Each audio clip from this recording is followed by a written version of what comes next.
Can you turn it down just a fraction? Isn't it peppy? This is Dr. Hook singing Better Love Next Time Baby. It's just one of the magnificent 13 tracks. There's actually 15 on it, but 2 of them I sing, so 13 You great sing? tracks. I actually. Do you want to hear me singing one of them? Yeah, Now okay, have a listen to this. Just tell me about this. I'll just get it up here to moving along. It's available in all great stores. Now listen to this.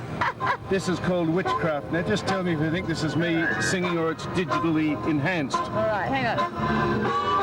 Are those fingers in my hand? How that slide come hither stare? How that strips my conscience bare? It's witchcraft. Don't you love Frank it? Sinatra. Yeah, it's Frank. Frank did it for me, and we made him sound bad enough for people to think, shit, that could be me. Well, folks, I want to apologise for that, and also a technical difficulty that we have been suffering here for the coverage. There's been a solar outage, which basically means to the lay people you've missed some fantastic V8 Brute action due to that problem. We're going to give you a look at what you have missed in terms of the results of race 2, which was fantastic, I'm sorry to say.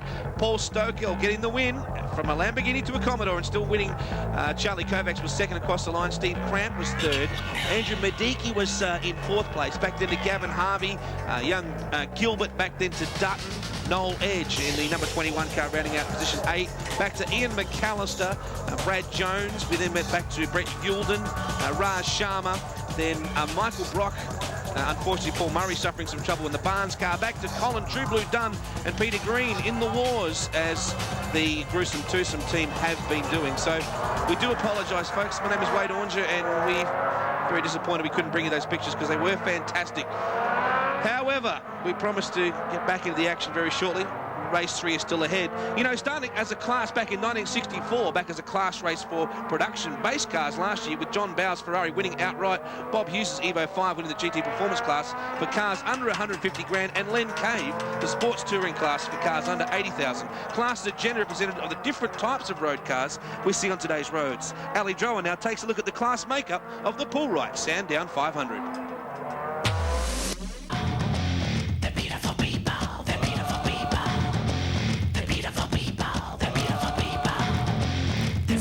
Let's just go through the main categories of Sandown 500.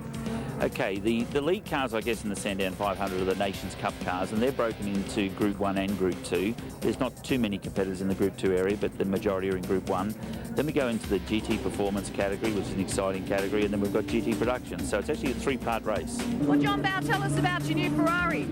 Well, it's a new colour. I mean, it's a new car, obviously, but it's the colour's called Marlboro Rosso, which is the same as a Formula 1 car, so it's kind of an orangey colour, but it's a nice colour. I like the colour better. The car itself's the same. Jim Richards, the reliability of that Porsche usually seems to do the day. How are we feeling about this year's event? Well, I think, yeah, I mean, Porsche's, one of their strong points is the fact that they're very, very reliable, but hopefully they're very, very fast as well. And so we've got no reason to believe that there's any weak point, but you don't know until you get out there and something that's unforeseen could happen. Okay, let's get real about this kind of enduro racing. It's more than likely a Ferrari, a Lamborghini, a Viper or a Porsche is going to be on the podium at the end of the day.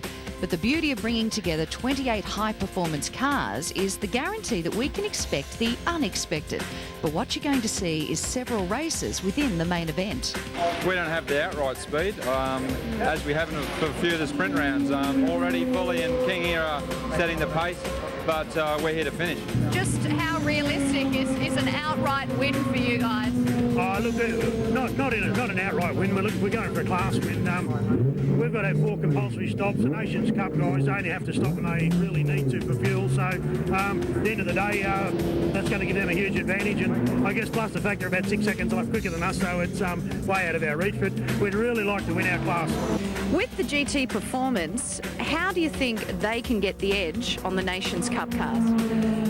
It's going to be a little bit of a tough task, but there are some great race teams in GT Performance. I mean, the Nations Cup cars are blisteringly quick, the Ferraris and the Lamborghinis and the Viper, of course. But the GT Performance cars are very reliable, they're very proven. They can, I guess, pick up a high... It's a bit like swinging a weight around. Like, once they get their momentum up, a GT Performance car has the ability to run and run and run and run. Now, if the Nations Cup cars have any issues, the GT Performance cars are going to be there to pounce on them. There are different rules for the different classes. The 8 Nations Cup entries have no compulsory pit stops for fuel or tyres, but no one driver can do more than 106 laps. But in GT Performance, which makes up most of the field, teams must come in for 4 pit stops. They must either refuel, change tyres or swap drivers. For the 5 cars contesting GT Production class, that's with 6-cylinder horsepower or less, there are 3 pit stops and plenty of unique challenges. Colin Osborne, the MR2s, they're only 4-cylinder and 2-litre, so what's the strategy for a Sandown 500? Get ready for the Bathurst 24-hour race. Yeah, these cars are outclassed in terms of power output, but they're a really robust little motor car. When Toyota made these, they made a classic. They use their tyres and their brakes really well. And I think at Bathurst in the 24-hour race, when a whole lot of people are putting missiles together in the middle of the night, these little babies will just be running around very smoothly. Now, I guess you're heading into this enduro. It's a long event. It's up to like 3.5 hours. What's your strategy and the challenges that it presents making this car competitive in its class? Well, really the 2 biggest challenges is going to be refueling and our pit stop strategy, as well as our brake pad wear. We certainly need to go the whole distance, so we really have to drive according to tyre wear and brake pad wear and get our pit stops as quick and as well scheduled as we can. The cars that are running in GT production this weekend basically all come from the Class B category, which is our sports touring category. Once again, similar to GT Performance, they've got to keep the momentum up. But what these guys really have to do is race in their rear vision mirror, because everybody is coming through from behind them. So of the 28 contenders, there's a lot more to watch than just who's out in front. In GT Performance, reliability will be everything between the Subarus and the Evos. And GT production drivers will be keeping close tabs on the fuel gauge. But you can bet by around lap 150, the ride on those tyres will be anything but a Sunday drive. Well, you know, yesterday in qualifying conditions were vastly different to today. We had pouring rain, we had all of a sudden sunny conditions. It was quite dramatic, and the top 10 challenge was somewhat remarkable. Some contrasting fortunes. Will Hagon and Craig Denyer were there to keep an eye on all the action. There were certainly some interesting developments and an interesting result at that. Well, 35 years of touring car history continues here at the Poolright Sandown 500 with the Top Gun Challenge. The shootout for pole position, of course, 9 cars being involved in this because of the Peter Floyd incident in practice today. Of course, Jimmy Richards, the pole time earlier today. He'll be last out. Bow and Beards and the Ferrari. Al Gardry, Brad Jones will do the hot lap in the Top Gun Challenge. Then Peter Fitzgerald will drive the Falcon Tyres Porsche. Paul Stokell in the Lamborghini Diablo GTR. Paul Morris driving the John Chulin Ferrari. Darcy Russell in the awesome Chrysler Viper. Mark King in the Delphi King Springs Evo 7. All right, so Sammy Newman now, the first car on the track, and this will be Sam's top 10, Will. So a big moment for the former Geelong football star here in Melbourne. I was going to say the CV of this racing driver reads more footballer than race driver, but he's been doing a very good job, and he's running his Group 2 Ferrari, so it's very different to the sort of car that John Bower is driving, and he's away now on his flying lap. Qualified at the moment in 10th grid position, well, 10th fastest. So he can go anywhere in the field. He can't go worse than 10. He can get up to number 1 if he's feeling really good and adventurous. But the real truth of it is, he doesn't have anything like the power. In fact, he's got 100 kilos more weight, Craig, than the John Bower Ferrari that was fastest this morning. So Sam Newman in the Budweiser Ferrari, car 17, sharing the car in the race with Scott Shearman, who normally drives a Porsche GT3 Cup car. But Sam Newman in qualifying early today, a 1:28.45. So track conditions then, KB, very, very slippery, much drier now. Well, it certainly was earlier. The Formula 3 qualifying, in fact, was wet for most of the session. It's dried out, the wind has come up, the sun has shone, and the track has dried out sufficiently for these guys to have a real good go. I'm very impressed with the way Sam has devoted himself to this sport. He's a person that wouldn't naturally be a race driver. So can he beat 1:28.45? Sam Newman in car 17, the Budweiser Ferrari, on to the main straight here in the Top Gun Challenge for the Poolright Sandown 500. We'll give you the time as he crosses the start-finish line at 1:18.5. So he's taken effectively 20 seconds off his, in fact 10 seconds off his lap time. Well, this is a man that sneaked into the top 10 in a GT performance car. Of course, the Sandown 500, a three-class race, but due to the wet weather conditions this morning, Will, the four-wheel drive Evo 7 of Mark King and Jeff Full had a great time. Absolutely. In fact, they're one of the really hot combos, in my opinion, in the race. Mark King and Jeff Full, two very quick drivers, regularly racing the cars. Out now on his flying lap. He was 8th fastest this morning, so we really should be looking, actually, at a big GTS 300 Monaro, Peter Floyd. But unfortunately, that car all but destroyed in qualifying this morning, as Mark King now, he's lost it. Oh, he's turned it around. Oh my goodness, on a dry track too. Now, KB, we were told that rain was starting to fall on that part of the track, and obviously it's caught Mark out even in the four-wheel drive car. It looks like that. In fact, I was watching the rain coming over that area of the track, and I thought, now this is going to be funny, because Sam's got a good time, the rain's going to fall, Mark King's in a four-wheel drive. He could very well do it, but boy, has he come unstuck. Yes. Let's have a look at the replay. Very soft in the front, that car. He's obviously got it soft in the front to make it turn in. Well, this is the car that finished dead last in last year's Sandown 500. Darcy Russell, a broken axle mid-race, and of course also spun out of the Top Gun Challenge.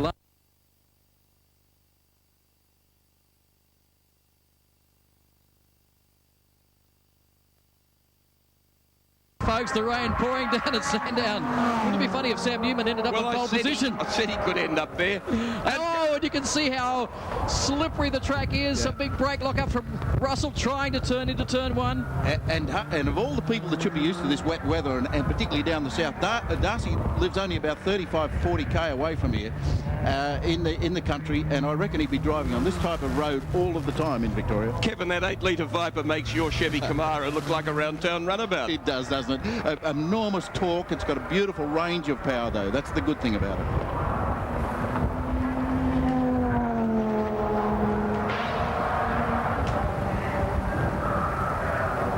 So the time to beat, a 1:18.51 set by Sam Newman. And won't the Melbourne media go crazy if Sam ends up on pole?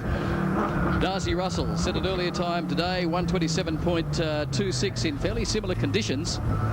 And spun out at Dandenong Road corner this time last year, and he's winding on plenty of lock too, KB.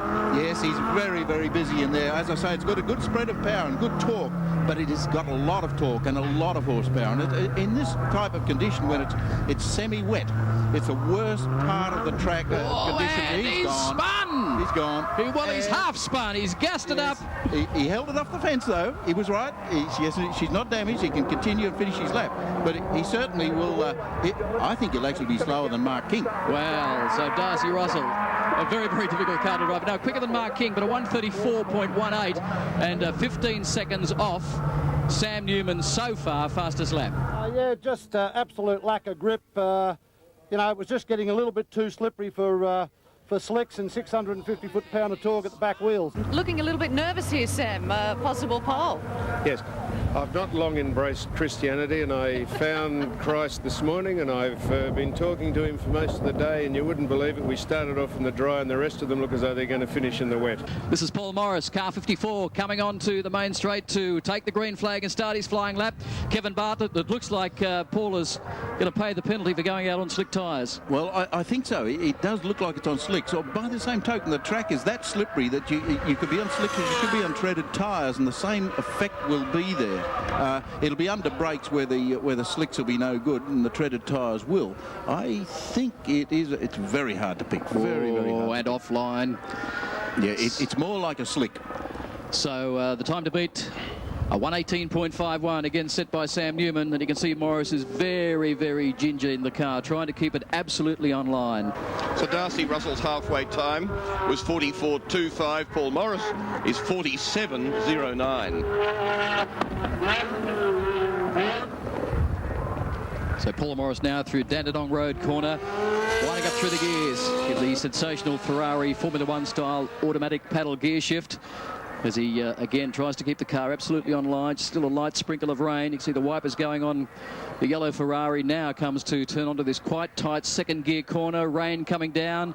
Starts to gas it up now onto the main straight. The Peter Brock straight at the Sandown 500 to take the checkered flag. And Paul Morris, second fastest, 1:25.65. It was getting wetter all the time. I'd hate to be going out now. the guys have got a pretty tough job ahead of them. There's not a dry line out there, and it's pretty slick.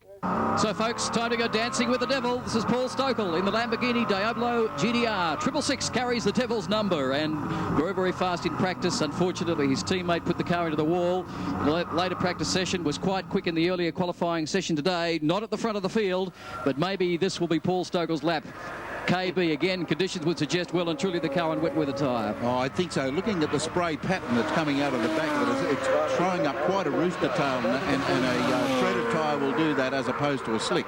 Slicks do, in a car like this, slicks do provide you with a hell of a trouble, particularly with understeer on turn-in.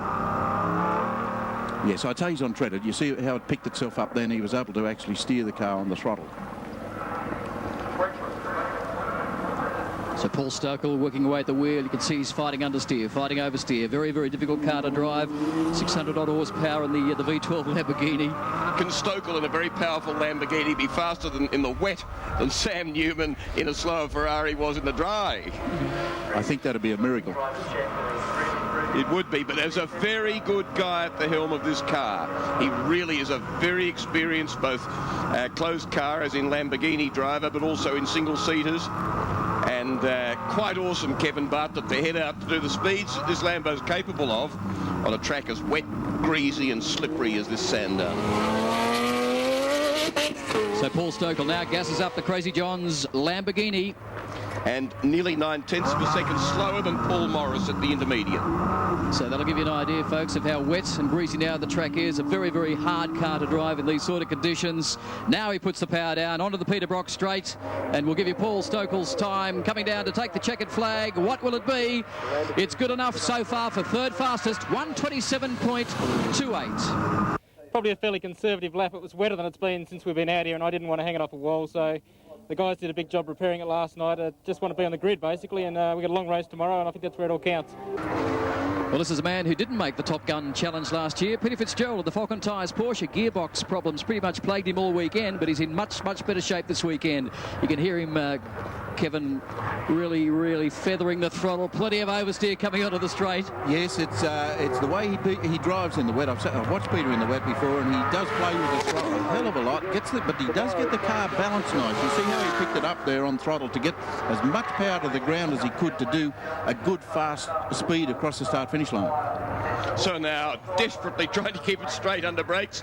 Oh, look at that. Beautiful. Good. Well balanced. Really well done. Yeah. Yep. Had it almost neutral finally. Yeah, it's a very good control here. Just enough lock on and just enough throttle on. He's actually doing a very, very nice job with the Porsche because they're so tail-heavy, Porsche.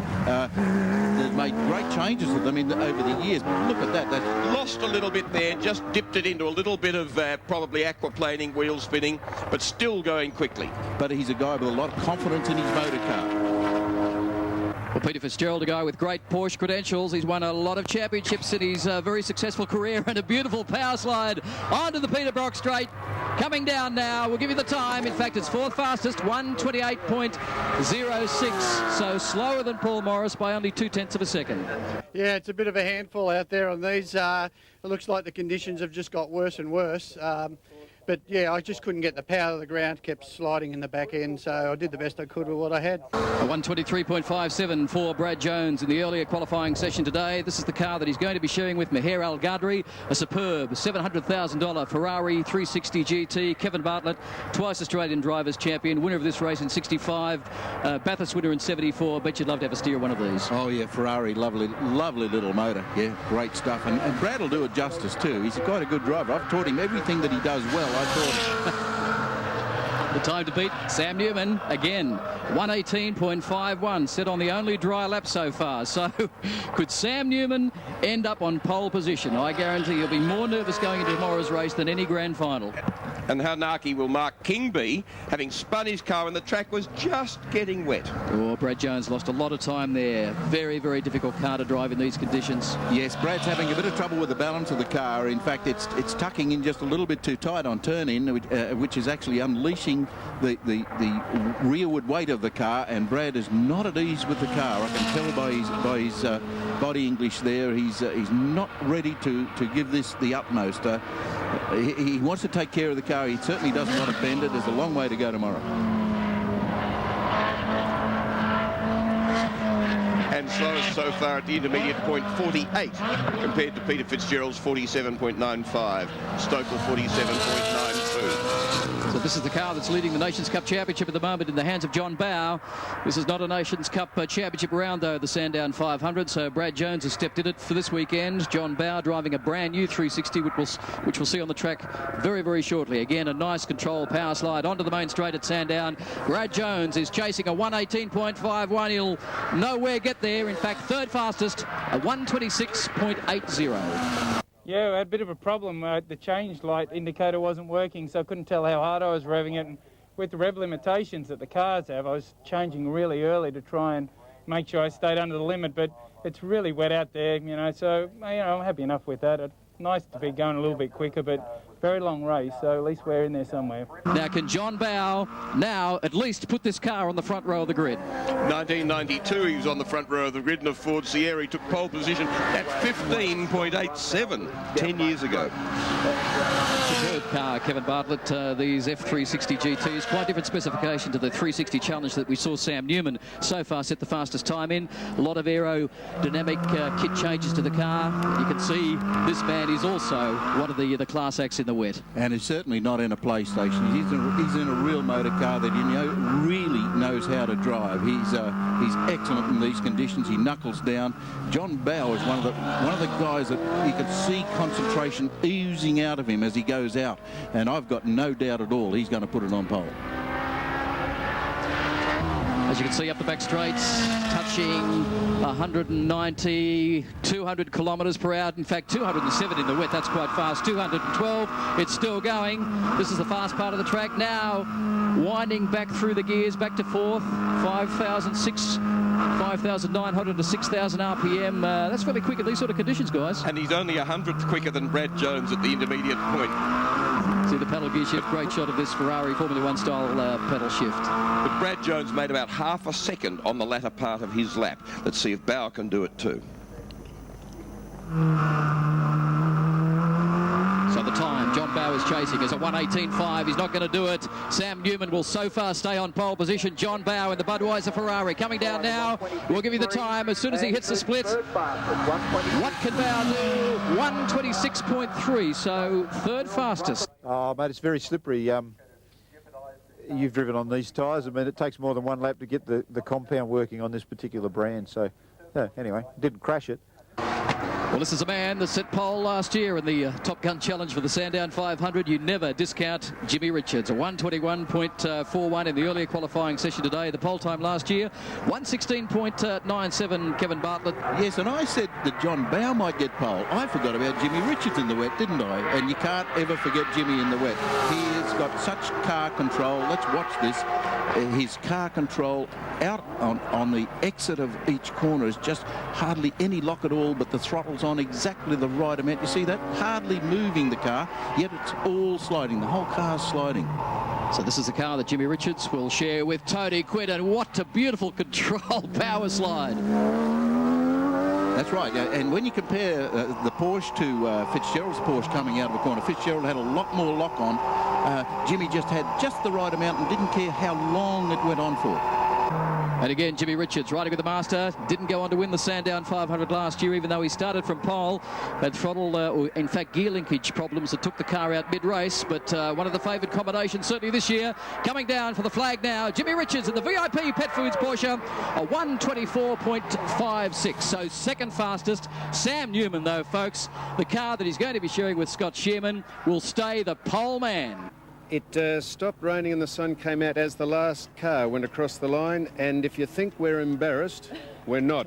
We deserve it. We've put a lot of work in, and Prancing Horse Racing have been fantastic, and I knew I was good, but I didn't realise I was 8 seconds better than Jim Richards. So for the Poolright Sandown 500, this is how the top 8 line up. In fact, the top 9 for the Top Gun Challenge. Sam Newman, Scott Shearman, of course, on pole position. Jimmy Richards, Tony Quinn also starting from the front row on the VIP Pet Foods Porsche.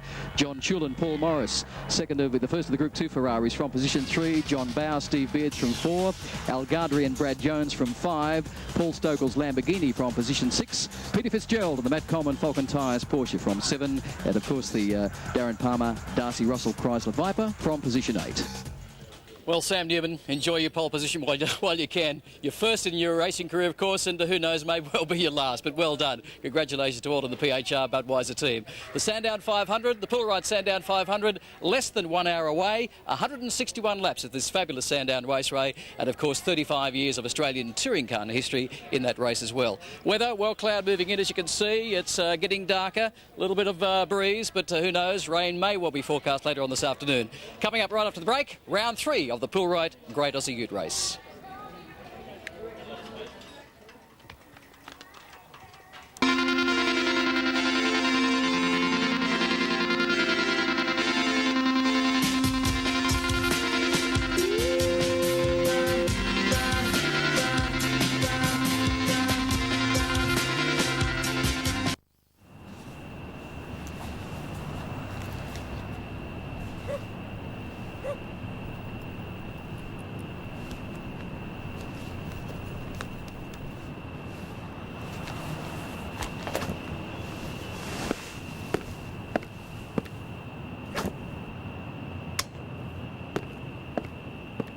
You can help reduce greenhouse gas emissions. Call 136 186 or visit our website for more information.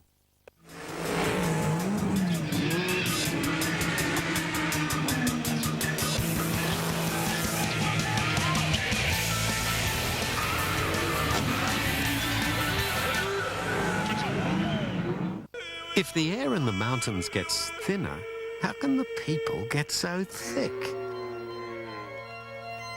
Monday, a movie that puts the droll into roll and turns yodeling feral. There's a village and a hero. Möchtest wirklich gerne etwas trinken? And that's all you need to know. Bier. Beer.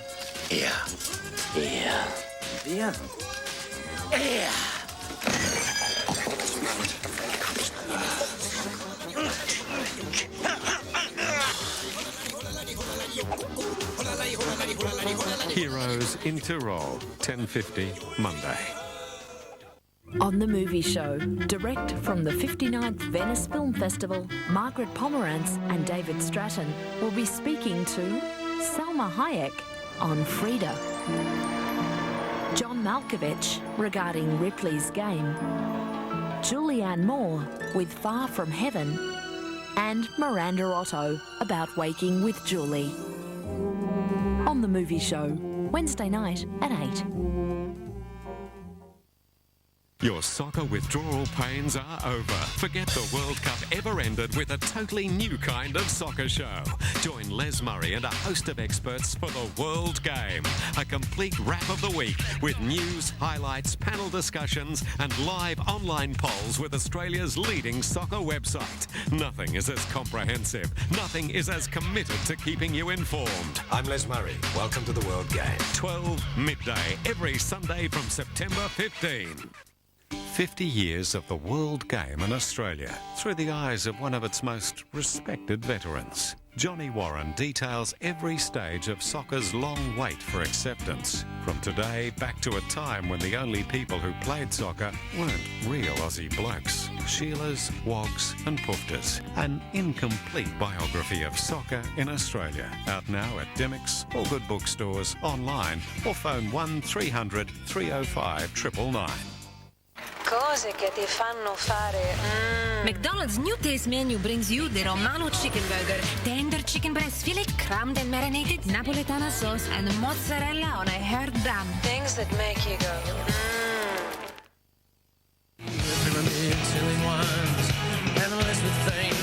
I haven't got your degree. Well, it is the International Year of the Outback, and folks, what a better way to celebrate than the Pull-Right Great Aussie Ute Race here at the Sandown 500.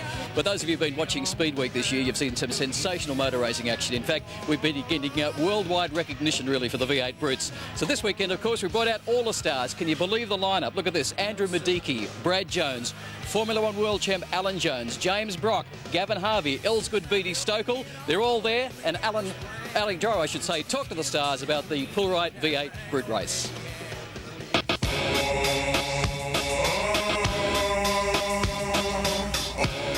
And the nominations for best racing on the planet, the V8 Brute. You know, if you love your motorsport overdosed in attitude, finely tuned on ego and as tough as a mallee bull, you're probably already a converted tray man and know that there's no better need for speed. Well, this is a category that's on its way up, if not for the occasional sideways deviation. And it seems to be attracting a licorice all sorts of roots. For starters, there's the legend who wants to be a golf star. It's fun. It's Aussie. And I've been losing a lot of golf balls, so I thought I'd better do something about it. And to keep Gricey company, he's invited along a golfing buddy who you might remember did fairly well in open wheelers a few years ago. Well, I had to sell my trophies because I was going broke, and now I've got to race V8 Boost to get some money to keep a roof over my head and 3 meals a day. Jones and Grice plan on putting a few young bucks in their place and maybe dent a V8 supercar ego in the process. Brad Jones bunking in with that little guy from TV. It's a great class for people trying to get up through the sport, and I guess, like you said, you know, you turn up there and everyone wants to beat you, and that's okay. This weekend it takes 2 brutes per ute, and it's double trouble when a former footy star teams up with a could-have-been world motorcycle champion in what will be his first ever race on 4 wheels. I've never met Jack. I met him this morning for the first time. And more than anything, I just appreciate him giving me the opportunity to drive his car. What do you think he's learning most about getting in one of these beasts? Just that they're so unlike a V8 supercar that he has been driving. They don't brake very good, and they're very slippery. I don't know how to adjust brake biases or whatever they are, or bars, or I just get in there. It's like PlayStation. The lingo will come eventually. Yeah, they talk about bars and stuff, and I think we're going for a drink, but they're trying to adjust the car. And if you could bottle the success formula for Sandown, this combo should technically be streets ahead. James, son of you-know-who, teaming up with Rocky's old sparring partner, John Harvey. The legacy coming with a little bit of baggage.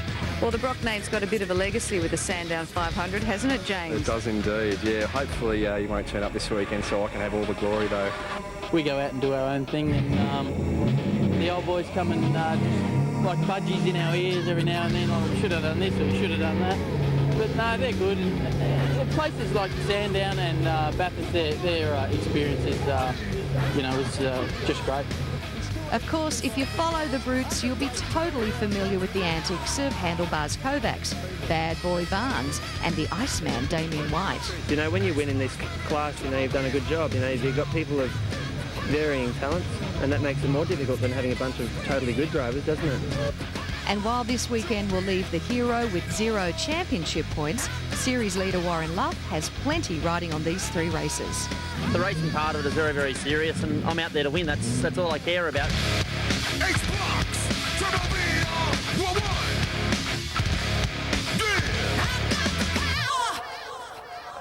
Well, that was just a few of the stars and cars that you're about to see in race 3. And Grant Kenny is with another one down on the grid. Grant? Yes, Gary McDonald down here getting ready for this 3rd and final race. Gary had some problems in the last one.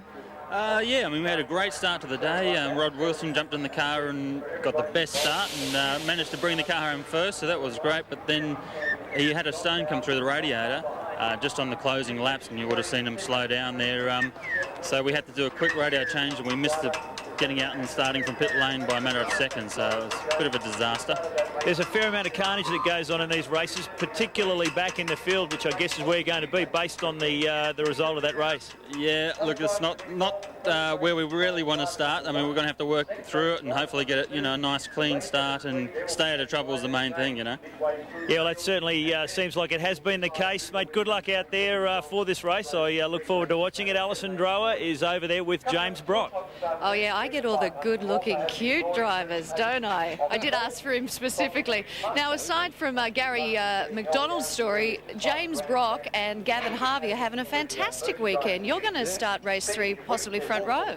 I think that may be the case. I'm not sure yet, but it's looking good. I think, the Brock-Harvey name back together, it's just you can't go wrong. There must be some element of pressure carrying the Brock name in racing, particularly at Sandown, where Peter Brock did so well. Yes, coming onto the Peter Brock straight makes me think about it every time. No, I love this track. This is the first track I drove at, so so I've probably got more experience around here than any other circuit in the country, so I feel quite comfortable. It's nice to come out and have a good run. We got pole time in qualifying, which is good. We didn't have such a good run here last year, so we didn't actually finish any races, so it's fantastic to be back and doing well. And Gavin's just doing a fantastic job. Because he hasn't really done a great deal of racing in the last year or so, has he? I think this is the first weekend he's been in a race car for 12 months, this race last year. So he's just doing unbelievable. For the limited amount of laps he's had in the car, he just got in there in race 2 and just held position, and it was really good. Yeah, like the mobile phone hasn't rung at all mid-race or anything from, you know, the two dads going, "Oi, mate, lift your game." My dad's actually probably asleep, but John's standing out the back there, and he's giving an approving look to the whole thing. It's very good. Yeah, it is such a brutal category. Are you still having fun with it, or do you think people are still taking this a little bit too seriously? Look, I'm sort of just used to it now. It's numbed the senses, so I don't get so upset anymore, but it is very tough, and especially the first couple of corners in the first lap is always an interesting time. So, but I think we've got a good chance for the race 3. Fantastic. All right, I'll let you go and chew off a few more of your fingernails, and you have a great race 3. Let's go now to race 3 of the Poolright Great Aussie Ute Race. Oh, the electricity is in the air, boys. The atmosphere is so thick you could cut it with an axe. Can't wait. There's more coming up after the break. Don't go away. Race 3 is coming up.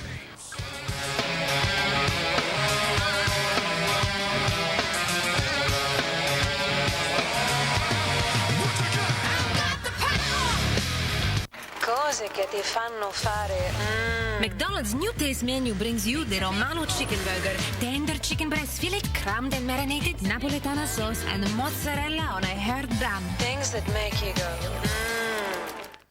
SBS is happy to report history repeats itself.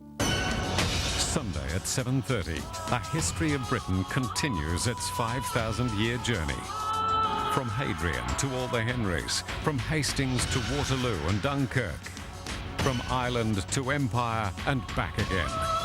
Simon Sharma's A History of Britain in all its splendour. 7:30, Sunday.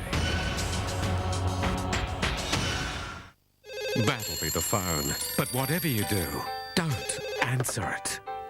Hello, Bob Connolly. Bob Connolly. Yes. It could be a crank. You've stayed on the line long enough for us to trace your number, so thank you for calling. This is Nightmare on Sesame Street. Sweet little Muppets on some very nasty drugs. Hearing aids? Yes? Hello? I'm calling to just thank you for visiting our adult entertainment website. Oh, I think I need to speak to my husband.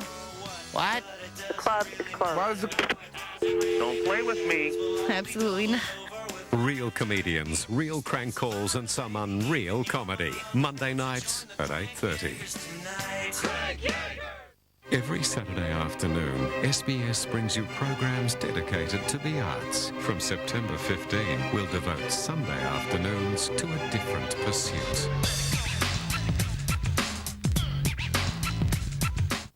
On the movie show, direct from the 59th Venice Film Festival, Margaret Pomerantz and David Stratton will be speaking to Salma Hayek on Frida, John Malkovich regarding Ripley's Game, Julianne Moore with Far From Heaven, and Miranda Otto about waking with Julie. On the movie show, Wednesday night at 8.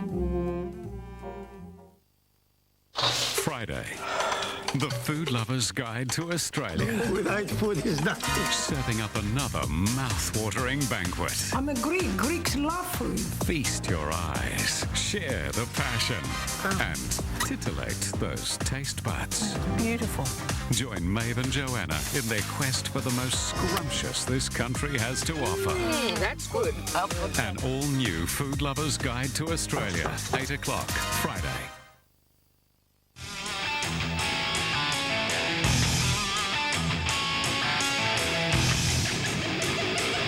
Welcome back to the Poolright Sandown 500. We are about to get into the Poolright Great Australian Ute Race, and we're about to go down to the pits with Ali Drower, who's with the Minister for Motorsport himself, Alan Grice. Ali?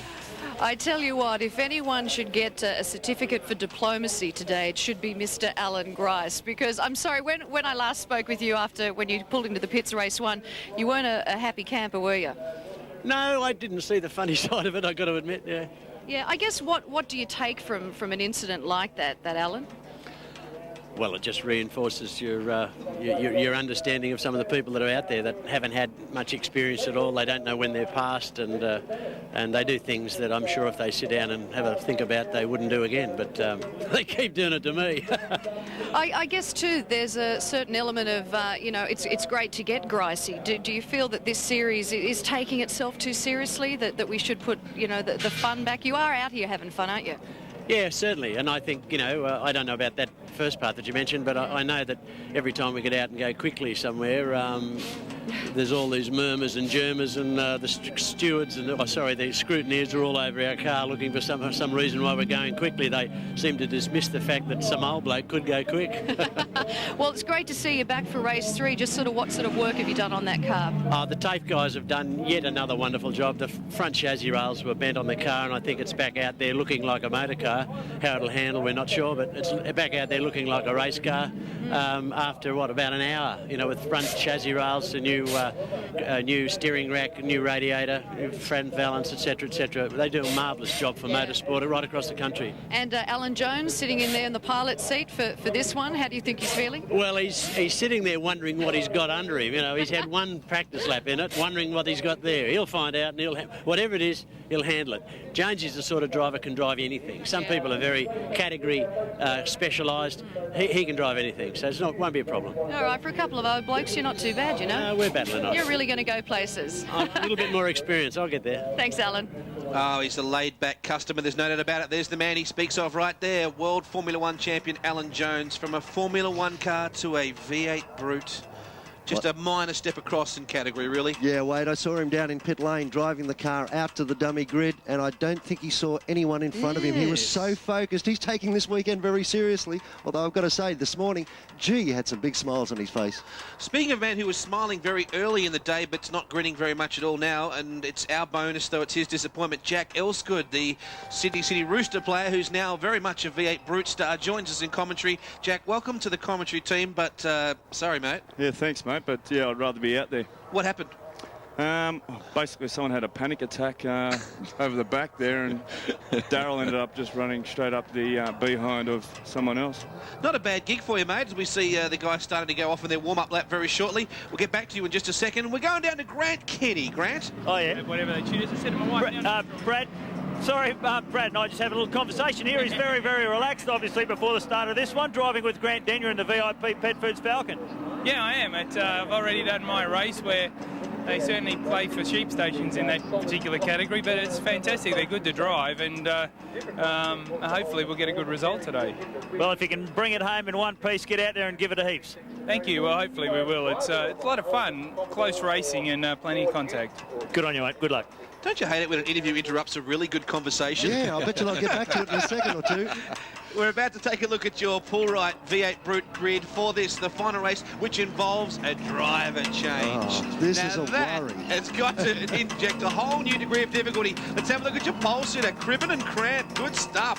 Harvey and Brock, what a combo. Breed and Kovacs out of 3. From 4, it's Young and Stokell. From 5, it's Edge and Baxter. From 6, it's Luff and Duck. Yeah, Papa George and Gilbert right behind them. Then Murray and Barnes rounding out the top 8. In 9th, Mediki and Hunt, McDonald and Wilson, Porter and Robinson, and McAllister and Adam Brand. We go back then to the Cooper's entry of Brock and Smurden, Sharma and Cave, McDonald and Wormsley. We then go back to Denyer and Jones, who have not had the best of days so far. Pilkington and Dunn.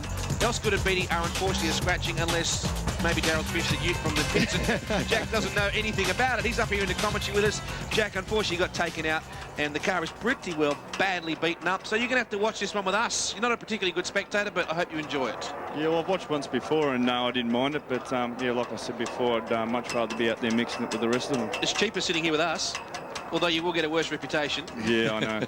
Mate, who's your money on from this point? Who today were you thinking is really going to be tough?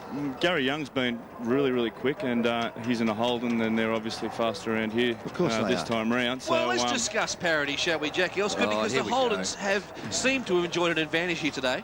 Definitely. Yeah, they've had 3 changes, new springs, a few extra revs, and a deck height change. So, yeah, those 3 things really made a big difference for them.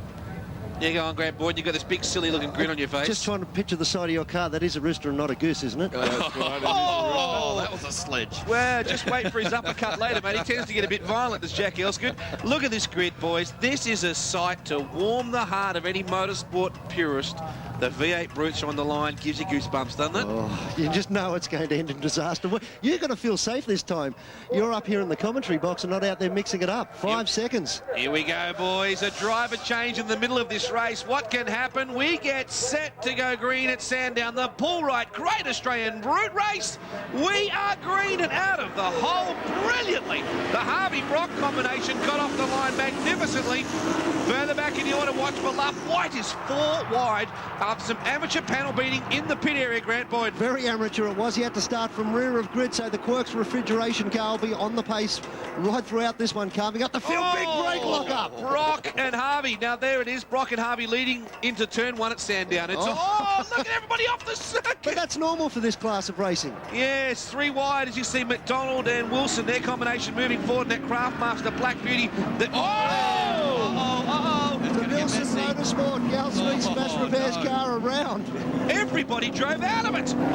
Luff's got a flat right front tyre, boys. The Gower Street team, also backed by Mobile this weekend with James Dutton joining the team. Oh no, that is a major, major inconvenience to say the least. Kovacs has got some damage off. Look at the wheel! Oh, the wheel's about Look at the right front wheel of the Red Express Deliveries car. He knows it too. Well, I don't know if he knows it. He's still pretty much on the pace. He can obviously feel something wrong. But it's got toe out like a Volkswagen. At the moment, that thing is not going to handle at all. He's got a right-hander coming up too. Anything could happen here. Yes. Going to lay right over. You just saw Alan Jones go by. So too did Dunn. Oh, no. Understeering straight off the track. There's the wall. Gee whiz. Mind you, as long as the wheel stays on until he gets to the pits, he can at least get back to the pits that way. Here's a bit of a look at what happened. Oh! Well, there it was. It was contact between Kovacs and the 40 car of Luff. Yeah. And fortunately, not too much carnage behind them. Jack, it happens in an instant, doesn't it? It does. And believe it or not, that's relatively clean, I suppose, for the first lap. Wow. It is just going to be that kind of race. I get the feeling with that driver change. Some of the teams have been down to 22, 23 seconds. Oh, there is the Kovacs entry, limping back to the pit area. Yeah, something's terribly bent there. Even if he gets back, he won't be back in the race. I think that may, in fact, be Breed that's driving that Dale Breed, the Konica Lights driver. Well, Brock and Harvey, meanwhile, back at the pointy end of the field. Cribbins and Cramp. Sounds like a medical issue, doesn't it? How's the Cribbins Cramp going? It's Harvey, Cribbo, Edge, Young, Murray and McDonald. They're your top 6. We watch them disappear up Nations Cup straight. Majiki, McAllister, Sharma, Papa George, McDonald and White round out the 12.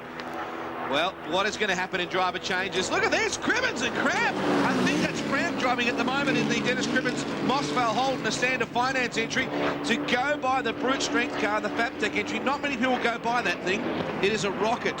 Certainly not with Crampy at the helm of it. I mean, wow. Look at him throwing laps. Look at Jack Elstob. He's got this faraway look in his eyes. I don't want to be out there. Oh, here we go. Ali Drower is right down there, and Luffy standing on the side. Ali, what seems to be the go? I've got Warren Luff with me. Of course, his co-driver, Jamie Dutton, has just brought it in. What's happened, Warren? Just looking at what we saw on the monitor, it looks like he had a bit of a coming together with Charlie. Charlie went to stick it up the inside, and it was probably a move that wasn't ever going to really work, and contact and end up with a flat tyre out of it, so a bit of a bummer. It could have all been planned as an early pit stop. Unfortunately, they were not allowed to pit till lap 4 for driver change, so tactics threw that out the window, but never mind. James will go back out and do a few laps, and we'll just keep cruising. Hey, just remember, it's around where there's no championship points, okay? So the hero amounts to 0 championship points. Exactly. I'm just glad that it's not obviously at Phillip Island or something. This is just a bit of a fun weekend for us, so we'll live to fight another day, and we'll be at Sandown bigger and better, ready to go. Thanks, Warren. See ya. Bit of a bummer, boys, is the way that Warren Luff philosophically sees that situation. He's very tame, I thought. Yes. You've got to learn him in anger management, I think, Jack, here to get him a bit more fired up as we see the Growler, Young and Stokell combination coming forward now up to 3rd in that Cooper's car, Boydo. Yeah, having a real big go at Edge, and Redline Wilson sitting right behind him too in McDonald's car as they make their way over the top of Hippies. Edge has been forced out of that one, the Predator. Oh, look at the Cooper's car go. He's not backing off one iota. Big brake lock up. All three of them locked up. Good stuff. That may even be Chucky Baxter too. Has been very aggressive indeed. Or is it Noel Edge in that 21? Oh, McDonald Wilson coming on, aren't they? Oh, looked a bit scary there at one stage, but Wilson decided to back out of it. Onto the main straight they come. Once more, that 21 car just steps out as they come across the main straightaway here. So it's a Cribbins Cramp car leading back to the Harvey-Brock combination. Back then to the Growler, Gary Young and Stokell, and then Cooper's V8 Brute. And look at this, McDonald Wilson coming on now. Race score down the bottom left-hand corner of your screen there. Cribbin, Harvey, Young, Edge and McDonald. It's a long way back then to Murray, Miedeke, McDonald. That's Darren McDonald. Ian Mack and McAllister. It's actually Adam Brand in that car. Big lock-up then from the Brute strength entry. Yeah, the Harvey Brock car is really trying to get the race lead. Really working on the back of Crubo's car at the moment. And look right behind him. Young, has he got some attitude about this car or what? Hey, Jack, just a quick comment here, mate. 1, 2, 3, 4, 5, 6 Holdens and not a sight of the blue oval. What is the Geo there? Mate, they've definitely just got more revs. That's pretty much what it is, and hopefully it'll be rectified before Phillip Island. I concede I'm the goose. Well, here comes Stokell working very hard with the ground on the inside. Big move. Big move there. All together now, big move. Good stuff. Crampy got hung out to dry there, and he just overcooked it a little bit, so big mistake by him there. No excuses. McDonald starting to come on, Redline Wilson now, always going to be the dark horses. Here we go. Oh, Growler, Young and Stokell, they're working very much. In fact, it is Gary Young in that Cooper's 88. Right up behind Cribbo. I can't believe it's Dennis Cribbin. He's driving like he's been fed raw meat before this race. I reckon Redline's got him this time round. G'day, Bradley. He's standing by, waiting to jump into the car, of course. Now we can, on the end of this lap, we can start the driver changes. This is going to be frantic down in pit lane. I bet you're happier up here now. No. Mate, did you practice your driver changes? What did you get it down to? Actually, we didn't change. We didn't have a practice. So. Well, that was very well thought out because you didn't need one, unfortunately. Is this our first driver change, guys? This is Edge and Chucky Baxter here. Most of the guys getting it down to around 20 to 24 seconds. If you got in that bracket, you were looking pretty good. There's some dramatic differences in height. Adam Brand comes up to Ian McAllister's kneecaps. So I think they're using a stack of yellow pages to give Brand.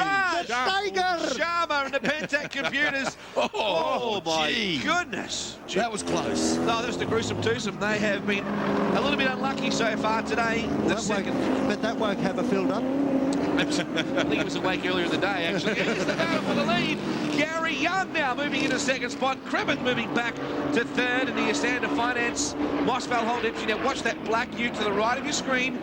They were unstoppable in race 1. In race 2, they had radiator trouble. They replaced it but could not get out to the track in time. They took it out of Rod Wilson's private car in actual fact. They pirated it out of the car park. At least we hope it was Rod Wilson's private car. Someone's walking home if it isn't. Managed to get it in, but here they are in the third and most important race.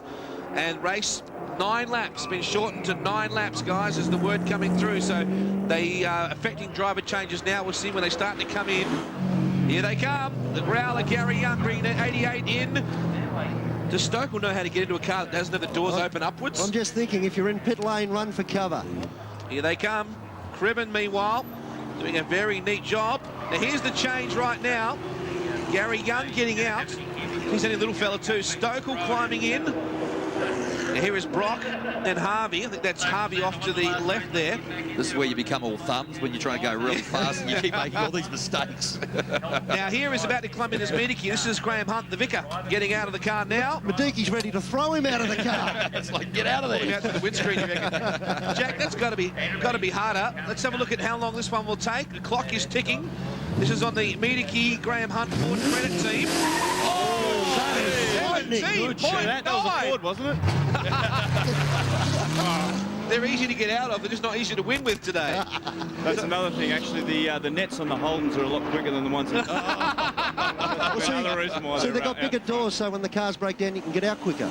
That's my excuse. Here comes the word, fellas. The Noel Edge Chucky Baxter team black flag for changing driver before that 4-lap window. I thought they might have been. So they went in early. Yep. There's always a penalty for that, so they're unfortunately been pinged. Yeah, Holden's cheeks. Here comes Ribbon car. And 38 car too. You fit in well here. Gilbert has been black flagged as well. Gilbert and Papa George. Now in they come. Oh, that's a fairly clear signal. Stop! Don't run me over. Oh, there's Crampy getting in. Yeah, so that was Dennis Gribbo. Did a great job. Yeah. He's not exactly a sprint chicken, but he's a... Crampy pulled him out of the way. Dragged him out of the way. Get out of the way, old man. It's almost like a carjacking, isn't it? Let's see whether these guys get away cleanly. There is the bad boy, Glenn Barnes. He's already out. Nice helmet there. That's the race art helmet there of Rod Wilson. So that means McDonald now climbing in, the boss of this team, the S&B Industries Metro Truck Centre machine. Oh, look at the traffic!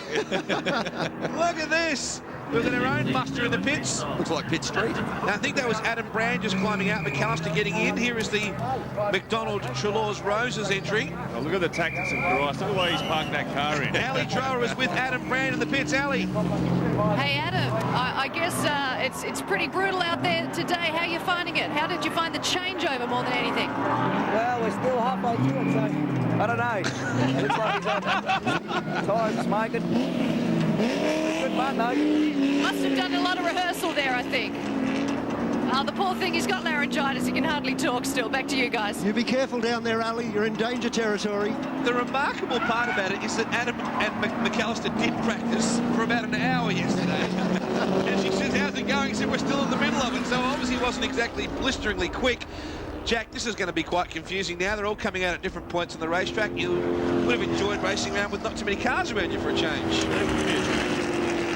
Here comes Jones and Denyer. They've had a pretty disappointing weekend, Grant Boyden. I think a lot of people thought that Grant Denyer and Brad Jones were going to be a tough opposition to beat. Well, the form he's carried into the season, you know, you'd expect him to be exceptionally good. But unfortunately, it hasn't gone his way. Let's go to the pits. Grant Kenny is standing by with another one of the real hopes for today's victory, Grant. Yeah, standing here with Rod Wilson. Good, pretty clean first half there, Rod. Oh, look, fantastic. I mean, considering we didn't even do race 2, because of the win in race 1, we ended up being 10th on the grid. I was in 5th by the first corner, and then 3rd with our ready for our stop. So look, we're wrapped. I just hope Gary can head down, bum up, and see what happens. That's the way to do it. Back here, guys. Redline is going to be the most appropriate nickname for a brute driver I think I've ever heard, other than Bruiser, perhaps. Just watching Bradley Jones out there in the VIP Pet Foods car, and I tell you what, he may be used to some close racing, but he's getting a real workout out there at the moment. Only 2 laps to go, boys. And I'm looking at our telemetry here to tell us who's leading. And we're seeing it's James Brock that's leading. So will it be Brock triumphing again at Sandown? This time in a ute. There is Murray. Muzzer, he's had his hands full with that car. Oh, and look at Brad. He's trying to defend and attack, and he's got his hands full completely. Right behind him, Paul Stokell is giving him a ride of his life. They've gone side by side. You'll get both these here. Murray's right involved in it too. Look at this. Oh, look at this, side by side, guys. Stokell's going down the back straight, and he can't imagine why he can't pull away from the foul. Oh, James, don't throw it away, son.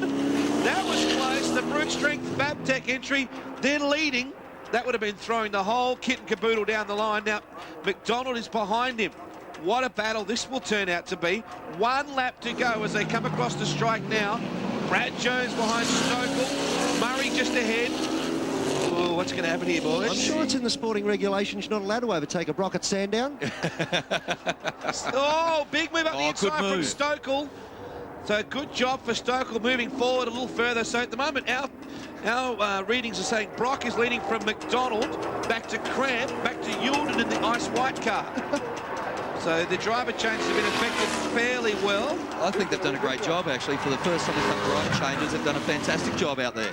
Jones has got round Murray. Brake lockups everywhere. In the background, you can hear the noises going on. That's nothing. Don't worry. Don't panic. Panic about this, though. Look out. Murray's gone even further. Well, he tried to follow him. He almost ended up in Dandenong, man. That was remarkable. They were 3 wide going into turn 1. It was amazing. Gee, look at this. Edge is really starting to come on now. Or is it Baxter? It's Chucky Baxter thinking at 21. Look at this. Wow, Brad Jones, what do you think of brute racing, son? Jack Elsgood, this is going to be driving you nuts watching this. It is, but mate, it's a great show out there. As always, the V8 Brutes rocking the house here at Sandown. And I don't think I'd be asking Brad Jones his thoughts right at this moment. You think it might be a little colourful? Yes. Here comes McDonald. This is going to be a great finish, guys. 2 Holdens. 1-2 as they get to the last part of the course. Brock just over McDonald. Here comes the Black Beauty. Well, if Brock can hold out to the Black Beauty, as you like to call it, he will take out the day, and he's going to do it. The checkered flag's at the ready. James Brock takes the win in race 3. Rod Wilson, a great drive in his return to Brute Racing. You can't ask for better than that, finishing second. The headlines read, Brock wins at Sandown. Where have you heard that before? Remarkable stuff indeed. Here come the rest of them straggling out of that final corner. Jones just ahead there of Miedeke as they flash by our checkered flag position here. Congratulations all round. Ali Drower is down in the midst of all of the euphoria. Yeah, with me, Garen, Harvey, oh, look, there's James's mum, Bev, too. It's congratulations. How was the ride? It was good. Everything went well according to plan. I had one misgear, which I lost the place, but got it back, and James just went out and did a great job. The car was great. The Brute Strength team is fantastic, and thanks to all the guys, it was just awesome. I mean, again, there's such a legacy, such a pressure package on you guys to perform well, isn't there, with that sort of pedigree? Well, there is and there isn't, but I mean, it's great to have the Brock and Harvey name, winning here at Sandown again. I don't think our dads ever did it together, but they certainly had their individual glories here. Okay, so back next year? I want to get back at full time next year, so if anybody's watching, they get me in there. There you go, we've got a driver for sale. Over to you guys.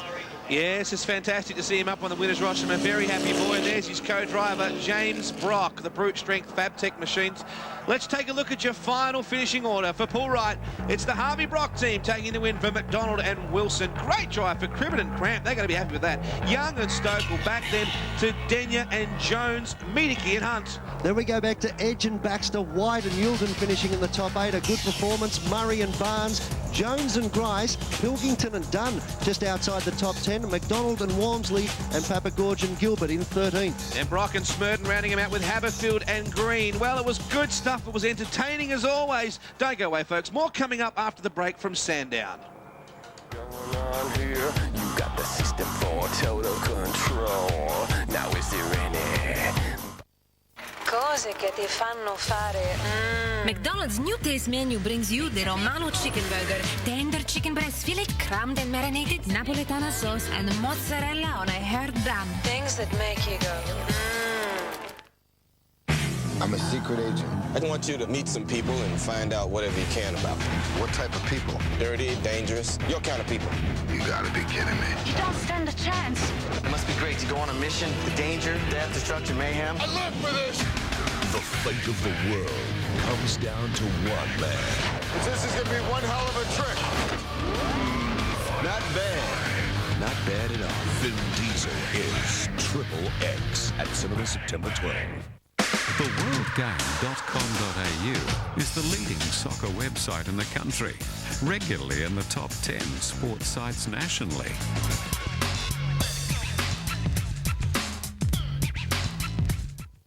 Your soccer withdrawal pains are over. Forget the World Cup ever ended with a totally new kind of soccer show. Join Les Murray and a host of experts for the World Game. A complete wrap of the week with news, highlights, panel discussions and live online polls with Australia's leading soccer website. Nothing is as comprehensive. Nothing is as committed to keeping you informed. I'm Les Murray. Welcome to the World Game. 12 midday every Sunday from September 15. That'll be the phone. But whatever you do, don't answer it. Hello, Bob Connolly. Bob Connolly. Yes. It could be a crank. You've stayed on the line long enough for us to trace your number, so thank you for calling. This is Nightmare on Sesame Street. Sweet little Muppets on some very nasty drugs. Hearing aids? Yes? Hello? I'm calling to just thank you for visiting our adult entertainment website. Oh, I think I need to speak to my husband. What? The club is closed. Don't play with me. Absolutely not. Real comedians, real crank calls and some unreal comedy. Monday nights at 8:30. 3 sisters are on the hunt for Mr. Right. Κούκλα είσαι. Να δεις που δεν θα προλάβετε ούτε να το κάνετε. Άντε δει.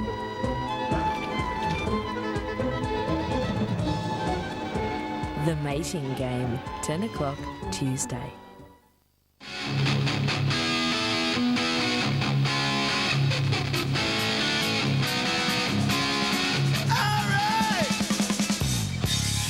Well, welcome back to Sandown, and what an exciting V8 route race we've just seen. Actually, just having to move here. Peter Fitzgerald moving his beautiful Porsche out. We're about 15 minutes away from the start of the Pool Ride Sandown 500.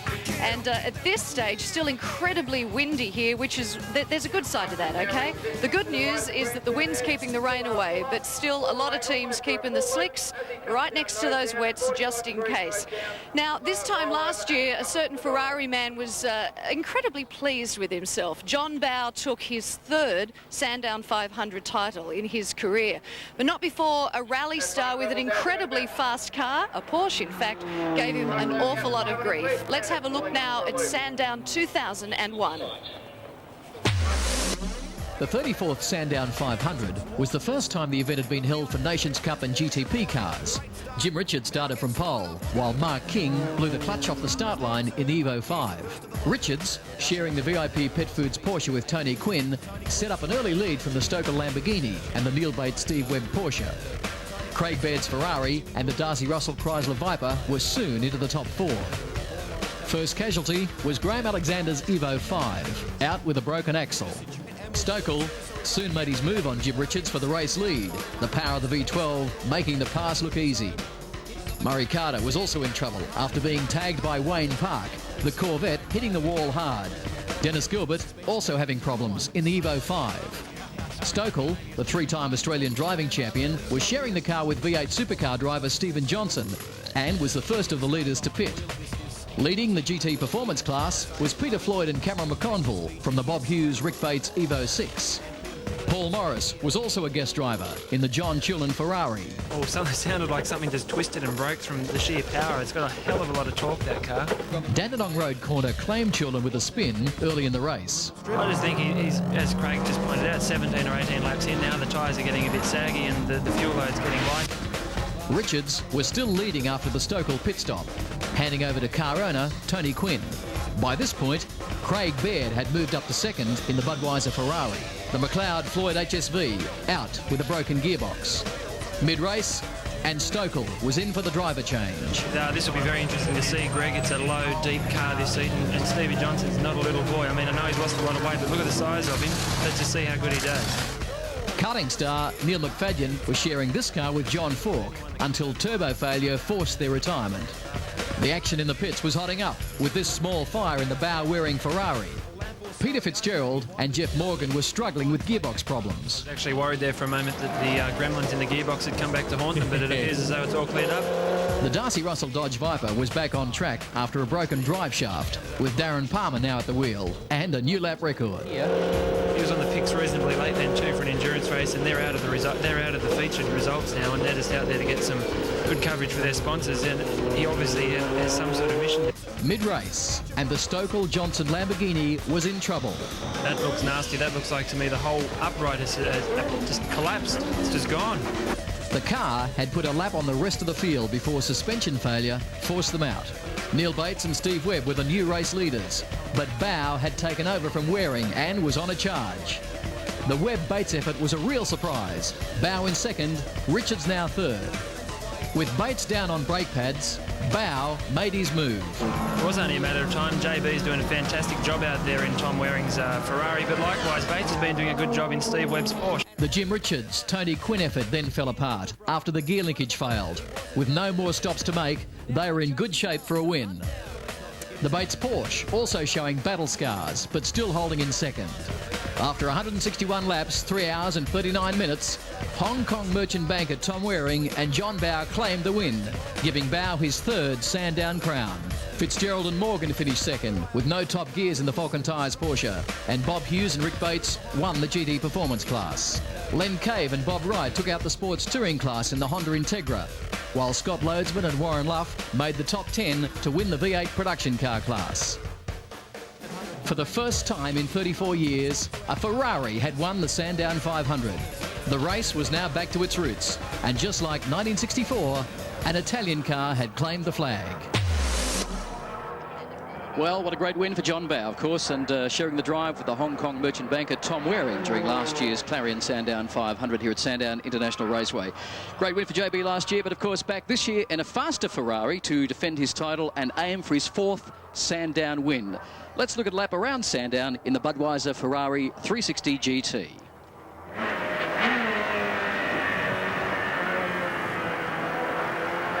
Here we are starting a lap of Sandown Park Raceway in semi-wet conditions in the Prancing Horse Scuderia Ferrari 360 GT. I've just changed into 5th gear as I cross the start-finish line. I changed into 6th. I brake about 100 metres and I go down 3 gears in the automatic gearbox or semi-automatic gearbox. A little bit slippery, so I've got to be a little bit careful. This is the S's, as it's called. It's quite slippery, as you can see. This corner is quite crucial because it leads onto the back straight. You come around there fairly slowly, but then it's a wide open blast, slightly climbing uphill, and a very good opportunity to pass if you've got the power. Brake very late into this one here. Go down 2 gears. This is the quick corner in the dry. This is what's known as Dandenong Road. Oh, I just missed the apex, as you see.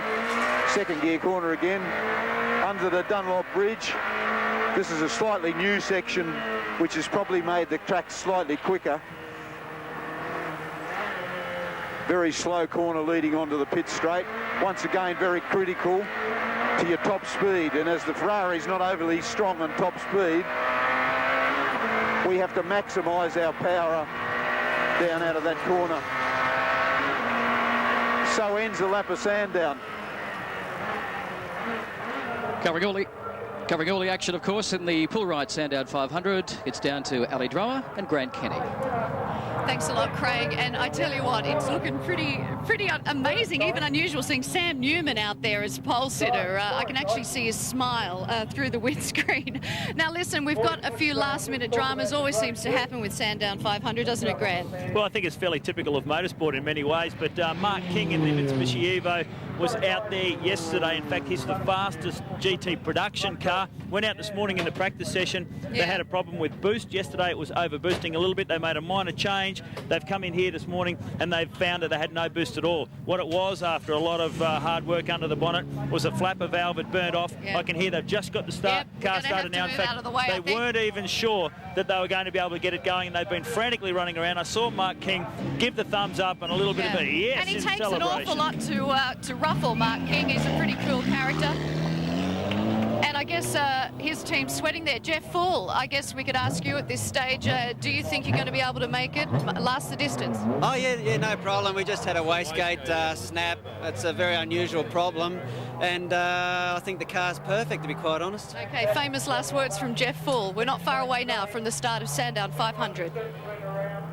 Yes, thanks, Ali. We'll be back with the start, of course, of the 35th Sandown 500 right after the break.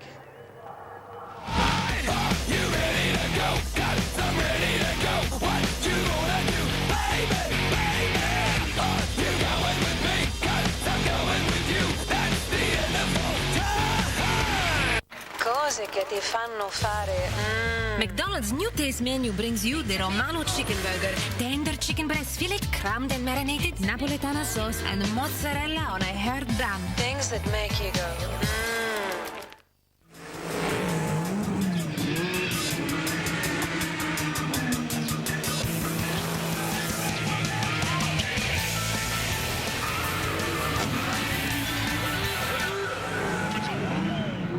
Your soccer withdrawal pains are over. Forget the World Cup ever ended with a totally new kind of soccer show. Join Les Murray and a host of experts for the World Game.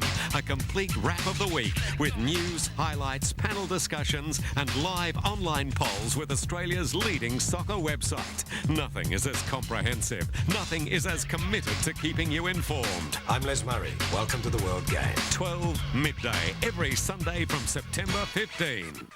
Les Murray's World Game Fever. World Cup. Despite the competition, the fierce competition between nations. Experience the sounds and background of the World Game with this double CD collector's edition featuring the music of the greatest soccer nations. Bring the atmosphere into your home. World Game Fever, available now from all good record stores, online or by phoning 1300 305 999. Slowly creeping in, time in its demand. Well, folks, welcome back to the SBS live coverage of the pool ride Sandown 500. And, of course, one of the favourite teams this weekend is the Scuderia PHR team of John Bower, Steve Beards, with team manager Paul Cruikshank is Ali Drower.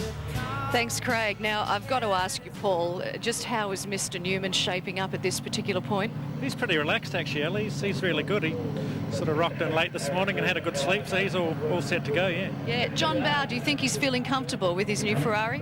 Yes, yeah. We had a few problems through the week, but the warm-up this morning went really good, so we've got a bit of confidence back again now. So. Excellent. OK, I'll be down for sandwiches later. Let's go to Grant Kenny now. Yeah, with Jim Richards sitting very coolly on the line. Jim, everything going well in preparations? Yes, no, nothing much we can do now. We just got to start off and keep driving for 50-odd laps. And I guess a good position for you on the front row of the grid with a rolling start? Yes, I think so. I mean, the power of the Porsche and the Ferrari are about the same, so we should get the first corner pretty good. Good luck, mate. Thanks, mate. Well, certainly one of the favourite team is the Tony Quinn, Jimmy Richards VIP Pet Foods Porsche, as is the Viper, of course, Lamborghini, and the Ferrari team of John Bower, Steve Beards and Sam Newman, would you believe, on pole position. Of course, joining us for the race call, Will Hagon. A very exciting day. Will, nice to see that the Sandown 500 has gone back to its roots. 35 years ago, a touring car race, a class race, production-based, and pretty much in 2002, that's what it is again. Yes, indeed. As you say, a return to the original concept of it, all sparked by the original Armstrong 500 at Phillip Island in 60, 61, 62. Bathurst then had a 6-hour race that same year. Then that race moved, the Phillip Island race moved to Bathurst. The circuit had been virtually destroyed down at Phillip Island. So in 63, the endurance production car racing had returned or gone to New South Wales. So 64 at Sandown. They didn't look at the back end of a car like that Lamborghini, but it was from Italy. And it was Dr. Roberto Bussanello's Alfa Romeo. He was a test driver with Alfa. He'd done Targa Florio and things like that. And he joined with a local driver who'd started racing FJ Holden's, a guy called Ralph Sash, and who'd been involved with originating a racing car magazine, and then later raced Holden Specials and so on.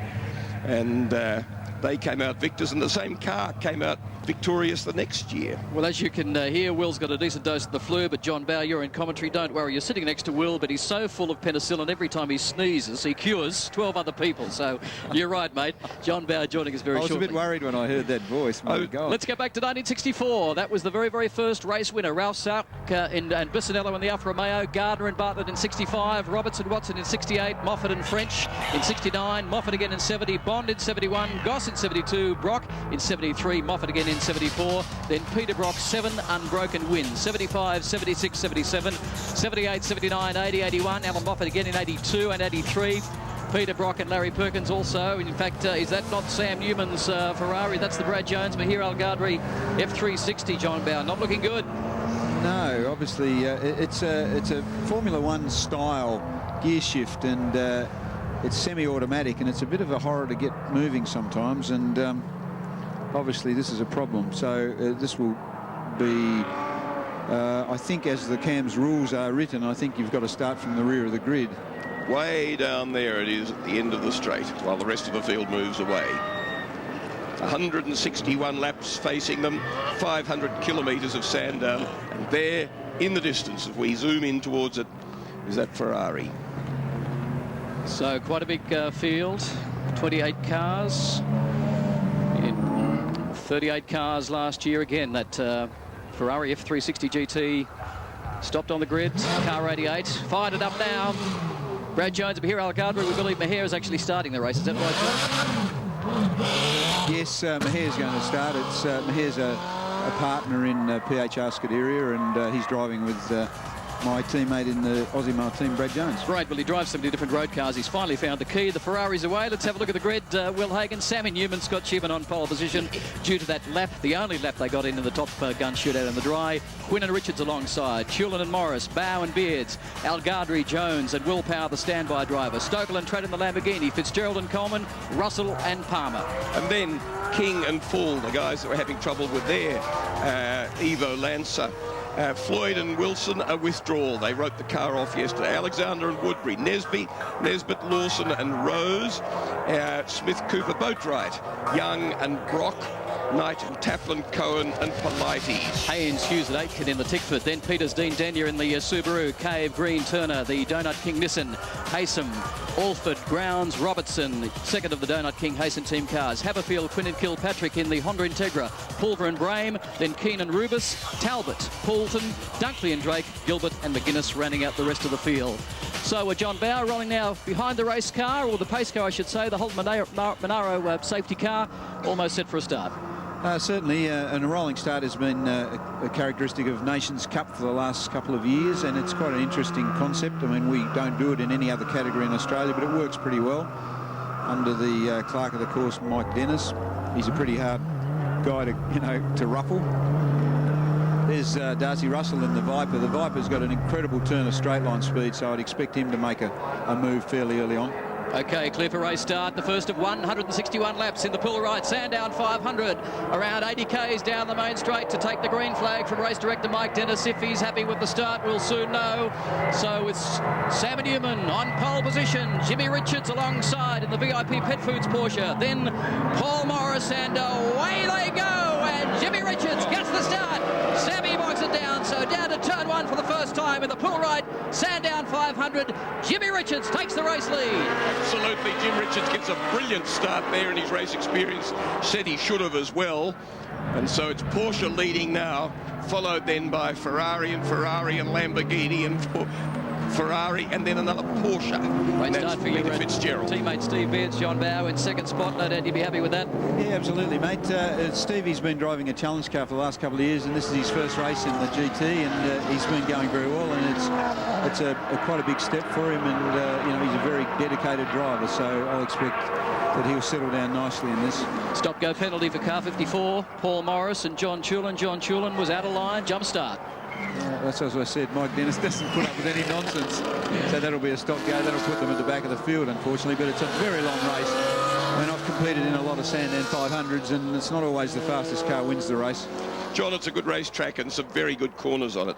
Absolutely, great track. It's getting very, very rough, and it probably needs a bit of a helping hand over some of those bumps in the next year or two. But it's a great track, and it's traditionally put on some terrific races, and it's right in Melbourne's heartland. So look at Paul Stokell. He's on a move now, trying to run down Steve Beards down Peterborough Straight here at Sandown. So Paul Stokell in the sensational V12 Lamborghini makes the pass, but almost loses it. In fact, runs off on turn one. Yeah, well, cold tyres. These tyres are quite big on that Lamborghini, and it takes a while to get them warmed up. I mean, back just in front of Darcy Russell in the Viper. So the stop-go has just been affected by John Chulin in the Industry Central Ferrari, so back out on the track at the dead tail end of the field. Is it a stop-go or a drive-through? Yeah, drive-through penalty for obviously a jump start infringement.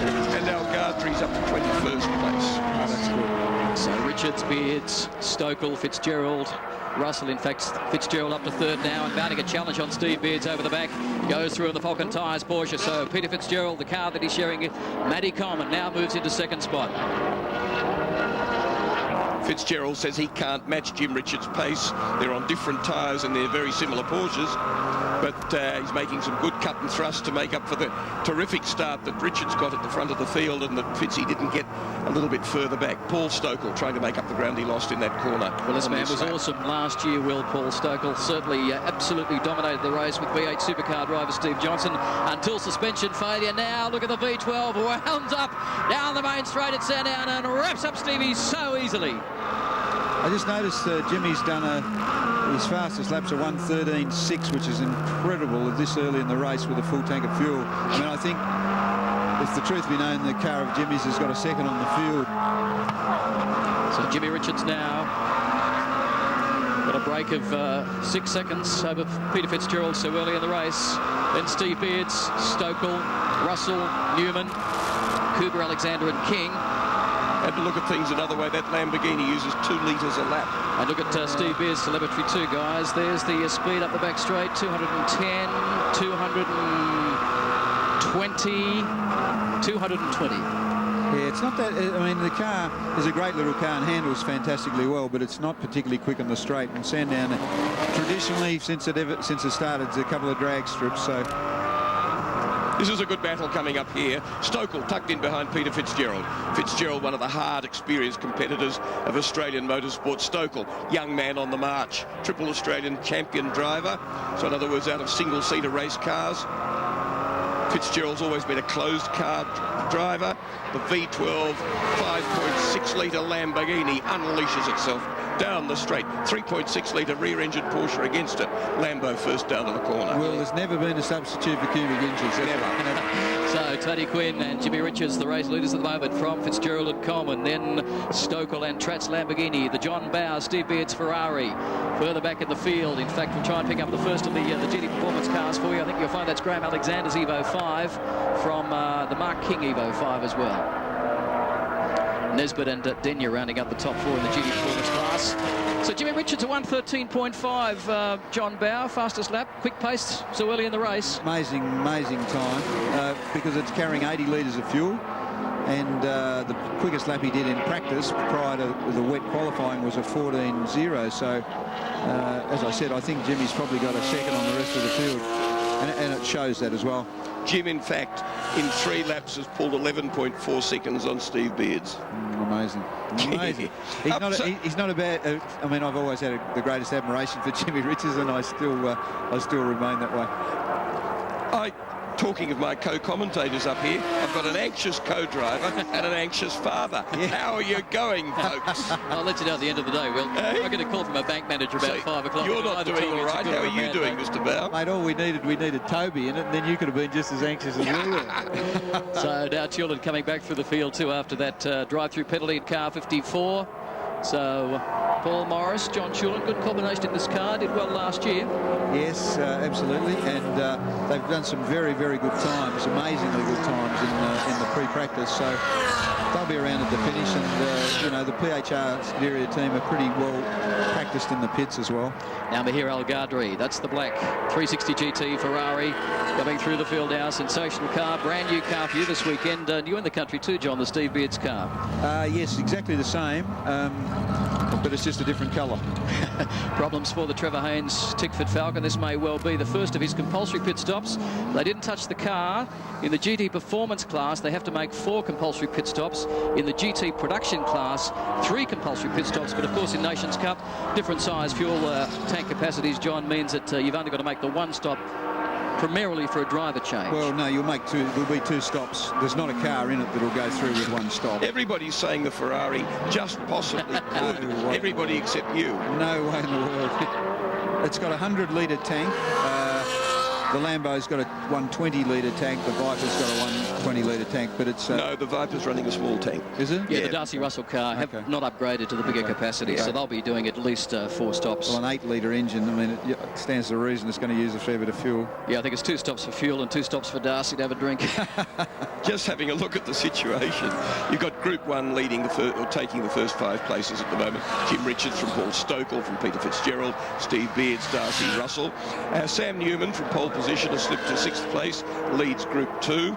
Paul Morris in Group 2 is in 8th place, despite that pit stop-go.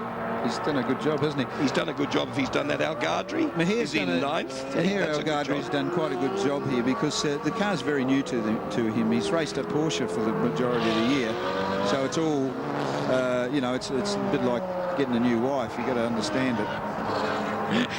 I won't make any comment, John, but you've had plenty of experience of that, so we'll leave it at that. And here's Jim Richards. He's leading the race, and he's leading it by nearly 10 seconds. Yeah, great performance from the Jim Richards, Tony Quinn, VIP Pet Foods Porsche was certainly fast in the dry. 6 laps completed. He's on his 7th in his lapping cars. And these these guys were extremely fast. Oh, hanging the tail out a little bit. Using it too, John Bow. It's quite clear that Jim's anxious to get a break on the field, John. Well, I mean, it's a motor race, and you should get into it, and that's what he does. And I don't blame him at all. I mean, it gives you plenty of options later on if you've got a nice lead.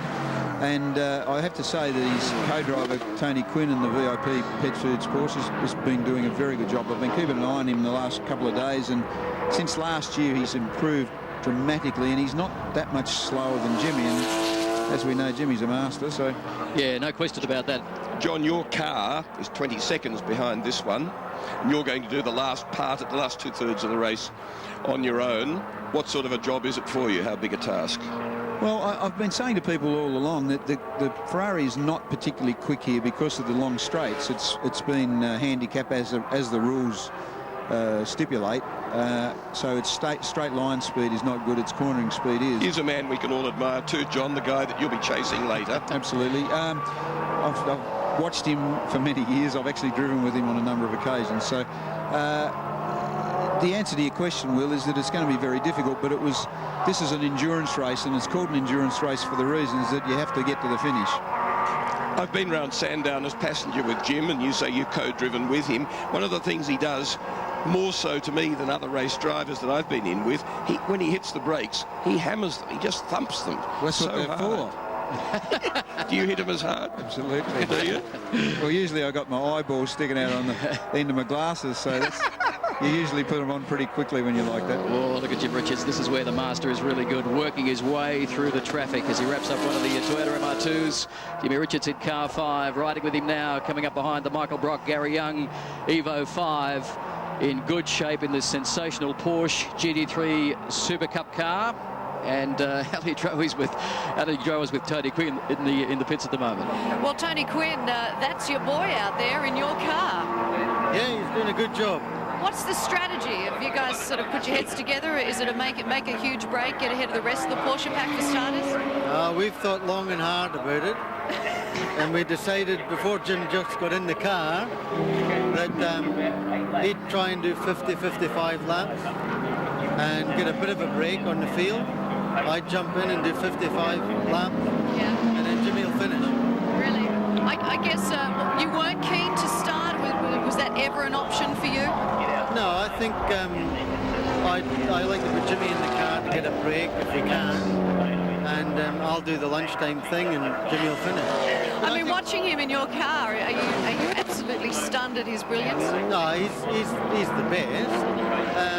I believe he's driving with Mark Scaife next week. I think he's pretty good. And look, it's just an honour for me again to be with him. And I get on well with him, he gets on well with me, and we compete.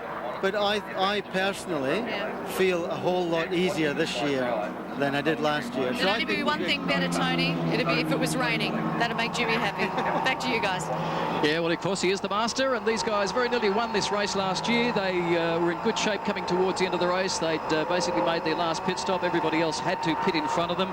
They were doing well on the road, John, but unfortunately, the Porsche had a very rare mechanical failure on the back straight. Yes, it was fortunate for me, obviously, but unfortunate for them. But Porsches, as you say, very reliable. It'll be unusual for them to have another problem. Two things come into this. That car that's leading has got the best driver of the two in the car, the most experienced, threading their way through the busiest traffic time. Would that be a little bit of an advantage if you were in your car at the moment? I don't think the traffic changes, Will, really. I mean, last year there wasn't a big change in it. There were only 3 or 4 retirements for the whole race, so I don't think it's going to make a lot of difference. And in fact, that brings up the second aspect. Last year, there was no safety car at all. No. Have you taken in safety car periods as any part of your possible strategy for this? You can't plan on them. In some cases, you hope for them. In other cases, you hope they don't happen. That's part of the good thing about endurance races. You know, it's always changing. There's lots of things going on. There's a yellow flag approaching. Oh, in fact, it's the John Smith, Wayne Cooper, Wayne Boatwright Porsche, the GT3 Cup car, the QBE insurance car is actually at a moment there under brakes by the look of it. They've been having a few problems with the engine in this car over the course of the weekend. They bought the car from Hong Kong. They haven't had a lot of time with it, and they've had a lots of electrical gremlins, but it's good to see John Smith back in a racing car. I used to race against him in open wheelers. He's an absolutely ripper little driver. He is. It's a good thing to see him have another drive. They're quite well placed, but they've slipped to 16th at the moment. Steve Beards, in car 888 on screen. In the car, JB, that you'll take over end of the second stop? Yeah, First stop? About lap 55 or thereabouts, 57. I mean, Steve is very much part of our team, and he's a young guy, relatively. I mean, he's not 20 years old, but he's very dedicated to it, and he wants to learn, and I've been trying to give him the benefit of my experience in some ways, and it's good. He'd never started a race like this before. He actually has never driven in an endurance race before, so I mean, it's a big ask. And the other thing, though, that he'll get is an enormous amount out of that many laps at the Absolutely, and the experience of the traffic, that's why he's in the car. Well, this is the Century Batteries Subaru being shared by Brett Peters, Gary Dean, Grant Denyer. And the car, of course, that won last year's Century Batteries Australian GT Production Car Championship. It's running second in this year's championship. They're starting to slip back through the field. They were up into the top 3 of the GT Performance category, but they're dropping back, so one would suspect we may have a problem with the car. Grant is on screen at the moment. Grant, can you actually hear us? It's Craig in the commentary box. Is it your birthday? Well, he said he was going to surprise me, so... mate, isn't that cute? Yeah, so Grant's on screen. Happy birthday, Craig. Thanks, JB. Yeah, it's nice to turn 39, isn't it? It is indeed. I'm just looking forward to that big 4-0. I haven't reached it yet myself, but... Oh, dear, that's a clever one. I don't think he's got any audio, has he? He looks to be... he's concentrating on his job, which he should be doing. He did a good job in that Ute race. He did. In fact, Bradley and him did a great job to drive into the top 5 in the first 4 at home, we should mention. Absolutely. But Grant's on screen at the moment. Grant, it's Craig and JB, your mentor, in the commentary box. Do you have problems with the Century Battery Subaru? They tell me there's a gearbox problem with the car. No, I don't think they can actually hear us, JB, but they tell me that third gear has gone in the car, which, of course, in the Subaru is a bit of a problem. Yes. You got us, Grant? Can you hear us? Yeah, I've got a lot of ambient noise, and I couldn't quite hear the commentators if I'm going to hear them. So we've obviously got connection through to him. But, problems for the Century Battery Subaru, while this man, Jimmy Richards, continues to lead in car 5 from Paul Stokell, Peter Fitzgerald, Steve Beards, Darcy Russell, Sam Newman, Paul Morris, Mahir Al-Gadri, Graham Alexander, and Mark King running second in the GT Performance class. So that's the top 10, and looking for John Smith to see where they've slipped to and recovered from. They went down to 16th. Mark Braham's doing a good job, and we'll see him later in one of the 200 SX Nissans that have come into the field. And Mark's another one that hasn't been around for a while, has he? He was I remember a few years ago, he was a very good driver. 1:14.65 for Paul Stokell. Still nowhere near the lap times of Jimmy Richards, 1:13.5, but this is the car in second place in the Pilride Sandown 500, the Crazy John's Lamborghini Diablo GTR. And Craig ran well last year, but did a ball joint. But the underneath of this car this year, in terms of track width and strength, is very different. Yeah, different sort of car. This is a Lamborghini GTR, and this is number 4 of only 30 made by Lamborghini. A superb car. In fact, it's 5.9, almost 6 litres, V12, 600 horsepower, 5-speed H-pattern gearbox. Quite a heavy car, John, but you've raced against Paul many, many times. You know, give us the call on the car. What's the difference between the Lambo and the Ferrari on track? Well, the Lamborghini is obviously, as you can see, it's much bigger and heavier and more powerful. I mean, different horses for courses. This is a Lamborghini track, absolutely, but it's interesting that he really can't match Jimmy's times on a clear track. He's probably half a second off. Probably traffic, but he actually took 2 seconds off Jim on the last lap. Yeah, well, Jim's time was slow, so he must have got held up, which is part and parcel of these long races. But in a clear fight, I think, Jimmy's got the edge. There's no doubt about that. So, and Stokell is a very good driver. Very good driver. I mean, he really does drive this car very well. Well, he's also got a good teammate. Will Anthony Tratt's got a lot of V8 experience and has done a lot of driving. So it's a good combination. I mean, the car hasn't been incredibly reliable. It's had a few problems this year, but it seems to be running along all right now. And the great gearbox he's using, John, by comparison with your Ferrari with its little twiddly knobs. It's a road car gearbox, though, still, isn't it? I think. Oh yeah, but I mean, you've got a paddle change. Oh yeah. I mean, honestly, I'd much prefer a manual shift like this. The paddle change is nice and gimmicky on a road car, but it doesn't change when you necessarily want it to. No, I can't convince people that paddles on a road car are stupid, because you've got so many turns lock to lock. Where are the paddles? Where's your gear change gone to? It's great for a race car, a Formula One, where you've only got a third of a turn lock to lock. With at the risk of boring everybody with technical jargon, I mean, the gearbox in the Ferrari here is synchromesh, so it's just a road car gearbox with electronic shift, and it doesn't shift fast enough. Nothing like as fast as you can shift it with your hand. Yep. So, I mean, I think it's a disadvantage in a race car. Stokell doing a good job over the back there, being chased down. Peter Fitzgerald's the guy behind him on the track, but a good few seconds away, and it's 4 seconds, nearly 5, between Richards in the lead and Stokell in second. Yeah, the gap's pretty static, and has been static, I suppose, for the last 3 or 4 laps. We're at about 4 to 5 seconds. So Jimmy Richards, no doubt, will be with 15 laps down to this 161-lap race, watching that gap very, very closely. And Stokell, Fitzgerald, Beards, and Darcy Russell, the Chrysler Viper. Car number 7 running inside the top 5. Problems for one of the Toyota MR2s early in the race. I don't think the Viper's that healthy. I mean, his last lap was a 23.8, which is not that good for a Viper. They may have had a problem. Well, in fact, last year, I think the fastest lap was set by that car at about an 18.5. Darren Palmer. I think it was quicker than an 18.5. I think it was a 16.7 or something, but it was... it's quite a quick car, and it should be a quick car around here. The engineers could tell you why something should be mid-engine until you come to service it, as we saw in the garage there. As we see now, Mark King. Yeah, this is a good battle. In fact, this is the battle for the race lead in the GT Performance class. So it's Graham Alexander in Evo 5 leading Mark King in 34. King's car bouncing all over the place, so he's pushing pretty hard. He was the pole man in the GT Performance class, and of course Peter Floyd, one of your co-fellow workers at Scuderia PHR, unfortunately upended the Commodore in big form, totally destroyed the car. We've got a car out on the back straight there, which should, by rights, bring a pace car out, because it's not a very safe spot to be parked. These two just went past it, and I think it is Brett Peters' Subaru. Yes, it looks like it. So Graham Alexander, the 60-year-old wrecker from Geelong. Here in Victoria, Mark King sharing the car with Jeff Full, who's leading this year's 2002 GDP Championship. So Mr. Be a very Daniels formidable refusing to admit combination. that his son might be stationary out on the track.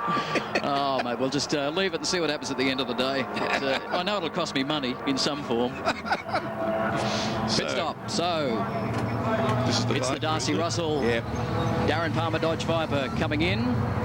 From early stop, John, so clearly a problem with the car. Well, I think, the last lap was very slow, so it's either a problem or... Well, I mean, it must be a problem, otherwise it wouldn't be that slow. Well, Gasoline Ali Drower's on the spot. What's happening, Ali? Craig, from what we can gather, Bruce, the team manager, has explained there's a problem with the front suspension, but they've decided just to make decent use of the pit stop and do a tyre change as well. Darcy at this stage not too concerned about the front suspension. So, bad luck for this car. The awesome Chrysler Viper that's had a number of race wins this year in the hands of Jeff Morgan. Gee, I tell you what, Johnny's driven it well this year, hasn't he? Just a pity he's not in this race. It is a shame, yes. Jeff's is probably more developed than Darcy's, and Jeff's is without a doubt the fastest Nations Cup car in the country. So it is a shame, really, because this circuit would have been the place to have it, and he's got a very good co-driver in Rick Bates, so I don't know why he's not here, but obviously he has a good reason. Honeymooning, is he? Well, that's a good reason. Yes, and obviously going well. He would have thought he'd plan his honeymoon a bit better than this. So Alexander leading King, running third on the road in that class is the Mark Brame Don Pulver Nissan 200 SX Spec R. So two different manufacturers in the top 3. This is the later model Evo 7. Graham Alexander leading the category in the earlier Evo 5, and quite a bit of difference between the specs of those two cars, Will. Yes, the Evo 7 is the last of this evolution of what is basically the ground road-going version of Mitsubishi's World Rally Championship car. They've both gone to a World Rally car now, but they've also said there will not be an Evo 8. there will be a totally new model on which these high-performance all-wheel drive turbo cars are based. But they're an amazingly impressive car. By gee, in standard road form for, well, even the special Tommy Mackinnon version, that's about 80,000 as we come to Sam Newman in 6th place still, but not leading Group 2 anymore. Paul Morris has got past him. Is Paul Morris driving that car? I thought it was John Chulin driving it, actually. It's showing up here as Paul Morris. But well, this was a last-minute change prior to the start of the race. But Sam's doing a great job, John. I mean, what was the reaction in the Scuderia PHR garage last night after the pole time? Delighted. I mean, he really is a great bloke, and he's very humble. And I mean, he understands why he was on pole because of the rain, but he still did a good job. And you'd have to say that over the last year, he would be, if there was a most improved driver award, he would have won the award, wouldn't he? I don't think actually humble came across in the interview, to be honest. That's his TV face. So again, picking the traffic well. There's Sam Newman down the inside of the Pilates Cohen Commodore 300 kilowatt HSV car. He threaded it in very well there. He put it into position, he made his position known, and then he demanded a bit of racetrack and got through very nicely, John, didn't he? Absolutely, but Phil Pilates is a very experienced driver as well, and it's another one it's good to see back. I mean, he was a very much a strong front runner in GT performance last year, and due to lack of funding, he's had to step out of the seat, and he hasn't lost any of his ability, so it's good to see him back. Yeah, sharing the car with Mark Cohen, who only bought the car off Phil earlier this week, or at the end of the week before. Mark doing the first stint, the former, the current Sydney taxi driver in car 47. And we saw the Lamborghini go past Sam Newman, which means, of course, that the Lambo and Richards in front of it, Fitzgerald behind, Steve Beards and Paul Morris are the only cars on the lead lap. Sam has been lapped. Car 66 is the Haberfield Clark Quinn Kilpatrick in the sports touring class, doing very, very well. In fact, they're running 22nd outright in this car. And then the Philip car 23rd, Keen 24. These are the GT production cars. So these are a kind of sports touring cars under about $80,000. So the differentiation, I guess, between the three classes are Nations Cup, pretty much the world sports cars of today, GT performance cars under about $150,000, and in the production car class, what we would call sports touring production type cars under $80,000. And this little Honda Integra, just a fabulous little car. Notable for two things. One, it's the only front wheel drive car in the race. And secondly, it's the smallest engine car in the race at 1.8 litres. But it's about a $40,000 road car. And the original Integra R that they brought out, which isn't the current model, it's been superseded, the original one, was a very, very good road car. Terrific dynamics. But they've softened it up a little bit in the later model, but on the racetrack, it's a very different story when you've only got 1.8 litres to haul you around Sandown, and you've only got two-wheel drive and there to the front. I drove one not that long ago, and as a front-wheel drive, I'm not a lover of front-wheel drive, but it is a very well-balanced little It is, isn't it? Car. It doesn't wash out very much. No. And a beaut engine as long as you rev the daylights out. Yeah, that's right. Well, that's implicit with Honda, isn't it? Yeah, absolutely, I guess so, yeah. And daylights is something I wouldn't use if it was if I wasn't on television. Yeah. So here's this prehistoric looking thing, this Lamborghini. The ugliest car in the world, I reckon. Oh. But he does a great job with it, does. He does, he's a great driver. Paul John, Stokell. if you had it parked at near a fashionable coffee lounge, and you were sitting there on your own. Yeah, be wife number 4. Exactly. Very quickly. I reckon. I'd take it down. I'd take it down and trade it in on something else. The people coming by wouldn't say it was ugly. Nah, they'd say I was ugly. So this is Jim Richards, your race leader in They'd the say VIP you suit the car. Pet Foods Porsche. Car he's sharing with Tony Quinn, so he continues to lead. Paul Stokell second, Peter Fitzgerald in the Falcon Tyres Porsche still holding down third spot as we wind down of 21 laps of this 161 lap race here at Sandown. Quinn and Richards, Stokell and Tratt, Fitzgerald Coleman, then the Bowerbeards, Ferrari in fourth, Chulin and Morris, Newman and Shearman, Algardry Jones in seventh spot, then first of the GT performance cars, Alexander and Woodbury, King and Full, Pulver and Brame, Cohen Pilates, Young and Brock, 13th, the Nesbitt Commodore, Knight and Taplin, Russell and Palmer, Haynes, Hughes and Aitken back there in 16th, also running in the GT performance class as well.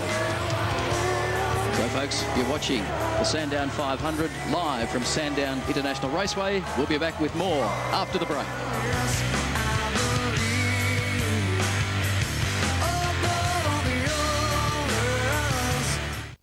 If the air in the mountains gets thinner, how can the people get so thick? Monday, a movie that puts the droll into roll and turns yodeling feral. There's a village and a hero. Ich möchte wirklich gerne etwas trinken. And that's all you need to know. Bier. Bier.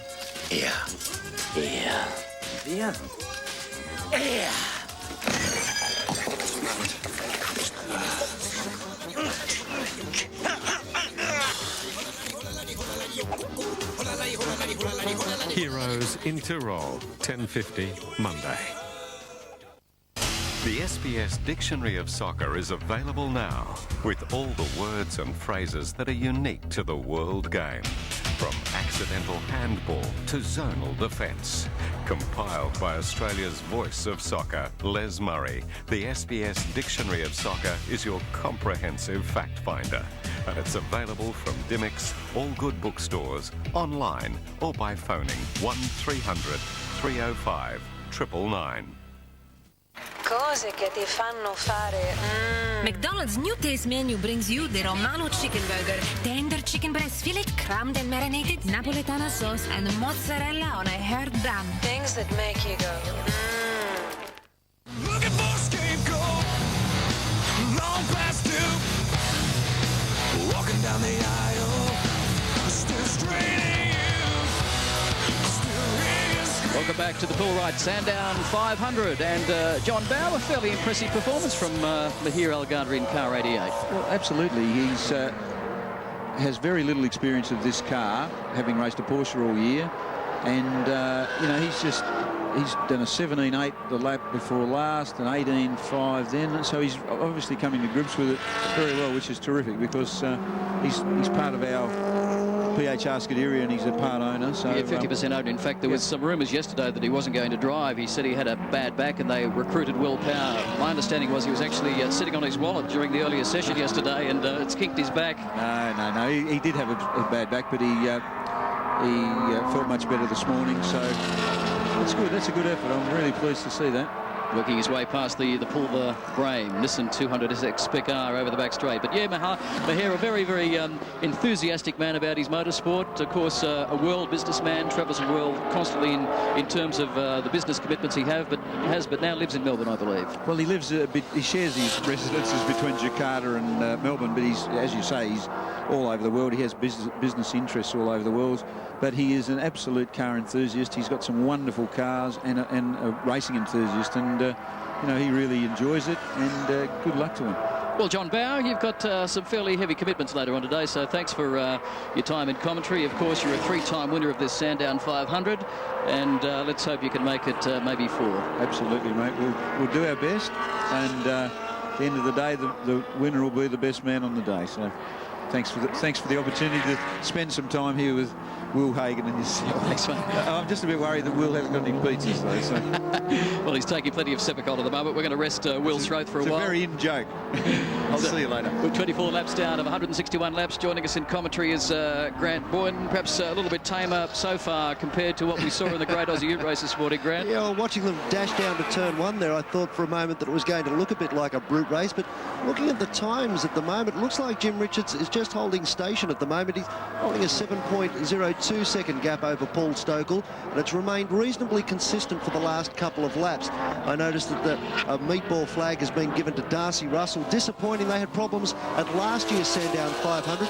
They managed to get the car back out onto the track, and his teammate for this year, Darren Palmer, was able to come out and set the fastest lap of the race. So I'm sure that he hopes that that's going to take place again here this week as we watch Peter Fitzgerald making his way through the field at the moment.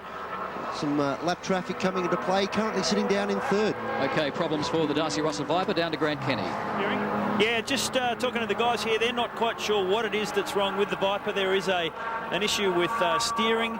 And obviously the guys are under here having a bit of a look now. There's a belt that's come off something. So major problems for the Viper at this early stage, and I can see quite a bit of fluid pouring out onto the road beneath the car. Well, one of the favoured cars, Darcy Russell, in the car that he's sharing with young Formula 3 star Darren Palmer. And obviously Darcy talking to the crew on the radio at the moment, so let's hope the car isn't a scratching. 26 laps down, 161 laps in this Pool Right Sandown 500. Damien White joining us as he always does on the Speed Week programs, but Damien, fairly intense action out in the Brutes this morning. Absolutely insane, Craig. We've all seen what can happen in the Brute category before, and of course with the format this weekend, the co-driver, I think he was a bit overwhelmed. Car 96. Oh, in fact, it's Brame who's turned it around. The Nissan 200 SX Spec R, the car that he's sharing with Donny Pulver. So one of the fancied runners too in that class. They were very quick in practice the other day. The car now wearing a larger intercooler, so much more consistent in its race pace. But yes, Damien, great event, the Sandown 500. The Sandown 500 is historically a fantastic event, and with the V8s going elsewhere, opened the door for PROCAR to have this event, and last year a huge success. Another good crowd today. Damien, it's one of those races where you not only have to go out there and be quick, but you have to think about how you're going to attack the race. We've got 3 cars, the first 3 that are on the lead lap at the moment. They're all playing a bit of cat and mouse out there at the moment. Well, there's a good combination of drivers out there in those first 3 cars too. I think Steve Beard's first time in a Group 1 car. He may have his work cut out for him later in the day, but I think the pace has been intense from the start. I mean, a 13.5 from Jim Richards, it's fantastic time. Watching Peter Fitzgerald make his way up over the top of the Hippies Hill, and he starts that long sweeping run down to Dandenong, a place that you know is very hard on brakes. Very hard on brakes and very hard on the heart, let me tell you. Interesting, folks, though, when you look at the times, the gap between Stokell and Richards down to 3.3 tenths of a second. So Paul Stokell on a charge in the Crazy John's Lamborghini, trying to run down Jimmy Richards. This is going to be very, very interesting to watch. Well, even just the last lap, Craig, Paul Stokell was a full 2 seconds quicker than Jim Richards. I don't know if that's got anything to do with the traffic out there, but of course Stokell, as we know, is a solid performer. In fact, showed that in the Brutes this morning, winning race 2. So we expect Stokell, no doubt, to keep the pressure on Richards. Peter Fitzgerald, car number 3, the Falcon Tyres Porsche, had an absolute shocker of a season this year at Nations Cup. He blew an engine at Simmons Plains. And the GT3 Super Cup car, new to Australian motor racing this year, Porsche didn't have a spare engine in Australia, and it took some 6 weeks to get one in. So he sat out 2 rounds of the championship, which of course has seriously harmed his chances this year. Of course, when he came back, though, the car he prepares for Tony Quinn, the VIP car, was actually teaching him a lesson or 2. So Lamborghini, Crazy John's Diablo on screen at the moment, making its way up Brock Straight. They've had a mixed sort of a season too, gentlemen. They've had all sorts of problems with reliability and things going wrong. When Paul's been out on the track, he's been very quick, but unfortunately it hasn't resulted in Nations Cup Championship points this season. No, the reliability hasn't always been there, and I must say I think that obviously Paul Stokell is an amazing talent and has the potential to win the championship. In fact, sometimes I feel sorry for him that his team manager gets involved in all the politics. Car 19, the Trevor Haynes, Bob Hughes at Aitken Tickford Falcon, has just been black flagged. They've been breaking the noise decibel limit of 95 decibels here at the track, so they've got to come through. Penalty for that, and obviously they've got to probably short shift Damien, pull the revs down and keep the noise down. Keep the noise down, otherwise you're out, that's for sure. Riding on board with the Lamborghini of Paul Stokell at the moment, you could just see the concentration on his eyes. He's coming up on lap traffic, has to pick his spots for overtaking very carefully. And still a long way to go in this race with 28 laps down. Yeah, the gap is out to 4 seconds, though, so maybe Jimmy's responded or has had a better run through the traffic this time. Just about to call out, Craig, that the last lap Jim was half a second quicker than Paul Stokell, so no doubt his crew's been on the radio to him, told him to put the foot down, and he has responded. Race time for last year, 3 hours and 39 minutes and no safety car periods. So one would expect with the Nations Cup cars running an even faster specification this year, the race time will come down. Grant, what have you got for us? Yeah, an update from Darcy Russell sitting in the car patiently as his crew works on it. Darcy, everything seemed to be going fairly well. You had an early problem with the tyre, but now I understand power steering's a problem. Yeah, initially we had a right flat, and but I could feel something, I thought, from the front left, and I mean, it was a right flat. I thought, that's strange. I thought there was still something in the front, and it turned out to be a power steering problem, and it just got heavier and heavier to steer, and apparently the pulley's lost or gone completely. So now we've got, of course, no water pump, so we've we've got to get that back to be able to run it all. And the boys are working pretty hard. It looks like with a bit of luck they'll be able to get it, but you are losing valuable track time, obviously. Yeah, mate, this is becoming a bit of a habit. Mate, good luck. I hope they fix it for you. Yeah, for Darcy last year, certainly the Sandown 500 wasn't his race. He spun out in the Top Gun Challenge and then broke a drive shaft in the car fairly early in the race. They did repair it. They lost a lot of laps, came back. Darren Palmer set the fastest lap in the race, but they were classified as the dead last finisher. I just think we introed that wrong. It was Darcy Russell interviewing Grant Kenny there for one stage. You don't hand Darcy a microphone. Watching the Lamborghini of Paul Stokell making its way down through the PROCAR curves. It always impresses me how smooth this car looks on the track. I spoke to him. Oh, well, as soon as I say that, what does he do? Go over the ribble strip and make it look a bit ugly. Peter Hackett had the chance to drive this car at one stage, and he said, you've just got no idea how smooth the car it is. It feels like you're doing half the speed you really are. V12, 6 litres, 600 horsepower, 5-speed gearbox. And doesn't this man, Damien White, drive it so well? 3-time Australian Drivers' Champion, has really adapted this to this car, and he's probably won more races in Nations Cup in the past 2 years than any other competitor, but he's had a few mechanical failures that, of course, have dropped him down in the points. Certainly had a mixed bag, and back on what you said about his talent, he is a joy to watch. And as we go back to the pits now with the Tickford. Yes, you can see what they're doing now is they're trying to fold over the edge, would you believe, of the exhaust pipe to try and keep the noise down. And because you can't go out and incur the wrath of the stewards again, otherwise you're taken from the race, they'll disqualify you. So in an effort to try and keep the noise down in the car, they'll try and bend the lips at the end of the exhaust pipe over and get the noise of the car to be thrust further down in an effort to stay under that noise limit. Points to the team, though, for coming up with a quick fix, so I thought that was good. Yeah, and a real disappointment for the team that have worked very hard throughout this season. They've got 3 pretty handy drivers in the car, all with some pretty good credentials, but unfortunately, just not going their way at the early part of this race, but still a long way to go. 36 cars started last year's Sandown 500. 19 cars finished, and we've just lost 1 too with Ali Drower. She'll tell us who it is. Thanks, Craig. Here with me, Chris Poulton, who's running in the GT production class and was actually the favourite to win the class. What happened, Chris? Well, in the early laps, we're following very closely behind Rubus and Keen's MR2, and it looks like we picked up a stone or a bit of debris or something in that close proximity, and we've got a hole in the radiator which has caused some other engine problems. And some creativity there with the coffee cups picking up all the radiator oil? Yeah, well, the guys will see if they can fix it. Doesn't look good, but we'll see if we can get back out there. Yeah, a dubious honour to be the first retirement though, huh? Well, we wouldn't like to take that, but we'll take it anyway. All right, fingers crossed for you. Thanks, Chris. Thank you. Chris Poulton comes from Canberra, sharing the drive with Dr. Richard Hing in the Mitsubishi FTO V6 2-litre V6 car. But your race leader is still the Tony Quinn Jimmy Richards Porsche from the Stokell Tratt Lamborghini. Then Peter Fitzgerald, the Bower Beards Ferrari. John Tulin and the Paul Morris Ferrari as well. Mahir Al Gadri's driven all the way from the back of the field through to 6th in a great drive. Sam Newman sitting there at 7th spot from Alexander, Pulver, Young, Knight, Mark King in 12th spot. Then it's Nesbitt, Cohen, Gilbert, Cave, Peters and Alford. Haysom, Philip Haynes, Haberfield, Keane and Smith. Still 24 cars running in the Pilride Sandown 500. Of course, the John Smith Porsche is down, 7 laps down, and they've had problems this weekend. Steve Knight on screen at the moment, coming under a bit of pressure from Mark King, sitting right behind him in the Delphi entry, making their way down Brock Straight. Be good indication going down here if there's much difference between these two cars. It looked like Knighty got away from him coming down towards the braking area. Yeah, this is going to be quite a good battle to watch, actually, because it's Knight and King, and they're racing in the GT Performance class, but Alexander, Braham and Brock continue to lead that class.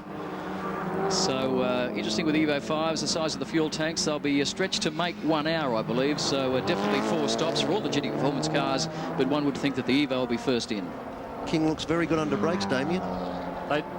Every driver out there at the moment is doing a great job. I mean, the wind is up. That's going to bring a little bit of dust. As you see all the work on the horse track, that's going to, the dust is there, and with that wind, it's going to play into, the race and the way it falls. But looking at the lap times of those two Mitsubishis in the last lap, they did an identical time, 23.7. So maybe, Craig, as you said, the fuel capacity is going to be where the other one's got the advantage. Peter Fitzgerald also now starting to thread his way through the traffic, following Mark King through. No, I won't give him any quarter, though. In car 23, the Mitsubishi Electric Evo 5. Fitzgerald forced to run wide. Got a balk that time. Has got to follow them through. This is an interesting little dice. You know, Peter Fitzgerald wants to get on with it. These guys are involved in a battle of their own, be it for 11th position. Now Fitzy gets a bit of clear air and hugs the inside line on the racetrack as he makes his way down Brock Straight. I wonder if there was a little tap there. I thought they came very close, Mark King and Peter Fitzgerald. I mean, at the end, I think Peter Fitzgerald did the right thing, of course, with the extra power down the straight. That's the easiest place to pass. And he recognised that Knight and King... Knight having a big problem under brakes. He's locked it up and gone out into the dirt. Pretty simple mistake, I guess, but unusual to make that sort of mistake in an endurance race, but we can all do it. He'll get on and just hope he hasn't flat-spotted that tyre. So, live around Australia on SBS, you're watching the Pool Ride Sandown 500 from Sandown International Raceway. 35 years in Australian touring car history, and great to see these classes back, all for essentially production-based or showroom production-based cars, world sports cars, production cars, relative to many, many markets worldwide. Watching them make their way up that hill there, you can see the Lamborghini really coming into its own. It's a big car, physically as well as power. You know, with regards to power, you have to worry when it gets into traffic. You'd want to be in one of the smaller Porsches, you'd think. Yeah, I think in terms of the manoeuvrability of the car, the agility of the car, certainly the Porsche is a car that is a little bit more nimble. You can probably throw it around a little bit more. A lot depends, I suppose, Damien, on the track configuration, whether it's a fast, open, flowing track. Where this car is really strong, of course, is the wide front end and the mechanical grip of the car. Does it like bumps? Does it like bumps mid-corner? The Porsche certainly can squat better with the engine over the rear end of the car. So I suppose, Damien, horses for courses depending on the track. Absolutely right, Craig, and that's where PROCAR haven't got an easy job in getting the parity right and keeping everyone happy. In fact, you never will have everyone happy, but proof of what you said is the result of the Lamborghini at Wakefield Park, which is a tight, bumpy track. The result wasn't particularly good. Jim Richards still on at the moment. He's coming right up behind Peter Fitzgerald as they make their way up towards the top of the hill there, so that'll make it only 2 cars on the lead lap. It's not necessarily a vital thing at this stage of the race as we go on board with...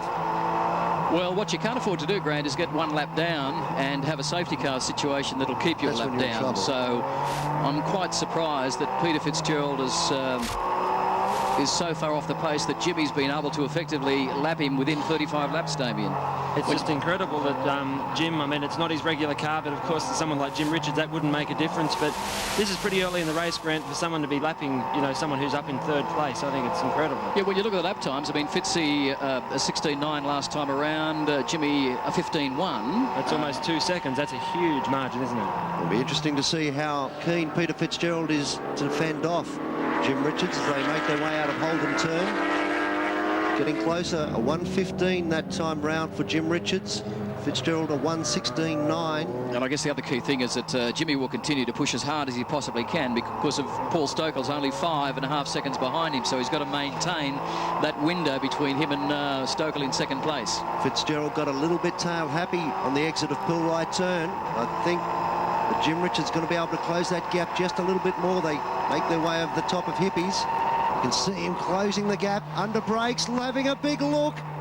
He's made it past, you'd think, yep, straight out the back there, Peter Fitzgerald off the lead lap. I'm absolutely amazed that Jim Richards did that move there. Peter Fitzgerald, in my opinion, was very gentlemanly letting him through. I mean, okay, he's being lapped, but that's a very, very fast part of the circuit. And with Peter Floyd the other day, we could see what can happen there. Yeah, I guess you could say, Damien, these guys have raced each other for years. They won the 1997 3-hour together in the Falcon Tyres Porsche, and they've traded blows for so many years in motor racing, all sorts of categories, enormous amount of respect for each other, good mates as well. And I suppose when Jimmy makes a move on you, I mean, he is the master, and I'm quite sure Fitzy was happy to back out of it. No doubt, and I guess Peter Fitzgerald's recognised that he's in the lead, and like, hey, I'm being lapped, so gentleman Jim makes his way through easy. 4.5 seconds, the gap between 1st and 2nd, Jim Richards and Paul Stokell. Peter Fitzgerald now a lap down. He looks very strong, looks very commanding out there in the VIP Pet Foods Porsche. The one that's amazing me at the moment, not amazing me, but impressing me, is Paul Morris. So obviously he's not a regular competitor in this category. He's in the first of the Group 2 cars at the moment. His fastest lap is 17.2. Okay, let's have a look at the specification sheet of the Porsche 911 GT3 Super Cup car, the 2002 model. It's got the 3.6-litre 6-cylinder boxer-style engine, which of course have been part of the Porsche makeup for so many years. A 6-speed H-pattern gearbox, rear-wheel drive, quite large brakes. They're Brembo brakes. On the front, the rotor is about 350mm diameter. On the rear, 30 or 330mm. 6-spot calipers on the front, 4 on the rear. 18-inch wheels, 9 inches wide at the front, 11 inches wide at the rear. About 380 horsepower to 400, depending on whose dyno they check on the day. They weigh about 1,150 kilos. The difference between this car, Damien, and the Porsche GT3 RS or road car, wider rear track, no trim, carbon fibre doors, Lexan windows, the adjustable rear end is, well, the rear end is adjustable on the tow arms. It's got a front aerodynamic splitter. It's about 100 kilos lighter than the GT3 Club Sport car, adjustable roll bars, and you two folks can have one for $245,000. So you missed one difference, Craig, and that's the extra zeros, I think. But they are a beautiful car, aren't they? I mean, they really are. They're so good in endurance form. They're relatively cheap to run as far as race cars can be, particularly when you're comparing them with the cost of the bike for a Lamborghini or Ferrari. QBE car down there in pit lane. Yeah, this is the John Smith, Wayne Cooper, Wayne Boatwright car. Driver change too. Very leisurely one, might I say, but they are doing a tyre change as well. There's no need to hurry, I guess. But I think that was Wayne Boatwright getting into the car. Yeah, a spin in the race quite early today. Brand new car to Australia, came out of Hong Kong, backed by QBE Insurance. And they have had problems with the car being its first run in Australia most of the weekend. So it's good to see, as we talked about earlier, at least open-wheeler driver, Toyota former factory driver, John Smith, back in competitive motorsport. Out on the track, Paul Morris has been able to get round Steve Bairds and move up into 4th position as we watch this driver change. It did look a little slow, as you were saying, Damien. There didn't seem to be a great deal of urgency about it. Well, if they've had problems with the car over the weekend, they probably haven't had any time to practice that sort of thing. It's not an easy bases. And it's not an easy thing to do. Problems for, it looks like, the Michael Brock Gary Young Evo 5. Now, has it had an off somewhere? 4 wheels on the dirt, 4-wheel drive, putting it all to good use. Michael Brock in 10th spot outright, so he's in pretty good form. In fact, he's running 3rd in his class. I hope those bonnet pins are down. The bonnet's flapping around like no one's business, and, well, the camera zoomed in on there. It looks okay. Let's have a look at the replay. So at Dandenong Road corner, what happened? Oh, missed the braking point straight on. Far too late on the brakes. Yeah, missed the brake pedal, maybe so. As you come off the back straight over the left sweeper and down the hill, you've got that right-left, and when you launch over that right ripple strip, when the car lands, if you get on the brakes at the wrong time and the attitude of the car, that is exactly what will happen. Car 200, one of the Haysom Motorsport Nissan 200 SXs, the Haysom Woods Dean one. Craig Dean having a drive in this car this weekend as well. Running in the GT Performance class, about to be lapped by Mark King. Rodney Wood out in there at the moment.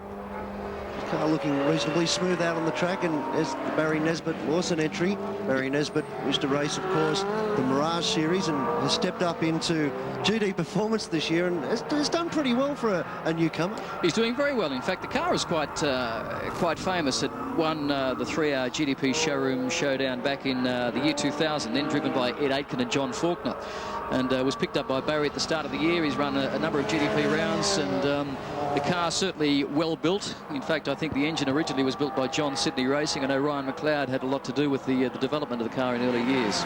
He's also picked up Mal Rose, who has been working on this car right throughout the season, and a very experienced campaigner in a variety of categories of motorsport. Really throwing it around out there too. So this car running 5th in its class, the GT Performance class, and running on the road 12th outright. Great car though, a lot of money, Damien, $98,000 for a high-performance Australian road car. I'd buy a Ford. Yeah, but you're biased. But a good car, and well engineered by HSV. At 400 horsepower, 300 kilowatts out of these cars. Harrop brakes, and they're quite a weapon. And doesn't Peter Floyd drive his well? With the exception perhaps of yesterday. I was going to say, not anymore. Floyd, the man involved in that huge rollover yesterday in the qualifying session. Jim Richards goes screaming past, still clocking up the 114s, low 114s, 114.2 to be precise, 114.8 for Paul Stokell, 6.0 seconds the gap now, so Jim's been able to pull out 2 seconds in the last couple of laps. I'm not sure what the strategy is with the Prancing Horse team and the Steve Beards, John Bower car, but Steve Beards has lost another position, as you mentioned before, Craig, to Paul Morris, and now he's circulating probably 1.5 to 2 seconds outside his best time, and I wouldn't be surprised if they decide to call him in pretty soon and put JB in the car. Well, Well, they've still got to get to 1/3 race distance, and not quite there yet. So no one driver can do more than 2/3 of the race distance. So I would suggest that they will do that with both the Algarve and BHP. At the moment they've ticked that over. All right. And, subject to safety cars and other issues like that. I didn't say I knew the rules. I said I knew how to drive. Richard Stokell Fitzgerald continue to lead the Pull-Right Sandown 500, and this is your race leader. Superbly engineered car and a well-presented car too. I mean, Tony Quinn and the boys, Jamie Blakely, have done a great job to get this car looking so good. Sensational black colour, the big yellow paw prints. I'd like to see Grant's Ute black, actually, Craig. Well, you saying you'd like to see the underbody of it sometime, would you? Because I can assure you that I wouldn't. Stokell still 5.9 tenths of a second, back there in second spot. And as we said, Peter Fitzgerald 1 lap down in third. Now, when you consider that the man running third on the road is a lap down, that gives you a very, very clear indication of the speed that Jimmy Richards is carrying in this car. But not only a lap down, but 3 seconds a lap slower. And again, John Smith in trouble too in the QBE car that Wayne Boatwright has just stepped into, I think. So the problems continue. One would think by the number of offs they've had this morning, there'd be some kind of brake problem with the caution. Obviously, some problem somewhere in the car. You can't have 3 drivers all making the same mistake. Also be thinking down in pit lane at the moment. Teams will be starting to get ready. One driver has to do 54 laps of the car before they can safely go right through to the end. So with 42 laps down, they'd be starting to get ready, starting to prep themselves, because you can win and lose a race, as we've seen many times in motorsport before, down there in pit lane. You want to make sure everything goes right. And in endurance racing, well, Damien, you look at it from a driver's perspective. Is it important to be quick, or more important to go that little bit slower and make sure everything's thorough? Well, when you see that the race leaders are doing 14.8s and lower, I think it's important these days to have a combination of both. I mean, the teams are that professional, the cars are that well prepared that you can't afford, if you want to win the race, seriously want to win the race, you've got to be fast and you've got to be consistent and reliable. Sam Newman there in 7th, the Pulvercar in 8th, King in 9th, Alexander rounds out your top 10, then Young and Barry Nesbitt. Just looking at a few moments ago, Cohen and Knight in behind them, then Gilbert, the Peters car. And we go back to Orford and Cave rounding out the 18. Then, of course, Trevor Haynes well down now due to those earlier noise problems with the Yamaha TE Tickford car. Then Phillip, Haysom, Haberfield, Keane and Smith. Also 10 laps down. Russell, Dunkley and, of course, Polton a DNF, so not running at this stage. 1:14.80 last time round for Jim Richards. 1:15.05. 6.1 is the gap between first and second. So once again, looks like Jim's just holding station. There's probably still a little bit more in the car, but why push it too hard? But look at Paul Morris. I talked about him before and we got sidetracked, but Paul Morris at the moment in a Group 2 car is actually going faster than Peter Fitzgerald, faster than Steve Beards and Mahir Al-Gadri, all in Group 1 cars. I think that's fantastic. Sammy Newman in 17. Yes, he'd be very happy with that very consistent performance. His lap times are also very consistent. And as much as people like to poke fun of Sam, when you consider that he didn't take up motor racing until he was 53 years of age, I think he's done a very commendable job. We're certainly very excited after taking out his first race win back there at the Clipsal 500. Well, I'll tell you what, not only can he claim all those glorious things in his football days, but I can never say that I've qualified pole position for the Sandown 500. Oh, look at the QB insurance car again, slow on the road. So car number 8. So the problems continue for this car with Wayne Boatwright behind the wheel at the moment. Let's have a look, and it's simply on the power too early. We're making excuses with the car before, but you're right, Craig, that was simply too keen on the right foot, and he's looped it, but why he was going slow down the straight when he turned it back around is beyond me. Well, I guess the problem for Wayne Boatwright, of course, is he's normally used to four-wheel drive cars, so he stepped into a Porsche Cup car from a Subaru. A big step up. And we should point out with the problems that they've had with this car throughout the weekend, he's had very little track time too. So again, Jimmy Richards with Steve Beards. And he has just gone round Beards, so that puts Beards, what, 2 laps down, 2 full laps down. That'll be disappointing for the team. Make it very hard for John Bowe to come back and win this race and make his 4th Sandown 500 now, because with no safety cars, even if there was a safety car period, John Bowe now cannot get back on the lead lap. Well, missed gear there. Or is there problems with the car? Well, it may well be too. No, I think it was just a misgear as they came out of the corner. His focus is right up behind the Tickford car and missed a gear. Okay, down to pit lane. Here's Ali Drower. Just at the moment, Craig, they've just had to give a push out to the Brett Peters Subaru there. Grant Denyer behind the wheel. Basically what's happened is poor old Grant is trying to just get through this race in fourth gear only. So a bit of a baptism of fire for a young V8 brute, but he's having a ball. Yeah, well, first ever Sandown 500, and he's got his Elton John platform heel driving boots on today because the two guys that are going to follow him are quite tall fellows. Well, he's going to be reasonably slow out of the turns, you'd have to suggest, stuck in fourth gear. Not the way you want to be racing in an endurance race, but with endurance races being what they are, you never know what could happen. So the Budweiser Ferrari. Steve Beards, the car that John Bowe will step into more than likely after the first stop. I don't know if Jim Richards got a problem, but in the last 2 laps, Paul Stokell has brought the gap down from what it was 6 seconds to now just over 2 seconds. This is going to be very fascinating then. So the race lead, less than 2 seconds between them. Richard, Stokell, Fitzgerald. So it's Porsche, Lamborghini, Porsche, Ferrari in the top 4. As again, we're on board with Steve Beards. He's right in amongst traffic too, and Steve Beards has performed pretty well throughout the regular season of the championship. He's had some big battles with Sam Newman and John Chulin, and I think he's learnt a great deal in 2002. But just, again, referring back to the lap times, how critical it is that you get every gear change right. We saw him miss a gear on that last lap, and his lap time was a full 4 seconds of his average time. Done a great job to step up from the Group 2 Ferrari. Steve Beards, he's had a tremendous battle in Group 2 of Nations Cup this year with his two teammates, Sammy Newman and John Chulin. They've traded championship leads in the point scores. They've traded race wins on a number of occasions. Steve's had, I think, 2 or 3 drive-through penalties for jumping the start. A number of spins this year, but he's very, very committed to his motorsport. His ultimate aim is to step up to V8 supercars. Very passionate about it, but I've never known anyone to get penalised for jumping the start so many times. Guys, it's great fun watching the onboard shots and the way they're sitting there behind the wheel, just changing gears, looking out the front of his car now, up into Holden turn, picking up one of the back markers. Oh, as far as he's concerned, that's the sort of thing that'll give you a bit of a fright, Damien, seeing somebody getting it wrong in front of you.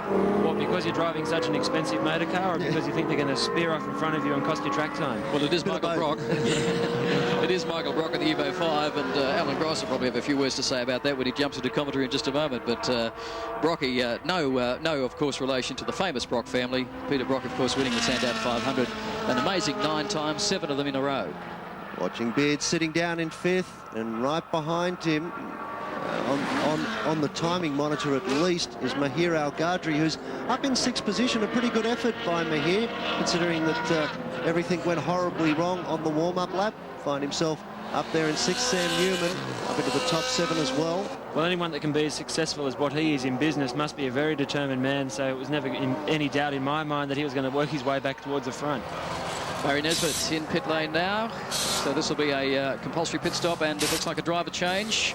They're running in 12th spot and further back in the field in terms of the GT Performance class, but a good effort, about 5th outright. So this is the Pull Right Sandown 500 live right around Australia, folks, so we hope you're certainly enjoying all the action on SBS.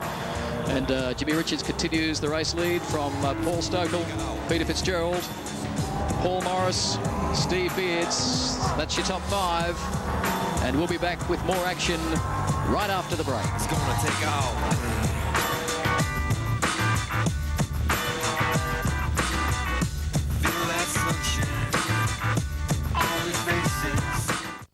We turn our backs for a few months. Join Richard Ackland, What happened? Narelle Hooper, The Business Show has discovered a loophole. The annual general meeting. Peter Martin and Raina Sarampayat, Modest the games. most experienced team of business reporters on Australian television. So there'll be rich pickings for local and global issues to keep us riveted for the rest of the The year. company you were dealing with, from what you say, I think was OneTel. OneTel. It's a telephone company. The Business Show, tonight at 6. 50 years of the world game in Australia through the eyes of one of its most respected veterans. Johnny Warren details every stage of soccer's long wait for acceptance. From today back to a time when the only people who played soccer weren't real Aussie blokes. Sheilas, Wogs and Puftas. An incomplete biography of soccer in Australia. Out now at Demics, all good bookstores, online, or phone 1300 305 999.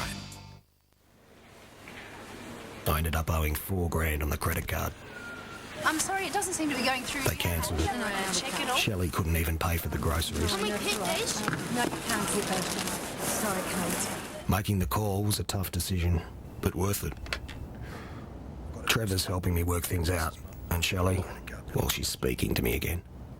Think of what you're really gambling with. Call Gamblers Help on 1800 156 789.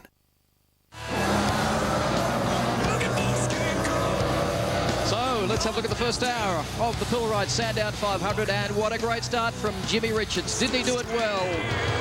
Read the rolling start beautifully, slotted into turn one and led the field. Early pit stop for the Trevor Haynes, Ed Aiken, Bob Hughes, Yamaha, Tickford, TE50. First of their 4 compulsory pit stops in the GT Performance class, so no problems at this stage for that car. Graham Alexander in the Evo 5 being wrapped up by Mahir Al Gadri in that sensational 360 GT, about $700,000 worth of black Ferrari there. And then John Smith in the QBE Porsche turned it around. The car is sharing with Wayne Cooper and Wayne Boatwright. Problems all weekend for that car, unfortunately. So let's hope that their woes get sorted out well and truly into this race. Graham Alexander leading Mark King in the GT Performance class. Great result for the 60-year-old guy from Geelong here in Victoria, who's had a hot and cold year. Of course, problems for the Century Battery Subaru as well, with the car jammed in gear. Then the Darcy Russell, Darren Palmer, Chrysler Viper into pit lane. Problems with the power steering, coolant coming out of the car. And unfortunately, one of the fancied runners out of the race. And Mark Brame loops car 96 around. The Nissan 200 SX Spec R, debris on the track. And of course, plenty of action continuing here at Sandown for the Pilrite Sandown 500. And of course, joining us in commentary, fresh from the Brute races, didn't have the best of weekends, of course, Sandown 500 winner previously, Alan Grice. Yeah, just a little while ago, though, just a little while ago. Did it all come back to you today? Oh, these tracks, I think, are you find them indelibly imprinted in the back of your brain box there somewhere. As soon as you see them again, they're all pretty much the same as they were. So AJ did the stint in the Cobra Wrangler Brute. How did he enjoy that? Well, he did a great job, as you'd expect. Jonesy's one of those people who can drive any sort of motor car. You know, there are so many people who are category specific, if you like. But Jonesy's a driver, and he was pleasantly surprised with the Ute. Pleasantly surprised. He thought it was would be a lot lighter and slidey in the tail, but he came to grips with it quickly, particularly in the rain. He was second quickest in the wet session yesterday, or second quickest forward, and really did a good job. One of the cars you don't want to see sliding around the track, particularly there where there's a hard concrete wall, as the car we're on board with the Ferrari of Steve Beards at the moment. And looking down at where they are, Beards is currently at 49 laps, so he's about 5 laps off the earliest point where he can take a pit stop, so that Bowie can go all the way through. Righty with Steve Beards, Alan Grice. Just talk the lap for us. We're looking at the telemetry, gear change points, revs in the car. Talk us through this Dandenong Road corner section of the track. Well, that's probably the best section of the track from a driver's point of view, but the rest of these corners, really, you've got to concentrate on getting the power on the ground, particularly with this type of motor car. And it's a brake coming up into here, and no doubt 1 or 2 gears back on the paddle. Hold it right, because you need to get out on the straight. It's so important to get this through this corner. That's a good exit. And then right up to 6th down the straight. And then, you know, as soon as you sort of feel your eyes bulging, you get on the brakes. Well, look at the speed, 210, 215, 220, 225, 227. Hard on the brakes. Hard on the brakes and paddle, paddle, paddle. I guess back to 3rd for that corner. A squirt up to the little right-hander, then back to 2nd, I would imagine. Then 2nd through the right, then the left. Then on the brakes again. There's another gear gone in. Maybe he's using 1st there. Ferrari's normally a pretty hot tall gear. Great shot of the Formula 1 style paddle gear shift on the Ferrari, isn't it? I mean, you can really see it at work there. Absolutely. That's when you think of it, you know, how far we've come with technology, and that's pretty normal in a road car, in some of these road cars today. Well, of course, this car doesn't even have a clutch. I mean, everything is electronically controlled. It actually has a clutch in the rear of the car, but it's electronically controlled, and there's no clutch pedal. So the moment you touch the pedals on the downshift, it automatically matches the rev range for the gear change. So really, it's hard to get it wrong, isn't it? Yes, it is indeed. Here's a stop. Okay, and a stop for the race leader, and down there is Grant Kenny. Yeah, well, let's have a look at this. This is Jim Richards getting out of the VIP Pet Foods Porsche. In goes Tony Quinn. He puts the cushion in first. Seats aren't adjustable, so the cushion goes in to adjust their position. Jimmy now plugging in the radios as Tony's looking after his belts.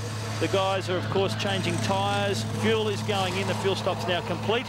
So it looks like the only delay here will be the driver as Tony tightens the belts and is ready to go. So not a bad effort there at all for the VIP Pet Food Porsche. Yeah, they always thought it would be about a 30-second stop for a driver change, and he guesses us up out of pit lane. Very big moment for Tony Quinn. This car was leading this race last year with Quinn and Richards behind the wheel and was set for a great victory until the car had mechanical problems towards the end of the race. But very, very formidable combination. Alan Grice and oh, in fact, he's run off. Tony Quinn on cold tyres has run off.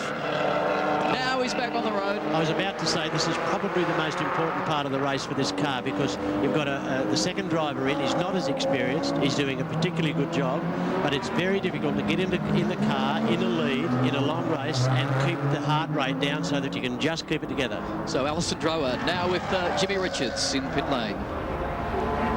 Just getting Jimmy as he takes his helmet off, and I'll bring him out into pit lane so that we can all have a good look at him. Hey, Jim, how was that for the first stint? Yeah, very good. Car's going great, so we haven't really got a complaint now. Traffic's plenty of it, but they're all very, very good. But we're quite happy. Yeah, just noticed Tony Quinn had a slight little sort of wiggle there on cold tyres. I guess at this stage, what is the strategy? You're going in for a second stint, and when? Yes, we'll do another 54, 55 laps, and then I'll go in again and we'll go to the end. You've got an amazing gap too there, that just a case of Tony holding on to that. Well, I mean, you know, everyone else has got to stop, and we'll see where we are at the end of the next stop, but I think we've got as much pace as anybody, so if that's the case, barring no problems, you should be looking all right. It's a long race, isn't it? It certainly is. Not even a quarter over yet. Thanks, Jim. Thanks. Well, Jimmy Richards, a twice winner of the Sandown 500 back in 1985. Won it from last two. You may remember Alan Grice. He had, I think it was a black JPS BMW. They had problems with the car. It stopped on the track. He actually got out, changed something in the fuse box, jumped back in the car and went on to win the Sandown 500. Yes, well, he'd certainly have that over me, because I think fuse boxes are something that other people should tamper with. Are you surprised that only 55 laps into this race that only Stokell and Quinn and Richards are still on the lead lap? I mean, Peter Fitzgerald in third place is now a lap down. Yeah, very surprising. I think it shows quite a lot of difference between the lap times of the drivers and the co-drivers in this category. And I think it's a very important time still. I think Quinn is now probably 2 laps out from his stop. He should be starting to settle down, settle into a groove, and it's so important that he does. Yeah, one of his biggest enemies, you'd have to think, out in the car is just the pressure that he's placing upon himself. I mean, imagine... well, you could probably do it, Gricey, but I know that Craig and I couldn't step into the shoes of Jim Richards and take a car with this much power and this much drivability out onto the track. So Ali Drower now with the pole man that started from the front row of the Sandown 500. It's actually Grant Kenny with Sam Newman. I thought it was the haircut you didn't recognise there, Craig, but Sam, that was a great drive. A lot of pressure starting off the front of the grid, but many will say you handled it well. What was it like from inside the car? Well, it was frightening. Suddenly there's this wall of steel and noise and wind and fire and heat, and they all went around the first turn, and that's fantastic. So the main thing is we've got it back for Scott to have a drive in. That's the main thing. That's good at this stage of the game. But generally, though, driving the car, you didn't have any problems. The car's going well? No, the other drivers are very good. They're very aware of what's going on, as we are with all the other ones. There's a pecking order, you know that, Grant, and all the riffraff get out of the way for the upper echelon. That's good that everybody's learnt that, mate. I guess you're going to sit back now in the lounge chair and take a little bit of a break, get the hair sorted out, ready for your next stint? Yes, I'll just go into a reclining chair and into my private motorhome and read perhaps just a little novel or so, and then wander out and take over. Good on you, Sam. Thank you very much. One of the true characters of Nations Cup this year is Sam Newman, and for those of you that have just joined us for the telecast, Sam Newman did start from pole position. We should explain why, Alan Grice, but yesterday in the Top Gun shootout, Sam was actually 10th fastest in qualify. He was the first man out on the road on a dry track, and of course as soon as he finished the lap, the heavens opened up and he was the only man to actually get a dry lap in. Well, you can become a hero in lots of different ways. Well, you've still got to drive the car, haven't you? You've still got to keep it on the road, exactly so. Yeah. The interesting thing about that, Craig, is that a number of drivers have won this race from pole position. Peter Brock, Alan Moffat and Craig Lowndes, and Sam Newman won't be joining that list at this stage. You wouldn't think, but you never know. It's a long day. Speaking of long days, look at the times of Paul Stokell. He's down in the 1:15 mark. He's really trying to make as much hay while the sun shines to try and, when he comes into pit lane and lets Anthony Tratt hop into the Lamborghini Diablo, situated so that he is in front of Tony Quinn, who's just out there coming to terms with that car. This is the man that's running third in the GT Performance class, Graham Alexander, but this is Anthony Tratt, who's going to step into the lead car, the Crazy John's Lamborghini, when Paul Stokell comes in for the pits. The man that turned it around in practice the other day on his in-lap, would you believe, and did quite a lot of damage to the rear end of the Ferrari. And of course there are radiators, exhaust pipes there, and he said, look, I couldn't believe it. I was doing about 5 kilometres per hour. The car started to roll backwards towards the fence. He jammed his foot on the brake pedal, and he said with the ABS it just wouldn't stop the car. So he crunched the Armco, thought that'll be a little bit of a scratch on the rear end. And of course when he got back to the pits, there were radiator, exhaust pipes hanging off, and a lot of damage to the rear end of the Ferrari. Alan, do you think that'll play havoc with his psychology, or do you think he's been around long enough to get over that? No, hopefully not. You just wipe those things right out, and it's so difficult to try and guess. When you give a car a bit of a bump, sometimes you gave it the bump, you think, oh, I've damaged all sorts of things, and you get out of the car and look at it, and there's really not much done damage at all. But on the other hand, sometimes you can just give them a little bit of a nudge, and you look out, have a look at it, and you think, how did that happen? It's so difficult to assess damage from inside a motor car. Well, you've had plenty of opportunities this year in the V8 Brutes, mate. You should be an expert at it. I've had plenty of opportunity in my career, and I haven't planned to stop. Trevor Haynes, Ed Aitken, Bob Hughes in the Yamaha Tickford TE50. Trevor, of course, 41 years of age, based here in Melbourne. He's a finance director and plays a bit of baseball on the side. Career highlights was first in Class E back in 1997 in the GDP Championship, running a Ford Laser then. I notice Tony Quinn is he's wound himself right back into that motor car. Now he's obviously comfortable. He started off doing 1 minute 19s. Then I noticed a 17, a 16, and then was it just a 15? Oh, he's been slower on that lap. It looks like Steve Beards has come in, and there's been an incident too between the Haysom Motorsport car 200, the Haysom Rodney Woods, Craig Dean car. And Peter Green also involved in that one, Craig.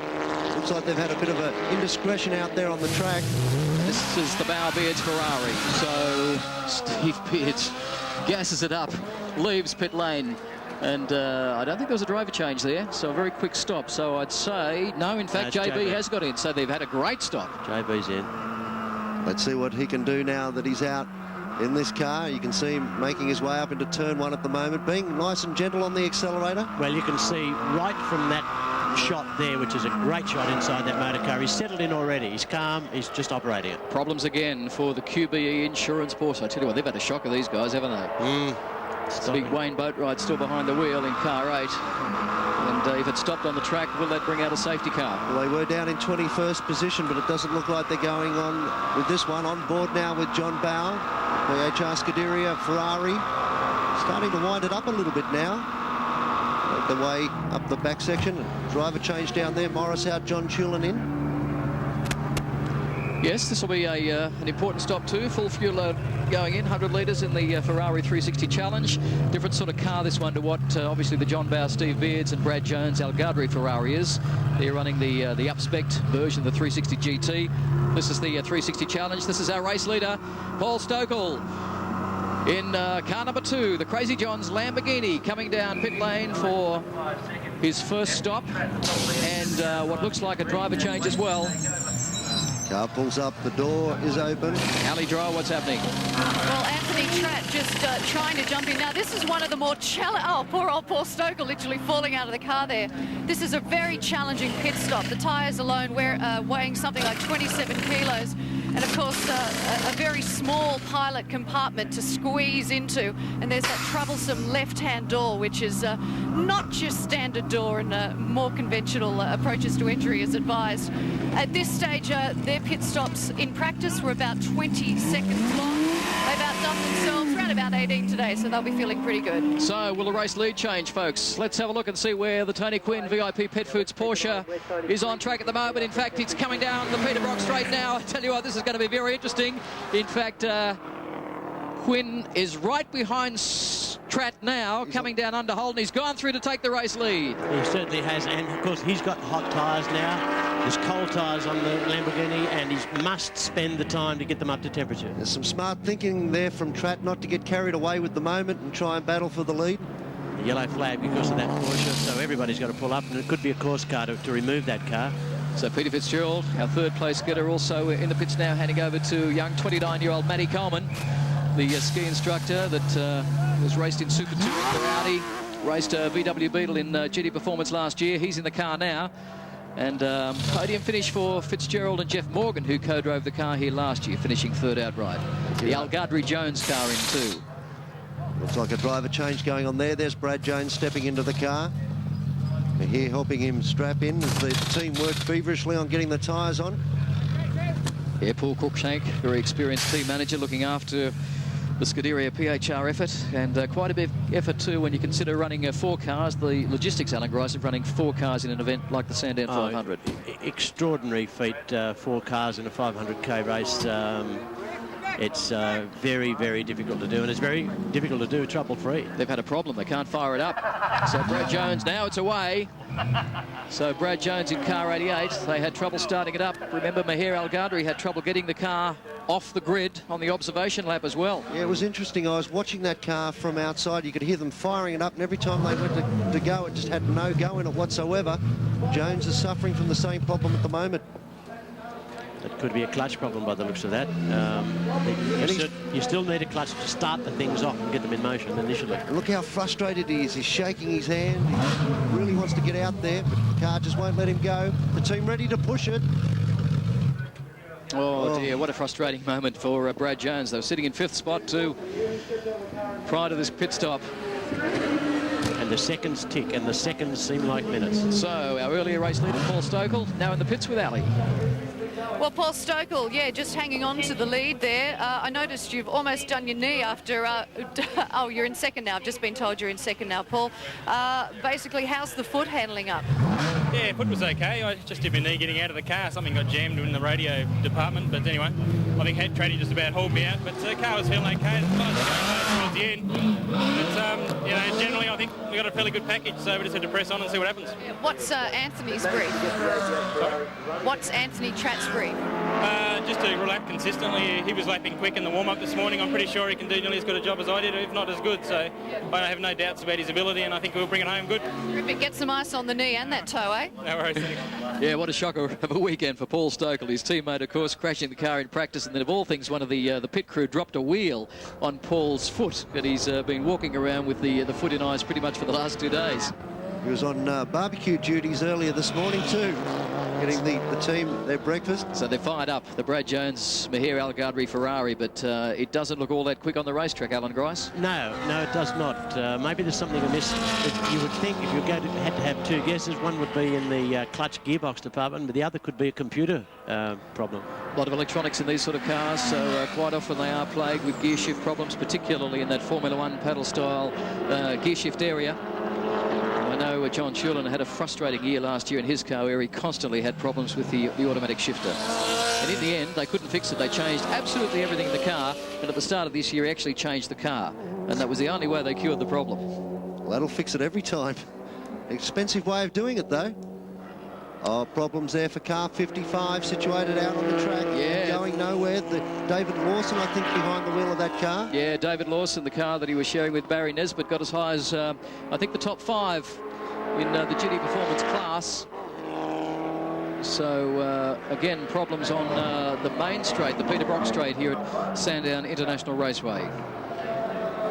So unfortunate for the Mortgage House 55 HSV of Barry Nesbitt, former Triple M sales rep that started racing in the Mirage Series and jumped into a GTP at the start of this year. I don't know if there's a problem there for Anthony Tratt. His previous lap was a 120.7, which is around 4 seconds slower than our leader. Let's have a look at the GT Performance race score, and it's Mark King who continues now to lead that class from Graham Alexander, the Evo 7 leading the Evo 5, Donny Pulver. After that spin earlier today from his teammate Mark Braham, there in third spot, running 10th outright in the class. Mark Cohen also doing a good job too, 4th outright in his car from Michael Brock's Evo 5 and the Dennis Gilbert Evo 5. This again is the Greg Haysom car 200, with his co-driver Rodney Woods behind the wheel at the moment. A magnificently turned out car, aren't they, the Donut King cars, coming across the start-finish line now, heading down Brock Straight. Put together a pretty spectacular package early on if the pace isn't quite there at the moment. So Tony Quinn now with a 19-second gap over the second place Anthony Tratt. Matt Coleman in third spot in the Peter Fitzgerald Porsche from John Bowe, who's now 4th on the road, but of course a lap down. Grant, what have you got for us? Just as a bit of an interest, Craig, you know, when you wash your tyres and car at home and it ends up black after a couple of days, well, this is the amount of brake dust that's come out after just 1 hour of racing the Porsche around Sandown. Well, Alan Grice, you've probably seen and breathed plenty of brake dust over the years. I'm sure. Mine and other people's. I noticed that Bow's on a charge. The previous lap was a 14.9. This one, though, he's had a little bit of a traffic problem, but with those laps down, he's got a huge job ahead of him. But JB will just put his head down, get the laps ticking over, and I think he'll go quicker and quicker. He'll pick some of that time up.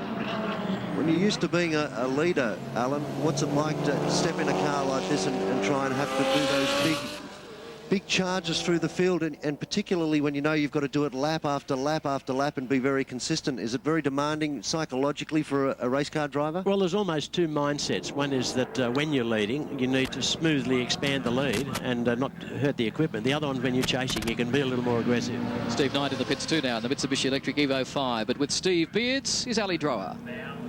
Thanks, Craig. Now, Steve Beards, you warmed that Ferrari up nicely for Mr. John Bowe. Yeah, Ali, I didn't do a bad job. I'm a bit disappointed, but it's 161 in that race, of course, and my job was just to bring it home and keep it on the track. Yeah, you're one of those drivers that is particularly hard on themselves when it comes to expectations. Why were you disappointed? I suppose I expected to do a bit better, but, you know, my mentor, John Bowe, that's B-O-W-E, put it very well.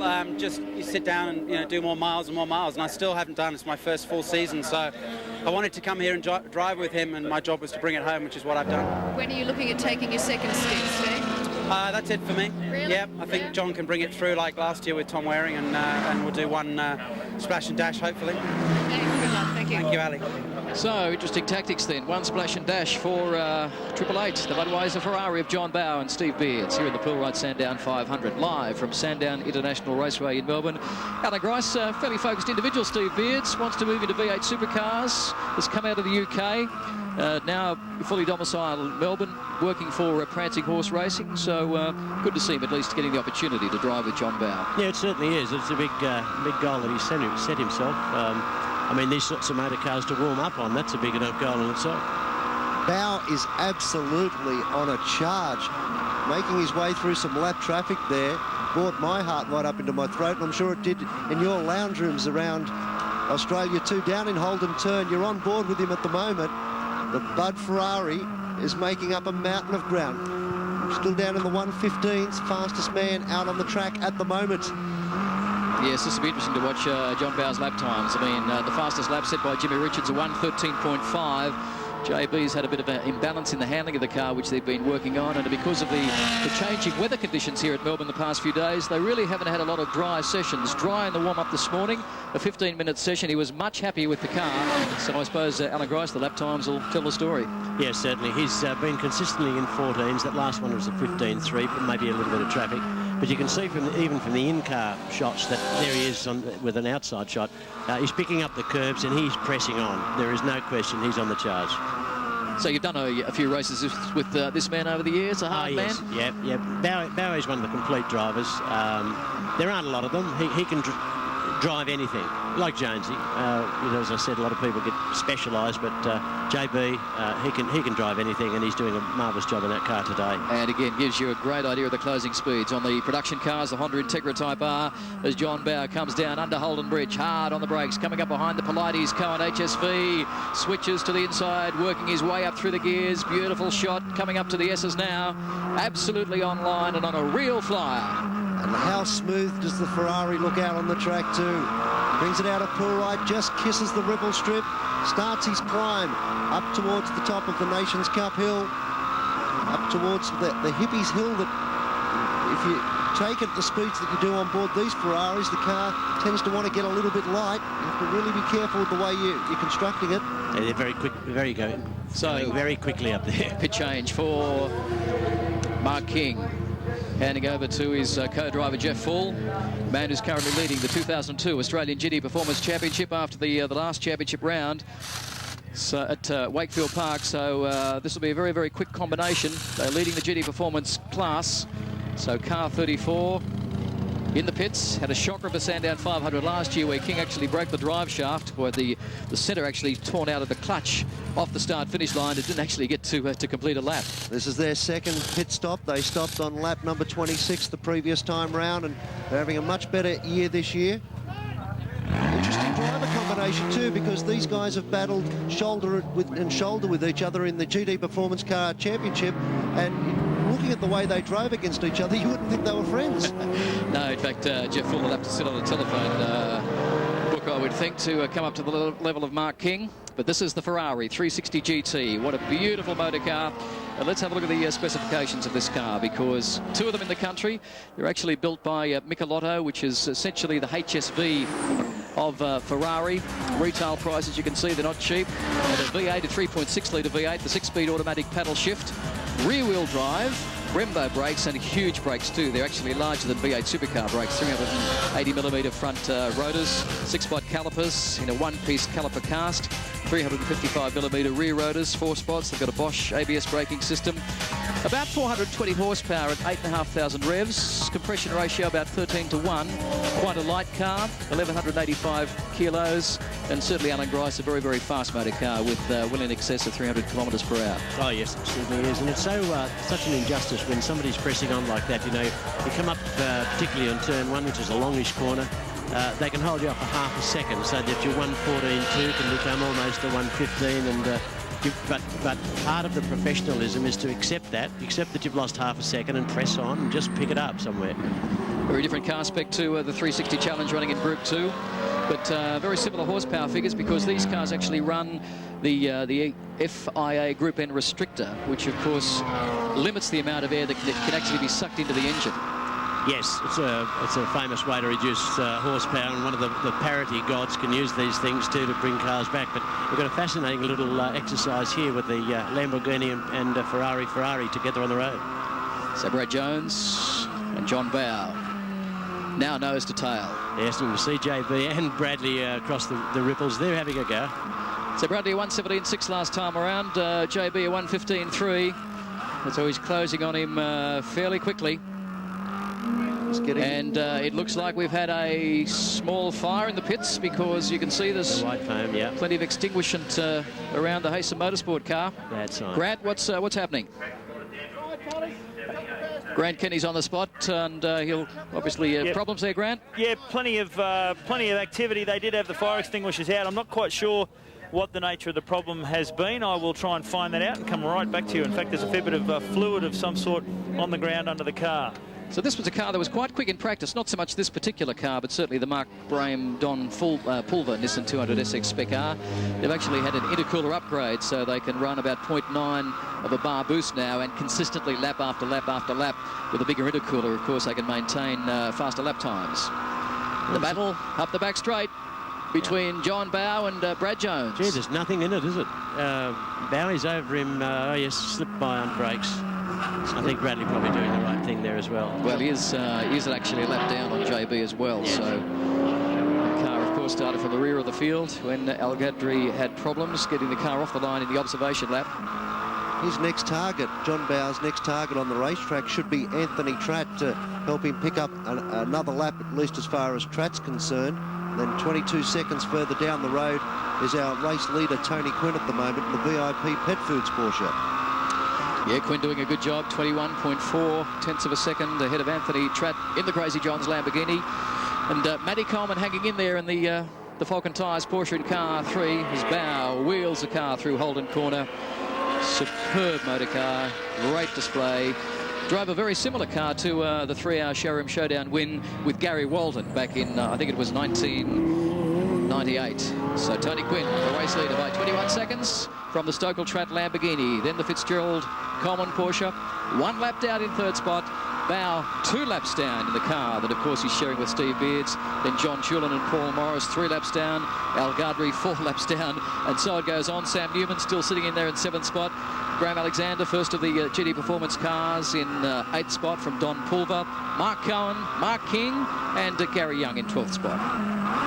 Down into Dandenong Turn they go. I was just watching Woods' Donut King car across the back straight, disappearing into the distance. Started side by side and became a dot by the time they got to the end of the Nations Cup straight. As John Bower works hard behind the wheel. 1:17 on the previous lap. In fact, Tony Quinn and Anthony Tratt on the previous lap were quicker. Interesting to see what he can do this time around. A 1:15 now. He's back on it. Traffic managing to get out of his way. Yes, it is traffic. I think 16, 16, 17 for the first 3 cars. You know, I think either part of the track's going off or the traffic's just going through one of those cycles. Oh, problems forward. Looks like the Quinn Haberfield Honda Integra Type R. So they were actually doing very, very well in the production car class. In fact, they were leading it earlier today. Mike Kilpatrick, also one of the drivers in this car. He's the guy that's in it at the moment. It was down in 19th position before its little indiscretion up there in Holden Turn.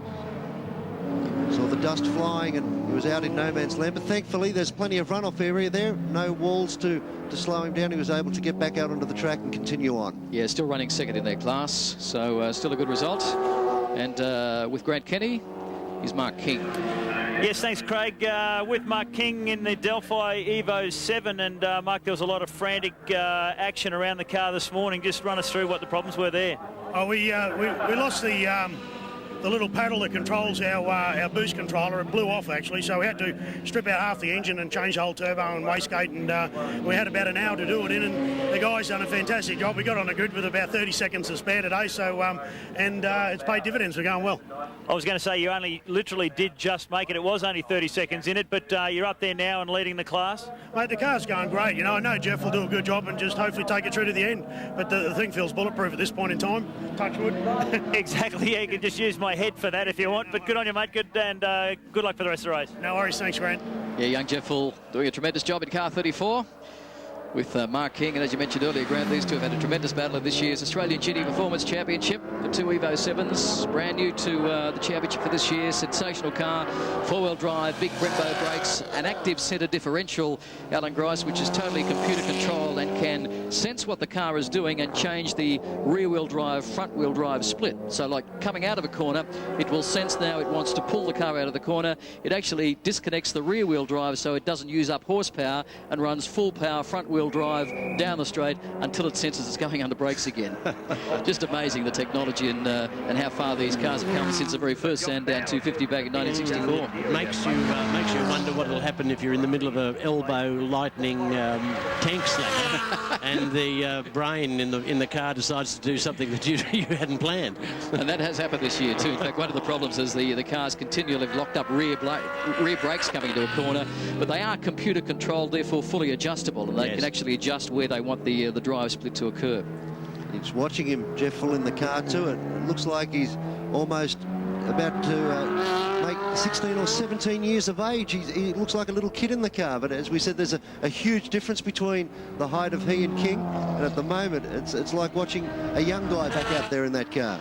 Only 7 laps away now from the halfway point of the 2002 Pool Ride Sandown 500, folks. So we certainly hope you're enjoying a live telecast right across Australia on SBS from a very famous racetrack. Had its first race meeting back in 1962, Alan Grice.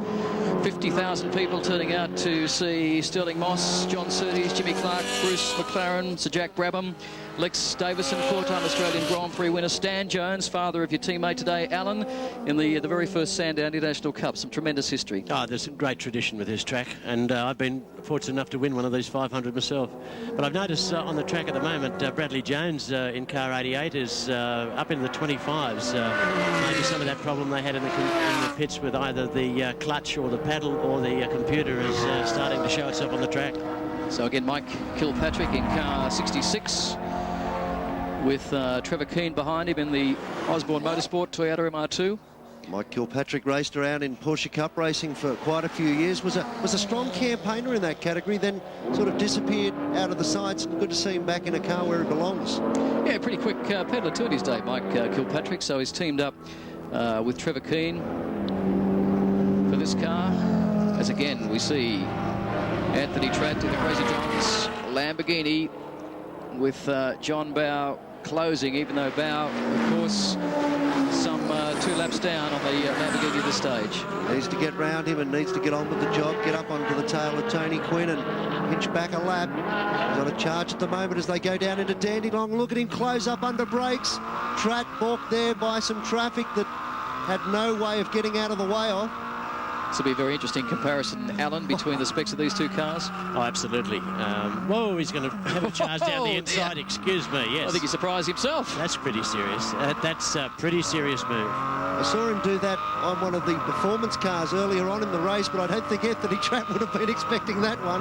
We're on board with Tratty now. He's got a bit of a run coming down the straight. Certainly got the straight line speed, but no, Bowie's got the bit between his teeth. He said, I've given you a little bit of short back and sides coming into the straight. You're not going to catch me at the end of it. It's been your time to shine. It's now Bowe time. Yes, and he's got 20 seconds to Quinn up the road ahead of him to try and get one of those laps back. See what he can do. He's certainly dialed into the car exceptionally well. His lap times have proven that, and you've seen with the onboards that we've been showing you that his attitude is there. Look at this time, Tratt gets a big run out of Poolwright. They're side by side going up to the top of the hill. He's passed him. Wow. Well, just horsepower. 6 litres, V12. No substitute for cubic inches. Now, watch Bowe under brakes again at Dandenong Road corner. Comes back, slots the Budweiser Ferrari through. Superb move. Now again, can he hold him off down the main straight? Well, he's in front of him this time, so he'll get a better run coming onto the straight. You'd suggest he was hopelessly offline last time round as a result of that overtaking manoeuvre. And I think Tratt obviously was awake to the fact. Onto the main straight they come. You're on board with Anthony Tratt now. The Crazy John's Lamborghini Diablo coming up behind the Bud Ferrari and closing traffic again, but the traffic is going to beat him. In fact, he'll have to slot in behind Bowe, coming under Holden through turn 1. I think you're seeing a variable width Ferrari out there. Great job by Anthony Tratt to fight back. The car just dancing a little bit there, locking up a brake perhaps. They make their way out of Poolwright now and onto this long back straight. This is where the Diablo has plenty of horsepower. Well, JB was obviously trying so hard through that section of 1, 2, 3, 4 corners to try and pull out that little bit of gap so that he could hold the Lamborghini off up the straight, and I think he's going to do it. Yes, he has. He just had enough gap. Now he's going to really try to get him pull away by the time they get to the front straight again. What a great dice halfway through this race, almost. And 2 very expensive motor cars, $500,000 for the Lambo, and some more serious Wonga on top of that for the Ferrari. Well, just because it's a 500k race doesn't mean it's a reliability trial. These guys are at it. And Anthony Tratt should take away a lot from that, because I was just watching Bowe make his way down from the top of Hippies Hill. He was well and truly on it. The car was twisting around and bucking and squirming. And to see that car doing that, you know that he's right on the edge. Yeah, he's done a great time too. In fact, a 1:15.5 last time around for Anthony Tratt. So that's his fastest lap of the race. Yes. Keep following him. And a 15 dead for JB. That's not actually a bad idea for Anthony Tratt to sit behind as we go down to the pits, and the Yamaha Tickford TE50 having a service. Well, yeah, could well be one of the 4 compulsory pit stops that GT Performance cars have to make, and driver change as well. So Ali Drower's on the spot. Yeah, Trevor Haynes just stepping in there, replacing Aitken. Trevor, a little, not too bad at the moment. I think they're running a 6th in their class and 11th outright or something. You might correct me on that one. So they are a little bit disappointed. Oops, they've just fallen off the jack there. Well, this is every pit crew's unfortunate. Every pit crow's nightmare here, as you can see, because they've just done a tyre change and a fuel, and the drivers, and they've just caused a bit of damage under there as well. They're going to obviously have to push that car up with another jack. There you go. It's actually rolled over. Yeah. So another jack is being brought in to lift the front of the car. This probably didn't go down in rehearsal. You can be pretty sure of that, eh? Yeah, well, Alan, I remember back in, was it 1986, you were leading this race in the Chickadee Commodore, the car that you took on to win Bathurst with Graham Bailey that very year in the Sandown 500. And you, again, were comfortably leading the race. And I think pit stop, the front or the rear wheel nut wouldn't come off, and you were stranded in pit lane for quite some time. There's also another year, and I think it was here at Sandown as well, where we couldn't actually get the co-driver out of the car. The buckle, the centre buckle in the 6-point harness would not come undone. And big pair of scissors. Well, Les Waller was most unimpressed. The pit manager, I think he was about to take to it with an axe. So Tony Quinn still our race leader in the VIP Pet Foods Porsche. The gap still 17.5 seconds to Anthony Tratt in the Lamborghini, and Matt Coleman 2 laps down now in the Falcon Tyres Porsche as the Donut King Nissan 200 SX Spec R wheels through turn 1. And as you can see, the gap between Quinn and Stokell with Tratt in the car, 17 seconds. John Bower still back there in 4th spot from John Chulin, first of the Group 2 Ferraris. In 5th, the car he's sharing with Paul Morris. Then Al Gadri.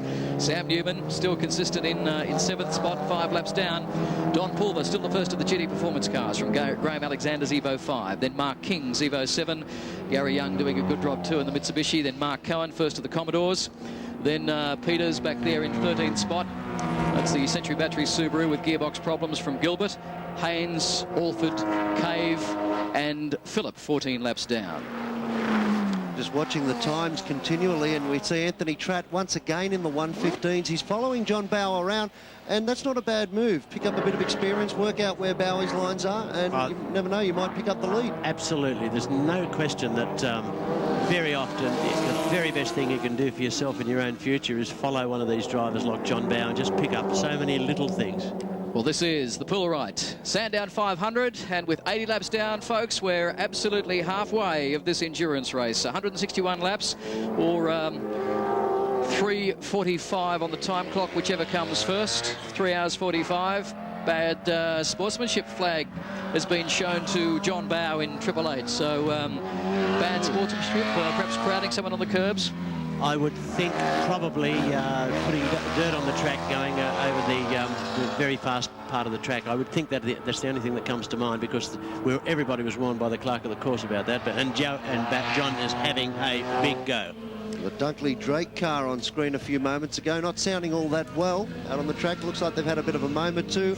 The Rubis Keen car down there in pit lane at the moment, getting its service. And it looks like there's a bit of urgency about that too. Something wrong at the rear of the car. You can see the mechanic now down cleaning up. Looks to be some oil coming out of there. Hopefully it's not brake oil. They fire it up and head off down pit lane. Come out to rejoin this race. A long, slow drive down pit lane. Frustrating when you've been out there travelling at mega speeds and then have to stick to a speed limit. He's doing a pretty good job, the Toyota. Well, it's taken 1 hour and 3/4 to do the half race distance of 81 laps. So no question about it, we're ahead of the race pace for last year. Grant, what's in pit lane for us? Yeah, mate, I think you're just mentioning the fluid and urgency at the back of that MR2. It looks to be coolant that's been dribbling, but the guys are just getting in here now to mop it up, and there was something that looked a little bit like oil further up the car.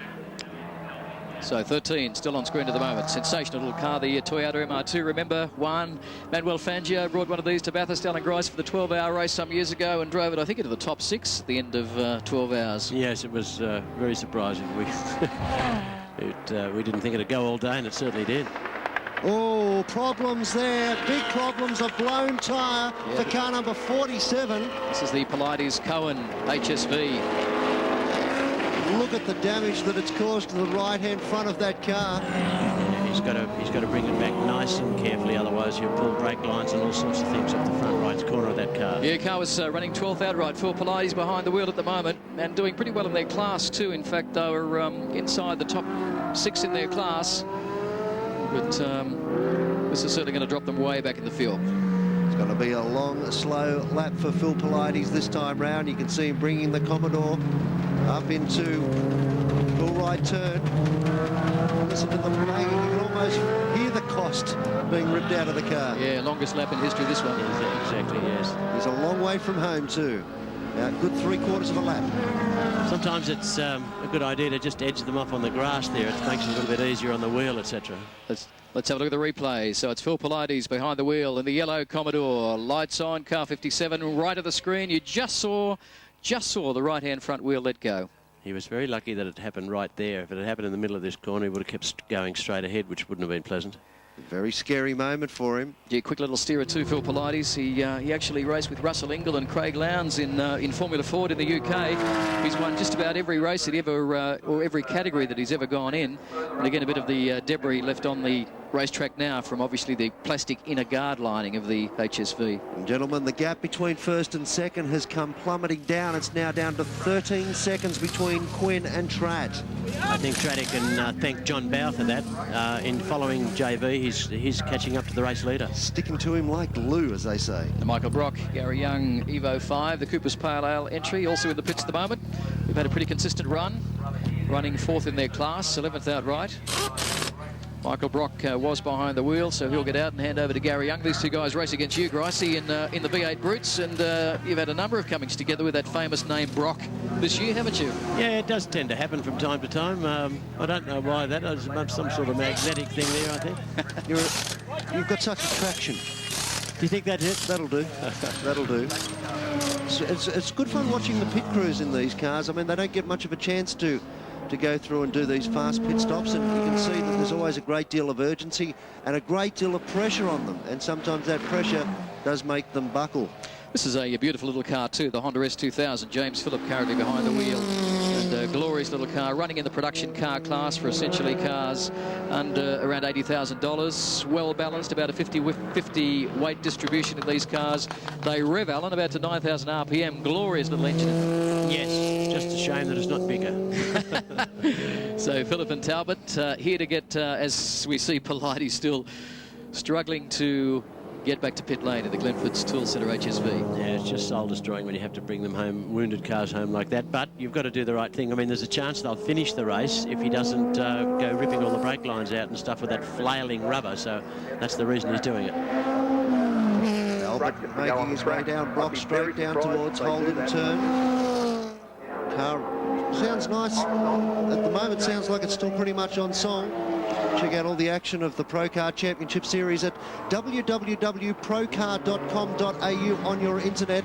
There are a host of things there as well. Oh, in fact, he's just had a slight moment, I think. Yeah, made me jump too. You can see shots like that actually up on the internet site, and all the goss, and join in the forums and have your say about the drivers, the cars, and the people behind the scenes of the series. Okay, in the pits, it's Grant Kenny.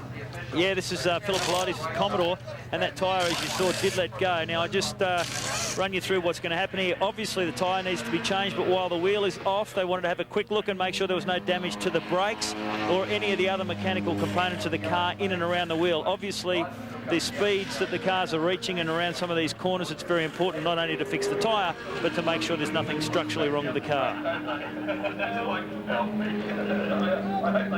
There he goes, making his way down pit lane at the moment, so at least the car's coming back out to sing some more songs. And looking at our timing monitor too, this is getting very interesting now. Tony Quinn in the 1:16s, Anthony Tratt in the 1:15s, 11 seconds the gap between first and second, but John Bow is getting much closer to the tail of Matty Coleman as time progresses by. This is going to turn out to be a very interesting race if it continues down this way. Well, certainly. The other thing is that John Bow doing 15.0s and high 14s as against Tony Quinn's 16.5. He's also catching him. He will in the next 6 or 8 laps, I think, get one of those laps back. There's the Denya and Dean car making its way out of Poolride at the moment, and right behind him there is car number 3. Making their way up this long back straight, and there, of course, in the background is Tony Quinn, who's done a pretty good job. Happy birthday, Dad. Yeah, Grant still in the car. In fact, motoring around there in 4th gear. He's had a shocker in the gearbox. But I tell you what, when you talk about endurance races, Alan Grice, he's done a great job. The car is actually sitting 5th outright in its class, just motoring around in 4th gear. Yeah, absolutely. It's very difficult to drive a car like that and get as much out of it as they're doing right now. You'll hand over to Gary Dean, the co-driver of the next pit stop. This is the car that won last year's Century Batteries Australian GT Performance Car Championship. Has been superbly driven this year too by Brett Peters. Him and Jeff Full have had some great battles in this year's championship after 6 rounds, and it was only the last round of Wakefield Park that Jeff Full went to the championship lead after, again, Brett Peters had primarily the same problem, a broken gearbox, which is really the only Achilles heel of these fabulous little race cars. Watching him make his way in 4th gear, labouring at the moment, can't change gears. It's not the way you want to be out there racing, but Grant knows some of the woes, particularly from the world of V8 brute racing, and is doing a really good job continuing to circulate. You never know what's going to happen in an endurance race. The best way to maintain the possibility of getting a good result is stay out there at all costs. Pushing pretty hard too. I see he's listing the rear wheel tyre onto the inside of the corner there. So Tony Quinn, Jimmy Richards continue to lead. The Pull-Rite Sandown 500 in the VIP Pet Foods Porsche. From Stokell and Tratt in the Lamborghini, Fitzgerald and Coleman in the Falcon Tyres Porsche. Bow and Beards in the 360 GT back there in 4th spot from Chilton and Morris. Then it's Al Gardry and Jones in their Ferrari. Newman and Shearman in the Ferrari. Pulver and Brame first of the GT Performance cars. From Mark King and Jeff Full, Alexander and Woodbury, Young, Brock, Peters, Dean and Denyer. The Gilbert McGuinness car, Cohen Pilates, Cave, Green, Turner, and the Alford, Grounds, Robertson, Nissan 200 SX Spec car. We'll be back with more from the Sandown 500 right after the break.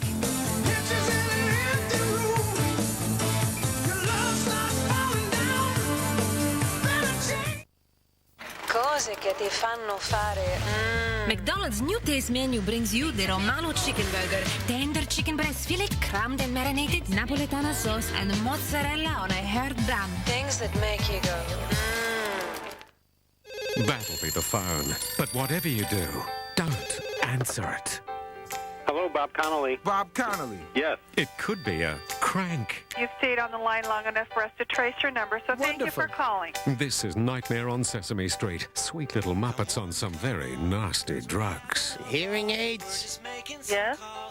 Hello? I'm calling to just thank you for visiting our adult entertainment website. Oh, I think I need to speak to my husband. What? The club is closed. Don't play with me. Absolutely not. Real comedians, real crank calls, and some unreal comedy. Monday nights at 8:30. Your soccer withdrawal pains are over. Forget the World Cup ever ended with a totally new kind of soccer show. Join Les Murray and a host of experts for the World Game.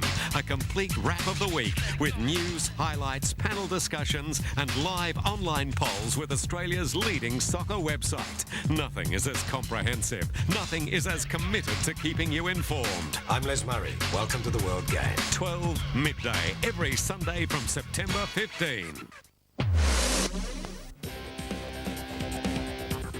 Well, what we have here are 380mm cross-drilled discs, a 6-pot caliper made by Brembo for Porsche.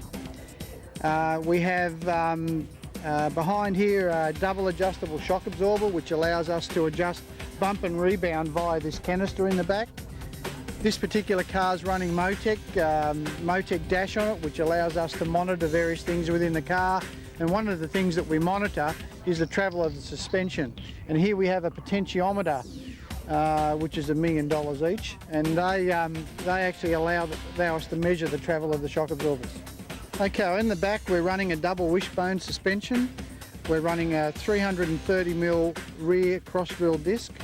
Again, a Brembo rear disc, but this time it's a 4-pot caliper. We're running Öhlins double adjustable shocks in the rears. And a potentiometers like we have on the front, so we can measure the rear travel as well. Well, the engine is a 3.6 litre quad cam 24 valve flat 6, developing 380 horsepower and 280 newton metres of torque.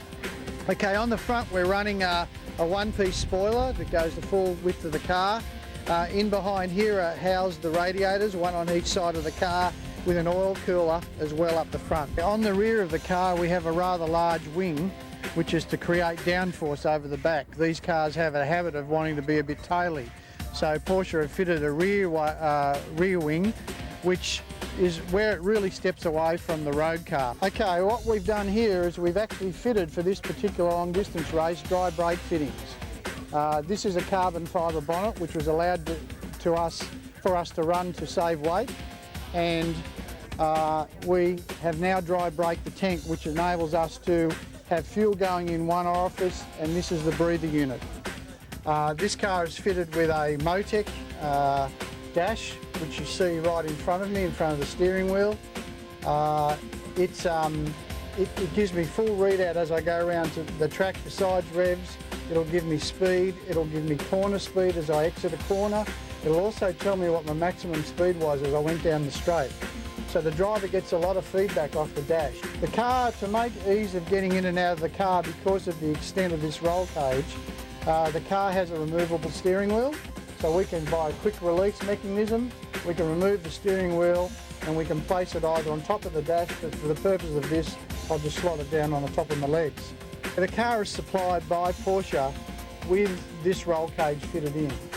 It's not an easy car to get in and out of because it's quite extensive. But as you can see by the design of this, it'll take quite a heavy hit in the side. The reason that needs to be strong is because the car runs carbon fibre doors. Well, yeah, I've been racing them over 25 years.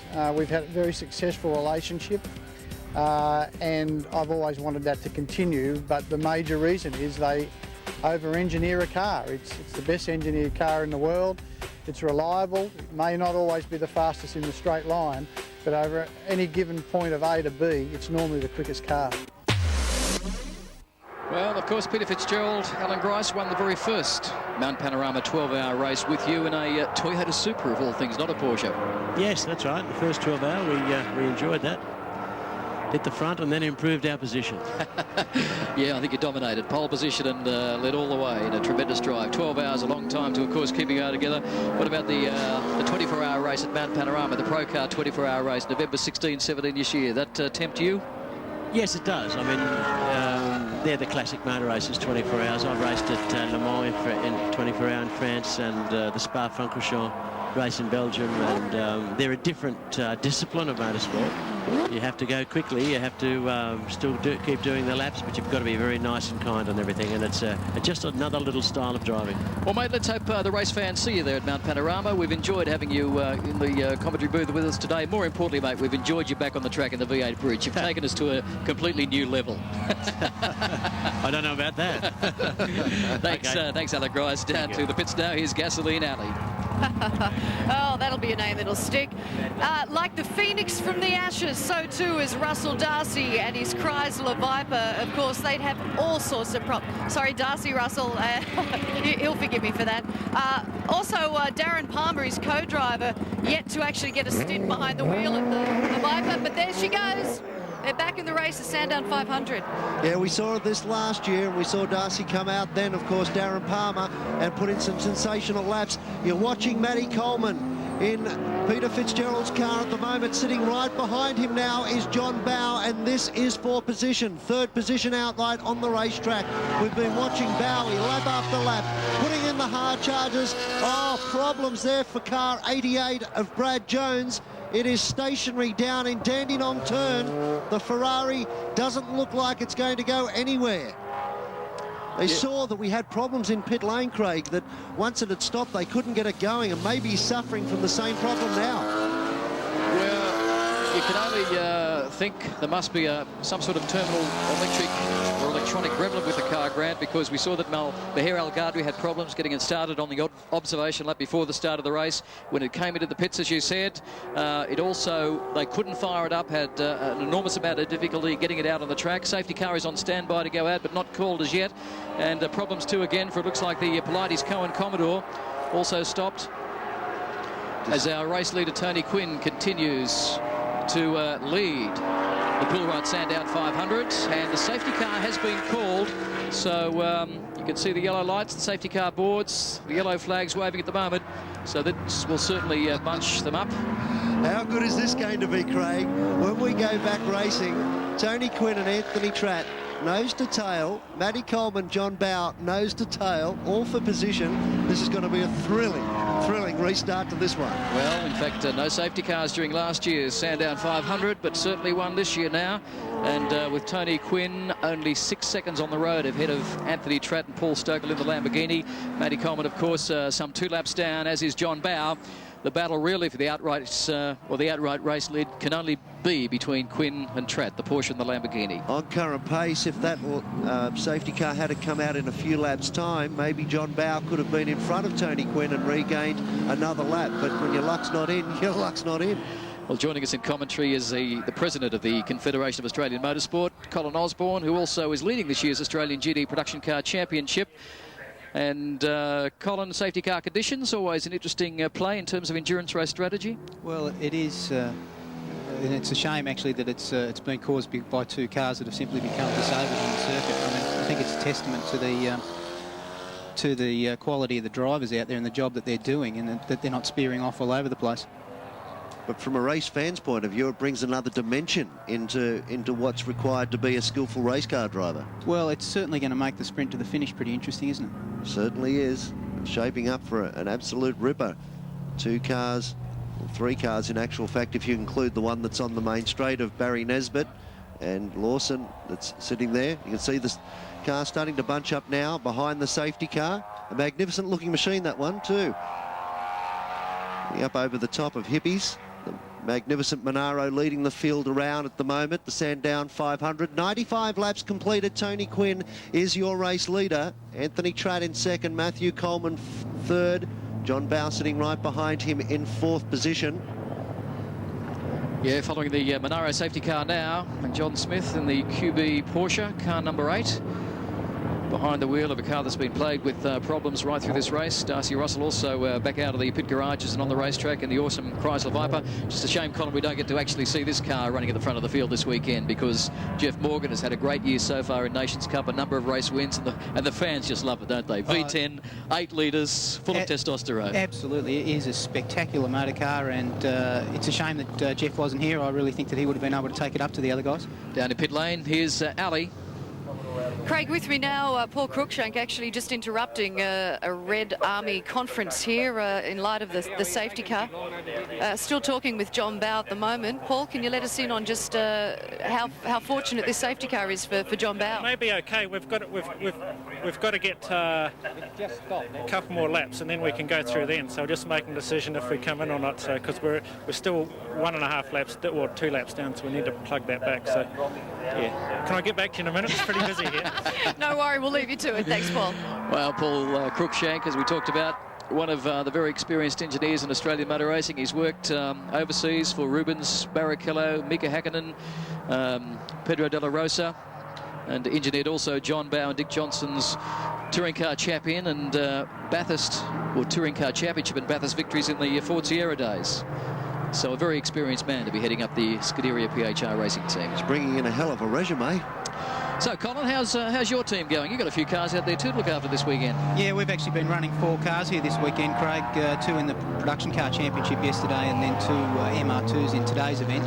The 13 car is going faultlessly. It's had 2 scheduled fuel stops, and the 31 car has it's actually broken an exhaust, and it had a little problem earlier on with the clutch hydraulics, but we're actually working jointly with the guys from On Track Motorsport this weekend, and they've done a great job fettling the cars. So from here on, I think they'll both run strongly to the finish. Well, it's still a long way to go before we reach that finish. 96 laps completed. Safety car out on the track at the moment. It's picked up our race leader. We're over the halfway point now of the Poolwright Sandown 500 with 96 laps down. So plenty of action through the last hour and the first safety car period. Tony Quinn, of course, into the pits. Teammate Jimmy Richards out. Then Quinn into the VIP Pet Foods Porsche. They were the race leaders at that time in the pits. Of course, the pit stop, which was a quick one, 30-odd seconds before Quinn blasted out of pit lane to the VIP Pet Foods car and ran off, would you believe, coal tyres in the front of the car on turn 1. Kept the gas into it, but was very, very lucky man to get away with that one. Problems too for the Haysom Motorsport team with their Nissan 200 SX Spec Rs. Also Lynn Kay, Peter Green, Michael Turner also involved in that one.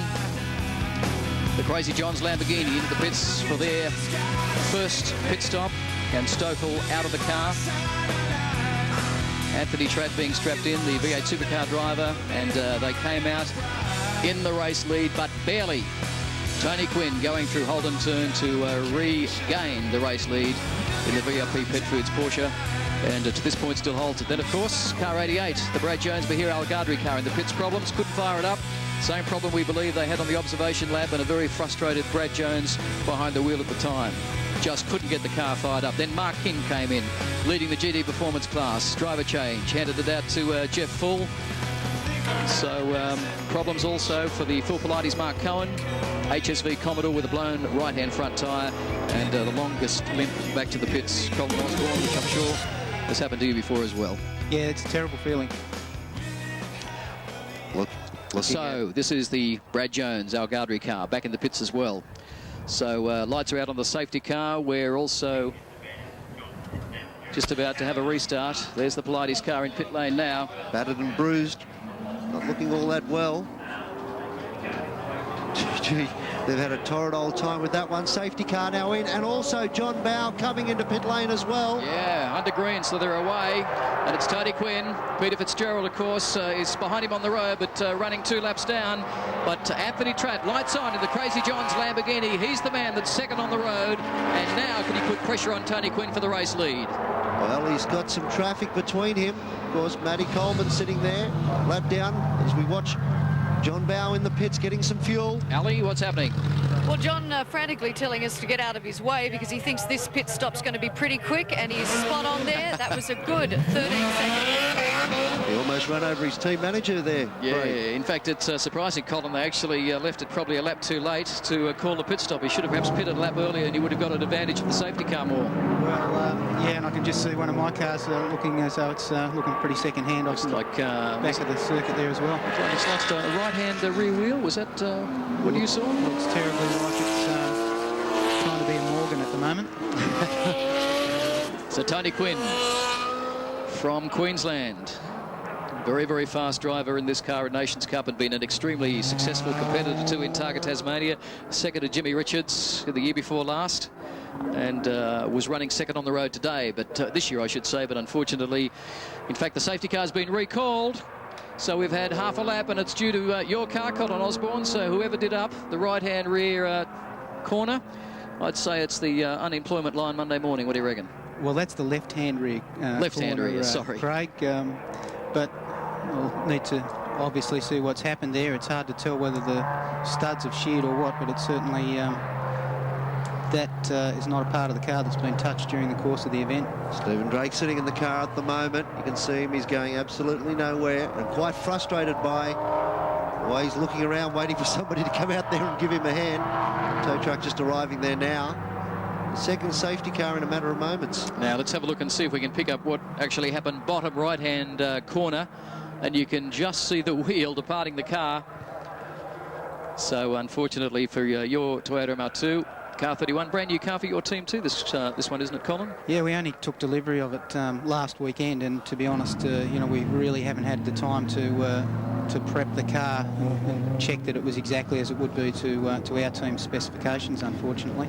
Well, mate, again, while we're under safety car, I mean, you've had a great year leading the Australian GT Production Car Championship. You've been racing production cars for 13 years, your first championship lead. Yeah, where to from here? I'd always stick with production cars, and I think that it's a great formula. It's affordable from our perspective in terms of, you know, the technology that's needed to do the job without being a full professional team, and you know, it's affordable from a budget perspective as well. And there've been some hard-fought wins within that category too, Colin. I mean, this year the competitors around you are really driving very hard. Well, everybody's out there to win, but I think one of the good things about the category is the camaraderie off the circuit is also very strong. And, you know, whilst you're out there to take no prisoners in the pits, you know, everybody helps everybody else out where you can. And, you know, it's a good show to be involved in. OK, Ali, what have you got for us? Well, from what you can see here at the Prancing the Horses Racing pit area, Brad Jones looks as if he's called it a day. I'll just see if I can get a word with Brad. Brad, you've been sitting in there. We thought you were actually watching the telecast on the TV set inside the Ferrari there. What's happened? Well, I'm not quite sure. The oil pressure light came on a little bit down the back straight, and it locked up going down to Dandenong Road. So whatever it is, I'm not sure that it's going to probably go for that much longer, which is really unfortunate. It's pretty speedy there, but I can get out of the pits, and I guess it's what happens when you're a bit of a visitor from time to time. But it's a pity, really. It's a really good car. Yeah, oh well, onwards to Queensland 500 next weekend. Yeah, hopefully I'll have a little bit more luck up there. Absolutely. Thanks, Brad. Also, guys, just been told by Paul Cruikshank at Prancing Horse that John Bow's got enough fuel in his tank now to go the distance. Oh, well, that will make life interesting, although he's still a lap down. So John Bow currently sitting in 4th spot in the 888 Ferrari. Yeah, with 98 laps gone, the earliest that Tratt can come in is on lap 116. Tony Quinn can't come in before 107 if Jim Richards intends to stay in the car right through to the checkered flag, which you'd have to assume would be their intention. So, Colin Osborne, thanks for your time at commentary. You've got more duties in pit lane. Thanks, guys. Best of luck for the rest of the championship year. Thank you. Tony Quinn, Anthony Tratt, Matty Coleman, John Bow, Paul Morris. They are the top 5. And in the GT Performance class, it's still Mark Brame leading Jeff Full and John Woodbury, Michael Brock, Grant Denyer. And then going back to the production car class, I think it's still the Ken Talbot car leading the Kilpatrick car, and Robbie Rubis has now stepped into car 13. Well, we didn't have a safety car period last year, and we've had 2 in as many minutes, it almost seems, with car number 200 in there. The car that Peter Green is driving this weekend. Some big concerns down there with regards to, presume, either a drink hose or a radio connection. Wouldn't think, well, I suppose under safety car conditions, if you had to come in and do something like that, now would be the best time. Yes, it's amazing what happens under the safety car periods in terms of race strategy. You can plan as much as you like. You can have detailed notes on every sort of scenario, but then you can tear it up. When the safety car comes into play, weather comes into play, all that really goes out the window. And of course, you sit down and you really just, understand what your fuel consumption is, litres per lap, so you can get your fuel windows right, your driver change windows right. No driver can do more than 2/3 the race distance in this race, so it is a compulsory driver change.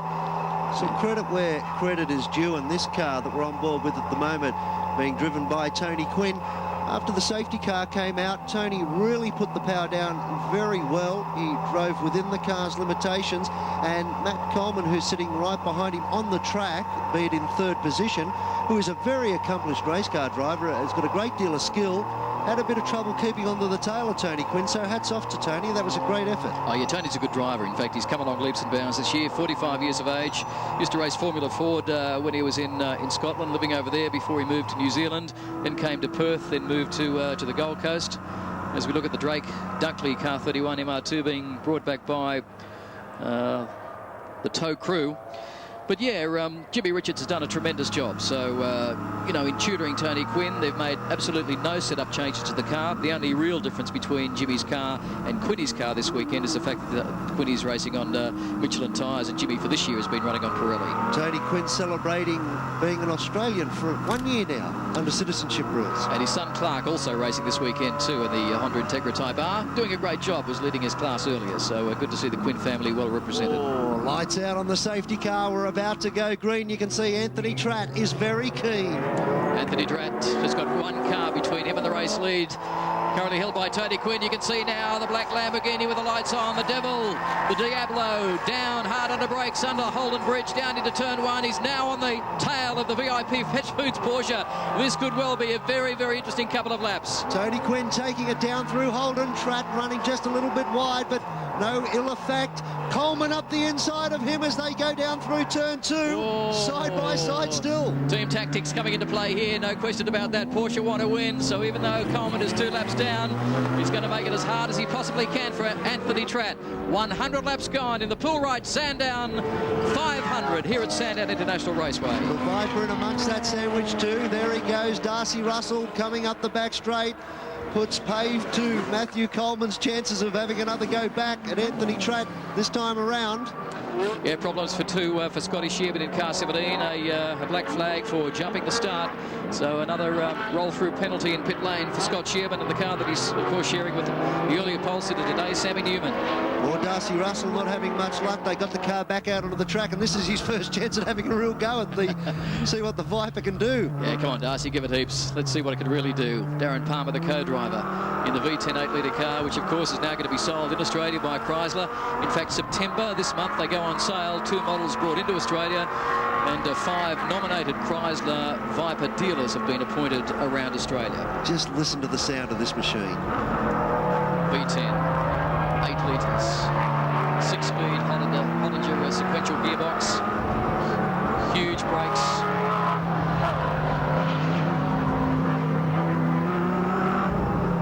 Hard on the brakes here. Now he gasses it up onto the back straight here at Sandown. Let's listen to the awesome sound of this V10 8-litre.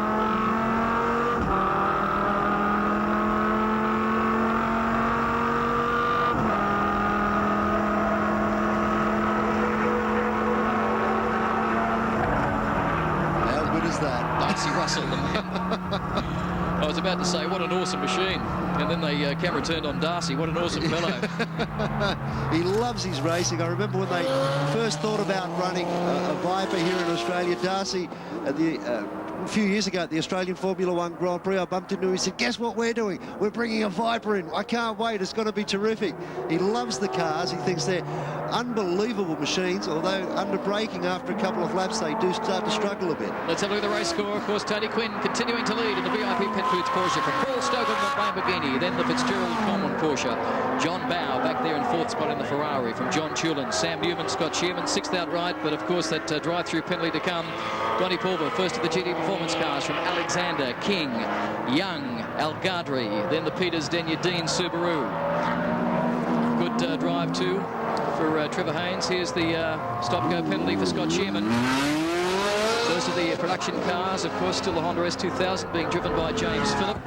So a good drive for Phillip in his first comeback drive in GTP for some years.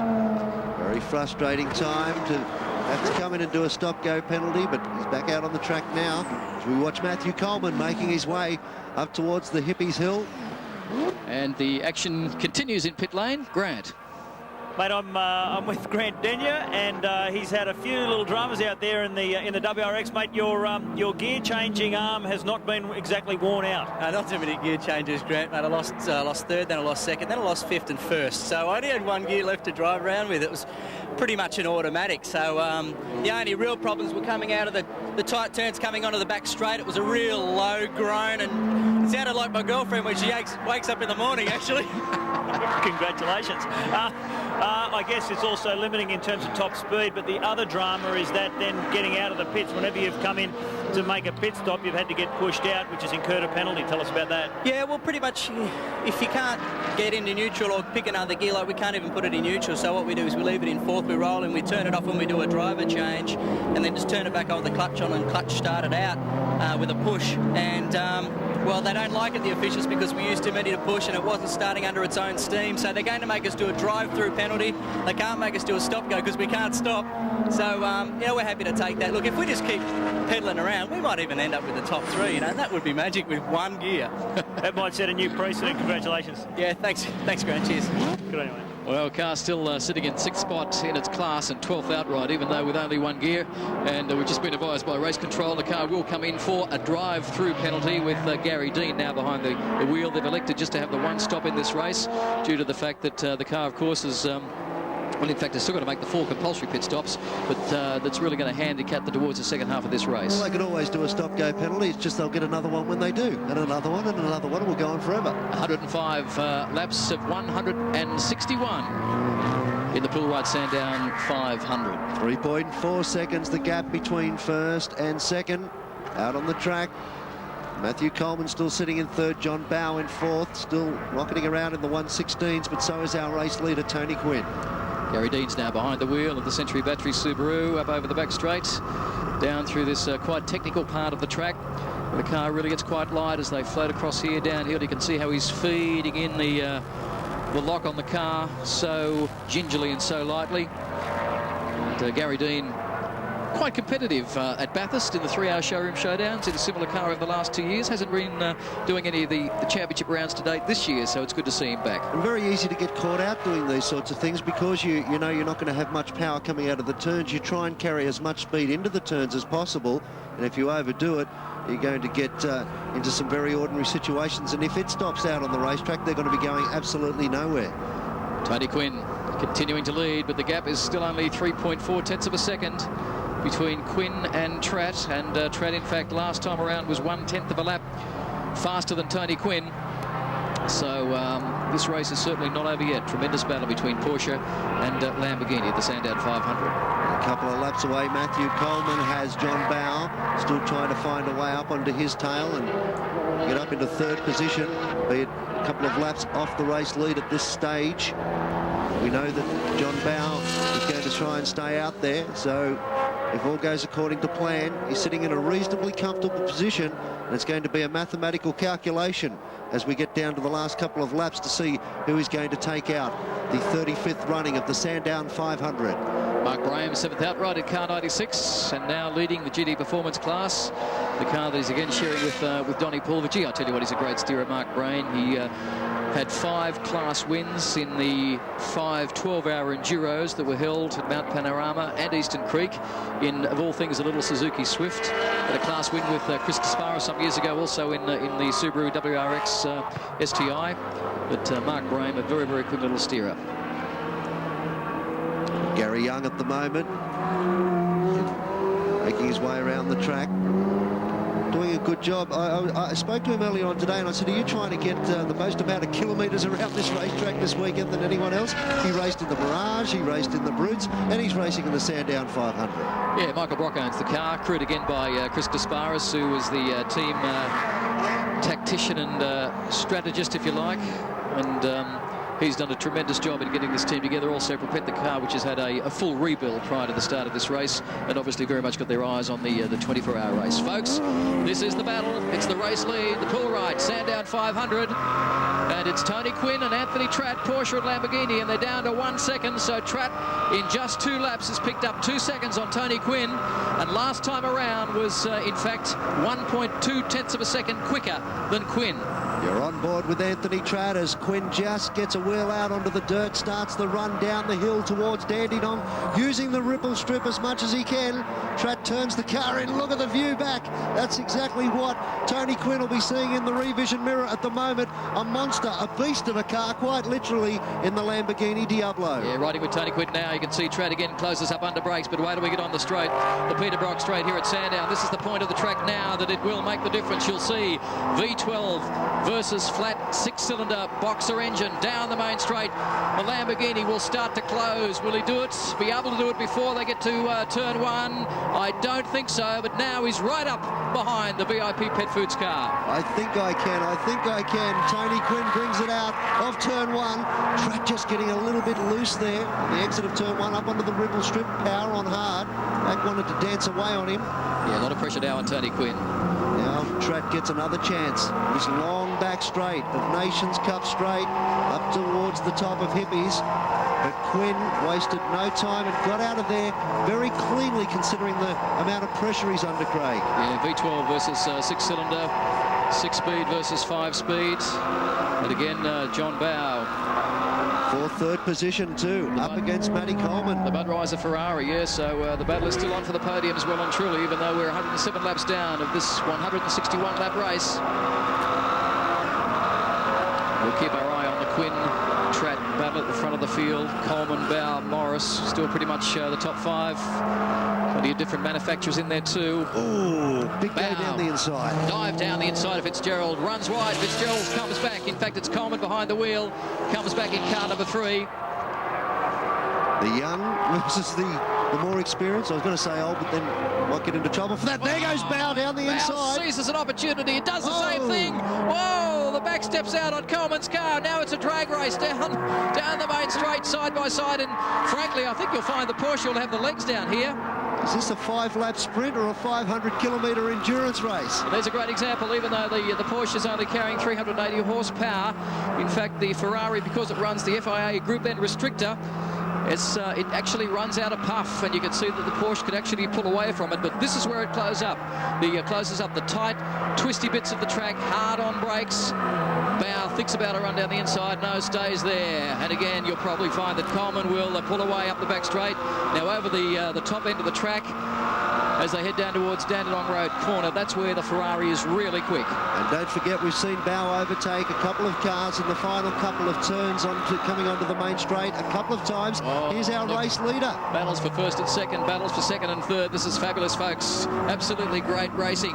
Tony Quinn continuing to hold out Anthony Tratt. Now Tratt, in fact, Quinn's gone to the pits, so Tratt goes through. Tony Quinn is elected to make a pit stop in car number 5. Right within spec 2, Tony Quinn can now hand over to Jim Richards, and he's completed the amount of laps that he has to under the regulations. And again, Bow, again down the inside of Coleman. Will he make it stick this time for third outright?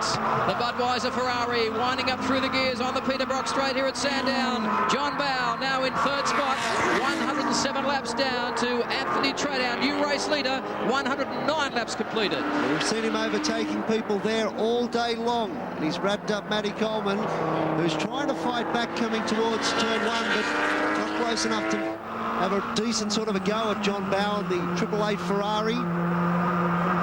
Let's look at their lap times, a 1:17 that time round.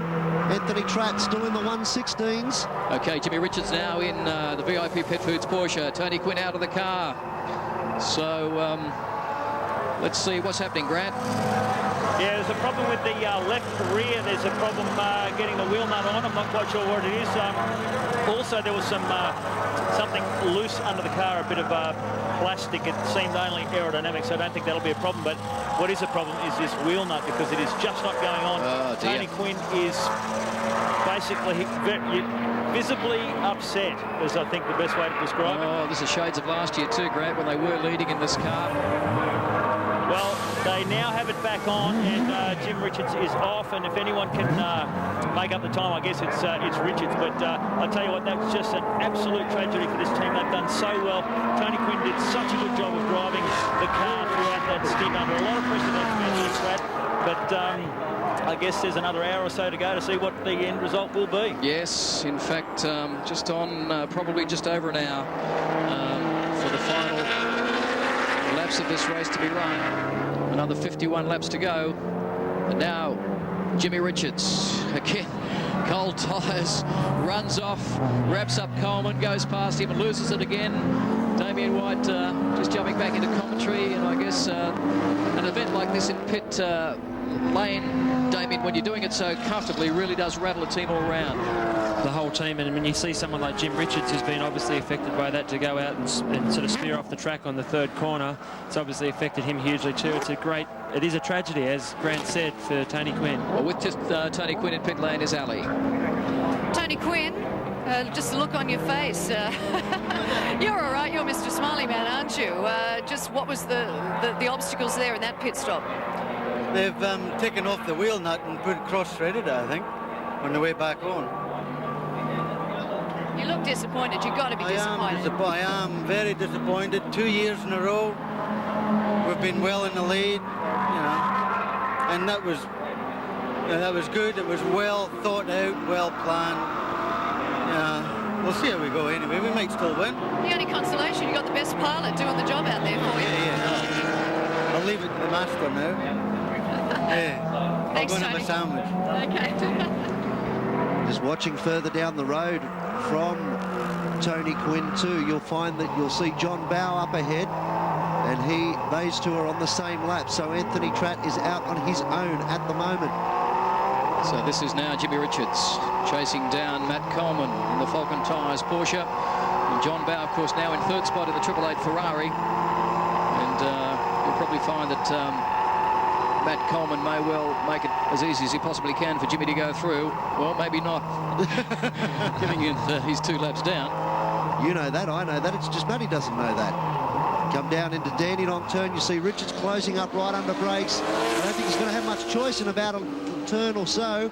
Jim looks straight up the inside. Hopefully Coleman's seen him. Oh, gives him a bit of a squeeze too. Yeah. considering he's 2 laps down, and of 113 laps to the 161 laps to the pool right. Sandown 500. So Jimmy Richards now on a real charge. He's got to chase down Anthony Tratt, Paul Stokell in the Lamborghini.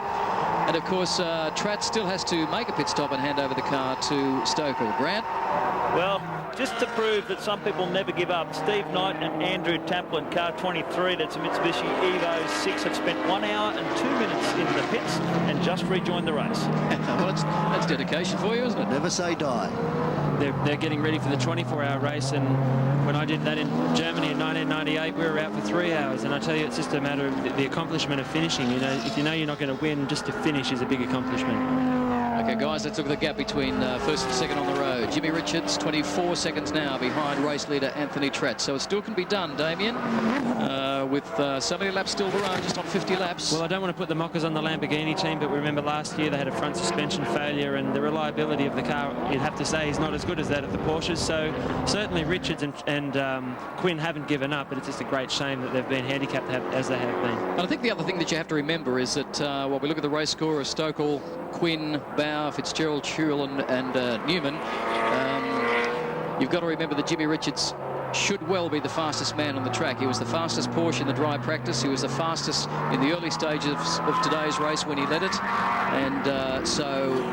Well, as you say that, Craig, he's just gone across the line. Everyone's circulating in the mid-16s, and Jim Richards has just done a 1 minute 15.0, so almost in the 14s. You're absolutely right. And now problems, as we said, the gearbox in the Lamborghini. Anthony Tratt looking quite worried and quite anxious down at the 5-speed H-pattern gearbox lever. So does the Lamborghini have a problem? He's making his way down into Dandenong turn at the moment. Let's watch the gear change. Slow gear change. Turns it in, and the car, well, he's certainly not standing on the gas, is he, gentlemen? Just trying to listen to the sound of the car there. I mean, he's certainly got a worried look in his eye. Short shifts. I'll have to wait and see if he comes in, but I said I didn't want to put the mockers on them. Maybe I have. And if I have, I feel terrible. Well, he's staying out. There has to be he has to do at least 3 more laps before he can safely come in to pit lane and hand it over to Paul Stokell to finish the race. So maybe there is a problem and he's just limping around for 3 more laps. 22 seconds was the gap on the previous lap. Now the tide starting to turn towards Tony Quinn and Jim Richards. So Tratt, Richards, Bow, they're the top 3. Then it's Coleman and Morris. 1 lap and 22 seconds in actual fact that was. 1 lap down in 22 seconds, just to correct myself. Mark Brame leading the GT Performance class from John Woodbury, Jeff Full, Michael Brock, Trevor McGuinness, and in the GT production car class, still James Phillip leading in the Honda S2000. So Damien White, you've been a bit of a star this year in the V8 Brutes, driving the Quirks refrigeration car. How come you're not in the Sandown 500? I was actually entered in the Honda S2000 owned by Ross Palmer, and got a phone call on the Thursday afternoon saying, oh, look, someone's offered to buy you out of the seat, so sorry.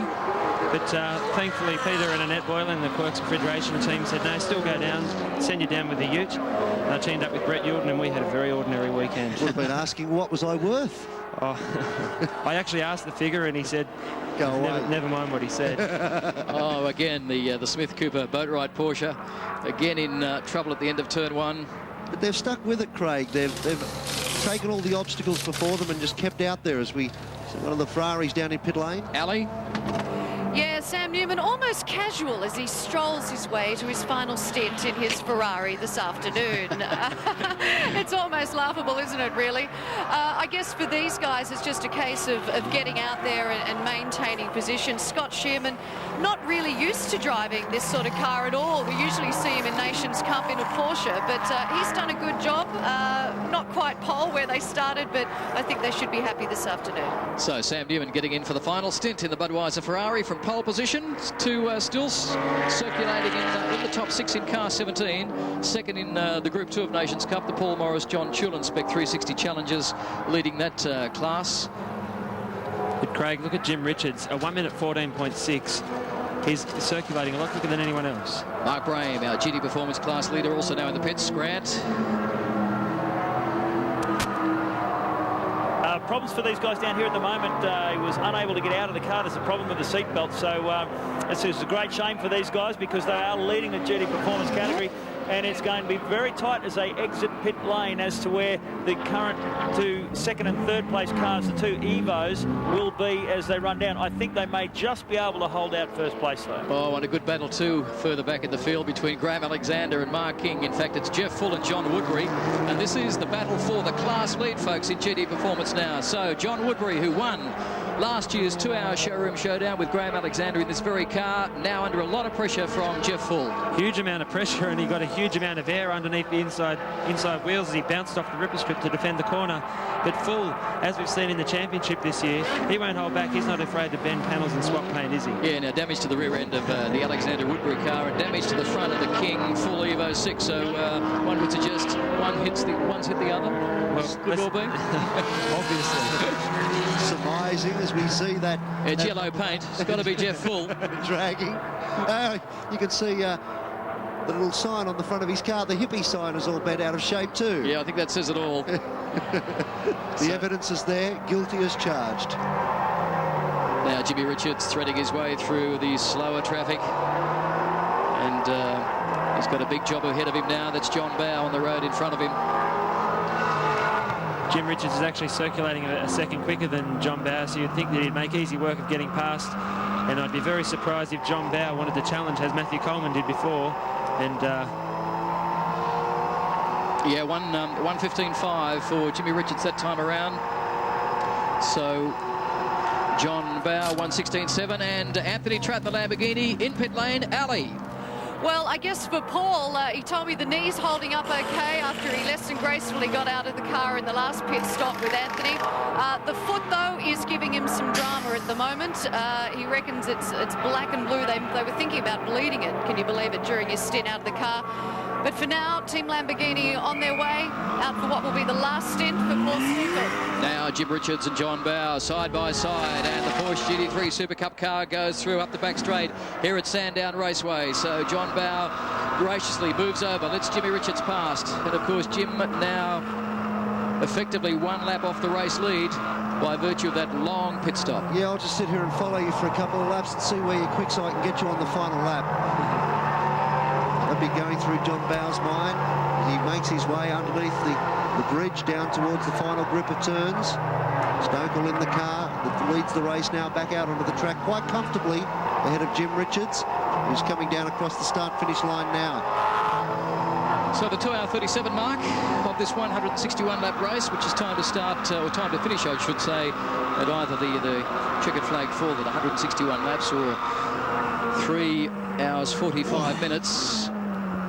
Fairly lock up there from the Knight Taplin car. Fairly strong under brakes is the Bud Ferrari, fair to say. Very hard for John Bow and all of the other Nations Cup cars out there to actually judge. As we see Jeff Full and that damage we talked about, maybe he's punctured something in the radiator or the intercooler. Oh, plenty of steam of that coming out the front of the Evo 7, Grant.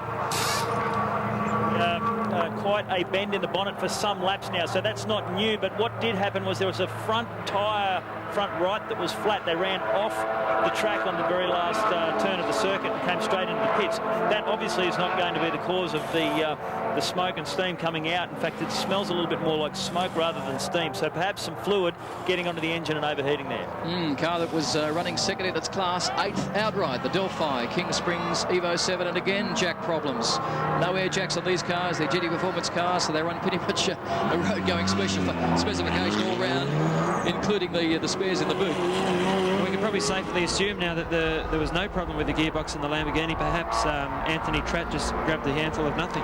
So now Paul Stokell continues to lead the full right Sandown 500 from the Jim Richards Tony Quinn Porsche, 31 seconds and 1 lap down. Then John Bow, Peter Fitzgerald, John Tulin, Sam Newman, Graham Alexander, King, Pulver, Young, Gilbert and Peters inside the top 12. The Trevor Haynes Tickford Falcon, Alford's car in 14th from Cave Smith. Phillip, the first of the production car cars from the Andrew Haberfield Clark Quinn Honda Integra Type R. Interesting, that gap has come down to 30 seconds as we go back down to the pits. The TE50 down there, the Yamaha sponsored magnificent looking Ford. Trevor Haynes has been contesting right throughout the season. A few problems here today, but still continuing to circulate. Haynes, Hughes and Aitken piloting that vehicle this weekend. Looks like I thought they just switched that off too, by the sounds of it.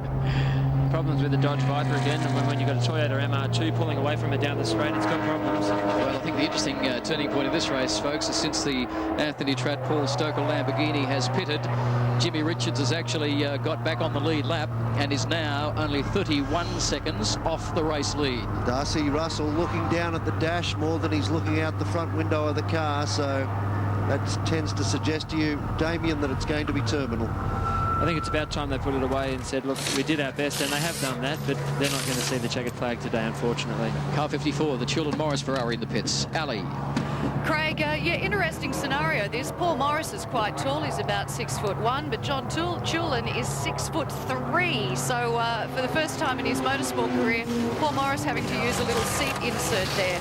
For these guys, they're just basically enjoying their weekend racing. Probably not an outright at this stage. Doing a great job, though. In fact, car 54 running fifth outright. That's the Morris Chulin Group 2 Ferrari as Darcy Russell again rolls down pit lane. Damien, thanks again for your commentary, because Brad Jones, who's been sharing the second F360 GT with Mahir Al Ghadri this weekend, is about to join us in commentary. So even though you're not in the Sandown 500, mate, let's hope we do see you at the Thank you very much. And maybe Ali can go and have a word to John Chulin and say, hey, he's 6'4", he wouldn't need an insert.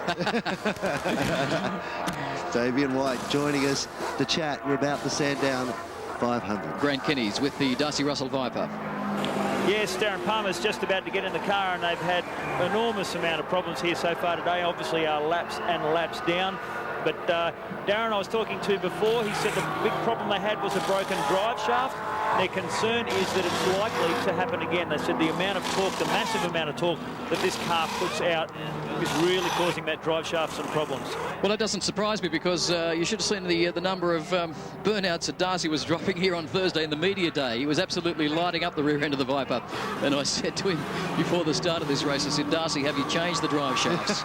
And he said, yes, the team have changed them. So it's a shame that the same problems happen again. Just looking as we continue down towards the checkered flag to Craig Denyer, we need about 3/4 of a second per lap for Jim Richards to take out a Paul Stokell. On the previous lap, he took out 1.5 seconds, so he's well on pace at the moment. Well, Brad Jones, second at Bathurst last year in the Aussie Mail V8 Supercar. Not a great Sandown 500 so far for you this weekend, but one consolation, mate.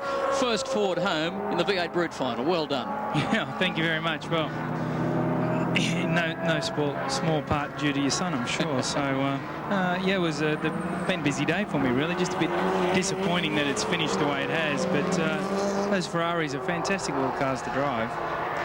Interesting state of the race now. I don't know whether you caught up with what happened, but when Jimmy Richards came in, or in fact Tony Quinn came in to hand over to Jim Richards, they had a problem with the car. They couldn't get the rear wheel off. In fact, they got it off, they put it back on, but then cross-threaded it. Lost a lot of time in the pits. Stokell then, of course, has come in, or Tratt's come in to hand over to Stokell, and Jimmy's now back at least on the lead lap, but within 24 seconds of the race lead. Yeah, and he's certainly driving that Porsche hard. I see JB's not that far away from him, and he's edging away from him. So Jimmy's certainly on fire, and if anyone can do it, he can. He certainly is used to a Porsche and drives them very, very hard. 1:14.3 for Jimmy Richards, so he's almost, in fact, he's over 2 seconds a lap quicker than Paul Stokell. Down to 24 seconds, John Bowe in the second 360 GT, back there in third spot. 1 lap down, in fact 2 laps off the race lead. Brad, tell us about the Ferrari. What's it like to drive? Yeah, it's a fantastic little car to drive. It took me a little while to get used to the parity adjustments that you make in this particular class, because I found it amazing that with the Ferrari you get onto the straight and you're struggling to get by a Lancer, but unbelievable around the corners and under brakes. Just showed you the gap between first and second, and this is Jimmy Richards on a charge in second spot in the VIP Pit Foods Porsche, threading his way through the slower traffic. Compared to a V8 supercar, Brad, I mean, totally different kettle of fish to drive, but very different. It's probably closer to a super touring car than it is to a V8 supercar. A super touring car actually handles nicely, where the V8 supercar rocks and rolls all around the place, and that's one of the reasons when Europeans come over here, they really struggle with a V8 supercar, because it's such a unique animal that it takes you a long time to get used to the habits that it has. Speeds, G-forces around here, comparisons between a V8 and a Ferrari? The Falcon is, because it's so violent when you're driving them, it knocks you around a bit more. But really, G-forces would be higher in the Ferrari, but it sits flat. It does everything, behaves properly. So it's very, very pleasant to drive. And it's just taken me a little while to get used to the ins and outs. We've got Fitzy's car in here at the moment. Yeah, Fitzy's in with Matty Coleman. Grant, what's happening? Yeah, pretty slick stop so far, guys. One problem that may occur as they go to exit here is that Darcy Russell's Viper's parked very close and quite wide. So interesting to see if the turning circle will allow him to get out cleanly. So the Falcon Tyres Porsche off the jacks now. And with Peter Fitzgerald back behind the wheel, stalls it on the way out. And now he's away.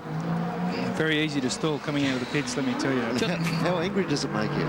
Well, everyone's screaming, you know, calm down, and you're sort of getting very, very agitated in the car. And with a Ferrari, you've got a sequence you have to go through to start them. So you've got to shut everything off until it goes beep, and then you've got to reignite everything and hit both the pedals and make sure it's in neutral, and you've got to ease off the brake and onto the throttle. And I've had absolutely no trouble getting out of the pits all weekend, but in the race, of course, you know, if anything's going to go wrong, it's at that point. And just could not get the thing. As soon as I start to ease off the brake, because you use it a bit like a clutch, it would just jump once and go boo, and the fire would go out. So very frustrating.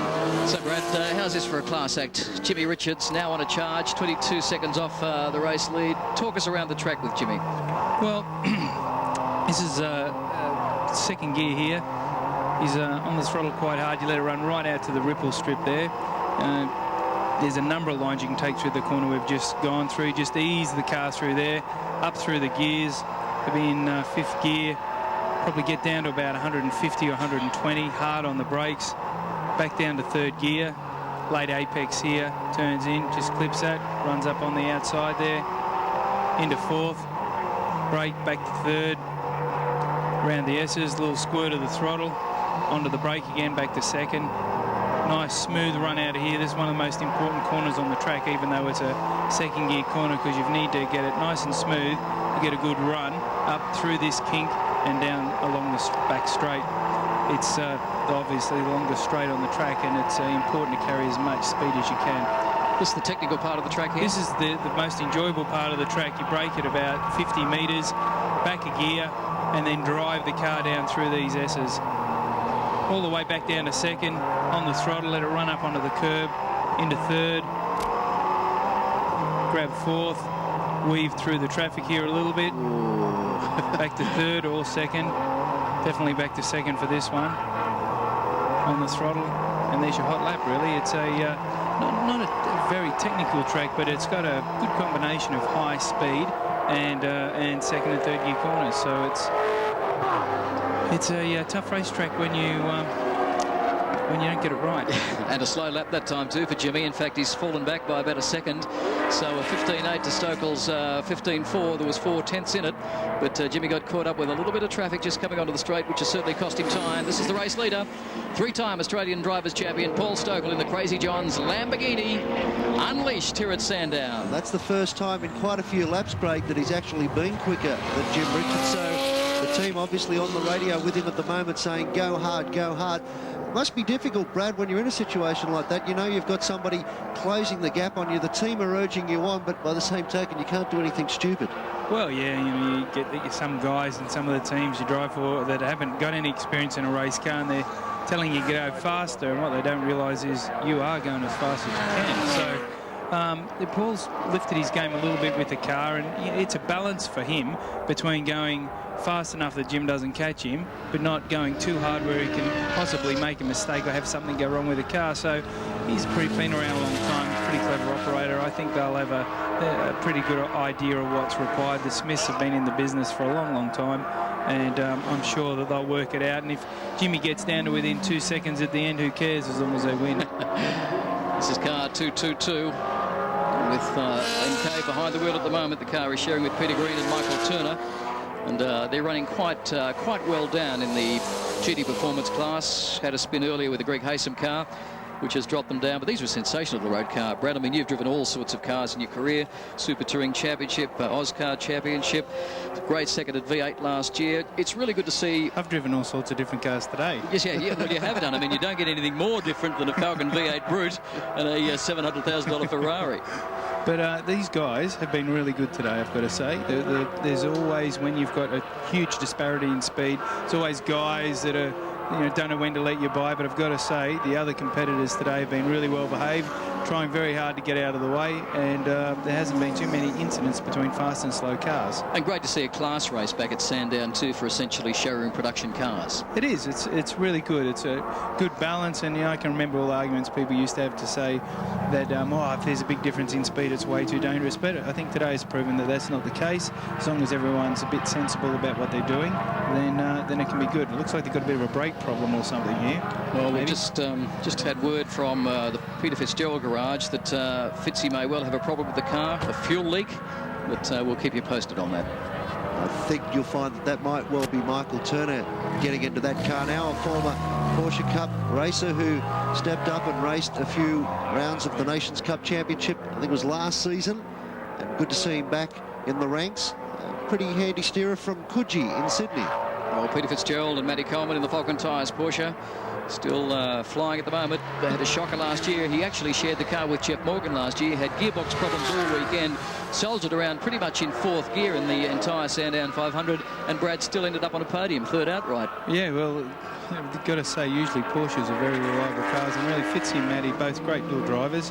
Fitzy's been around forever, and in fact, they've both been my teammates through my career, and I always rated Peter. I think he's a good driver, and he's fast, and Matty's very talented as well, so they're a good driver combination, and just a pity that they're having a bit of a problem with the car right now.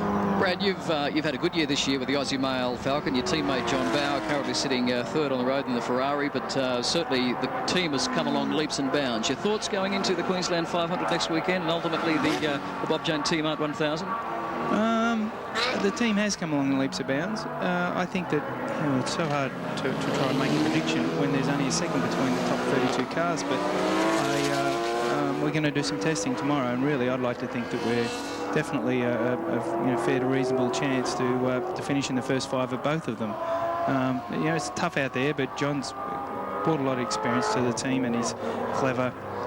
We've got some clever people on board with him, and it's all working out quite well. So I don't like to make bold predictions, but I think strong driver combination, good cars. We've got our best engine in. Chris has found a bit more with that, which is great, and hopefully we'll do well. See the fuel spraying out of the top of... have a bit of a problem here in a minute. Yeah. Now, the interesting thing about that is it depends how much fuel he's got in. If they've just topped it up and it's spewing a bit of fuel out of the top, then probably won't affect them too much, except, you look at it a few times and go, It's quite clear that the dry brake system hasn't sealed properly. That's right. So if the fuel thing's a bit marginal, then they might have to stop and put a bit more fuel in it. But the problem he could have is if the officials deem it to be dangerous, they'll bring him in and want him to fix it. And if it's broken an O-ring or something, maybe they won't be able to do that. Thankfully, the sun's not shining here too strongly today, but you'd have to think that the sun was belting in the windscreen of that car. It would be picking up your racing lines a bit difficult too, because you can almost see when they go in on some of the tight shots that there's still a fair bit of it on the front windscreen of the car. Yeah, it certainly doesn't disappear very quickly, and the thing is, what will the officials think? Do they think it's going to be a bit dangerous? It's a very, very difficult call. So 19 seconds still the gap between Paul Stokell and Jim Richards, but again, Jimmy Richards took 1/10 of a second off him last time around. So ever so slowly is Jimmy Richards closing. It's the first time he's been under 20 seconds. Brad, thanks for your comments. We appreciate you coming in. Oh, my pleasure. Thanks for having me. We do thank you this weekend for not only driving the VIP Pet Foods Brute and doing a great job being the first Ford home in the Great Aussie Ute Race, but best of luck to you and JB for the Queensland 500 and, of course, the Bathurst 1000 V8 Supercar race. Thanks very much for having me, guys. Here. We watch Paul Stokell, Jim Richards, John Bowe. They're the top 3, 130 laps down in the full ride Sandown 500. Watching Peter Fitzgerald sitting down in 4th position at the moment, making his way up the back straight we call Nations Cup, up towards the top of the hill of Hippies.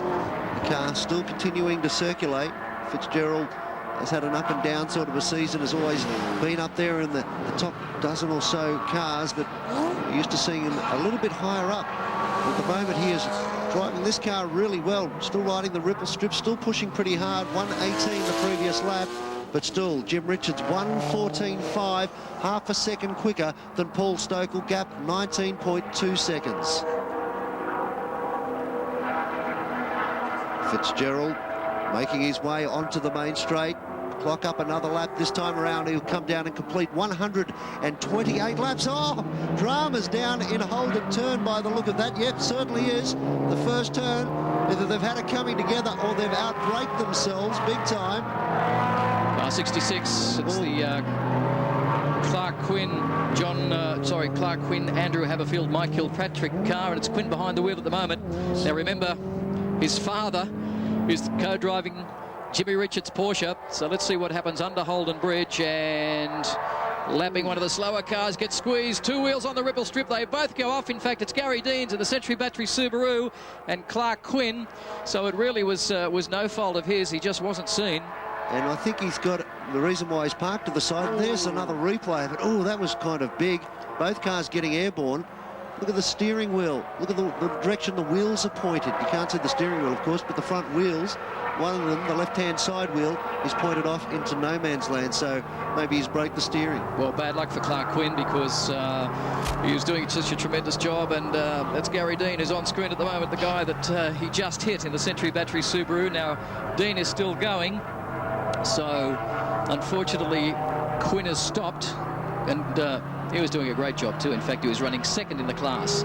Second, so after 131 laps, Clark Quinn in car 66 is in all sorts of trouble. And of course now, the safety car, the Monaro safety car, back on track. What a fantastic script. Safety car now coming out onto the track and picking up our race leader, Paul Stokell.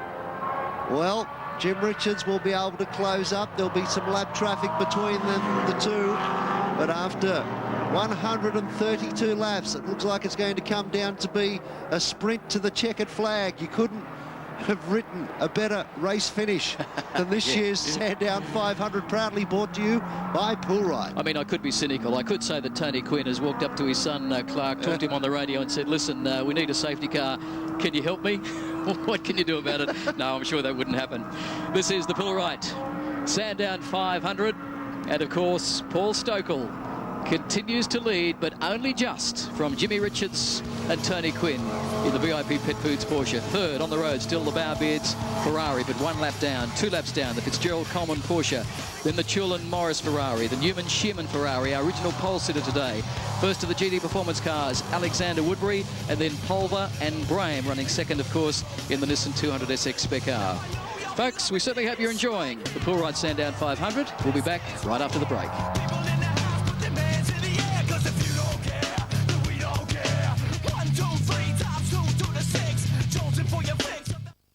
TheWorldGame.com.au is the leading soccer website in the country, regularly in the top 10 sports sites nationally.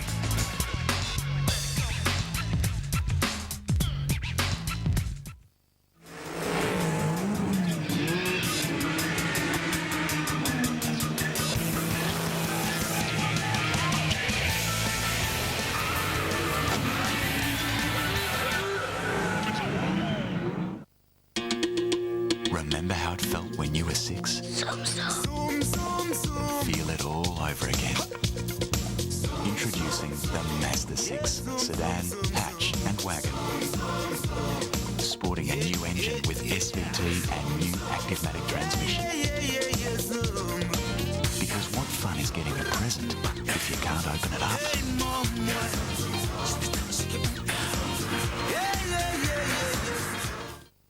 Please welcome our newest Australian citizens. Right now, there are over 900,000 permanent residents in Australia who are eligible to take out Australian citizenship. On behalf of the people of Australia, we'd like to extend an invitation to you to join us.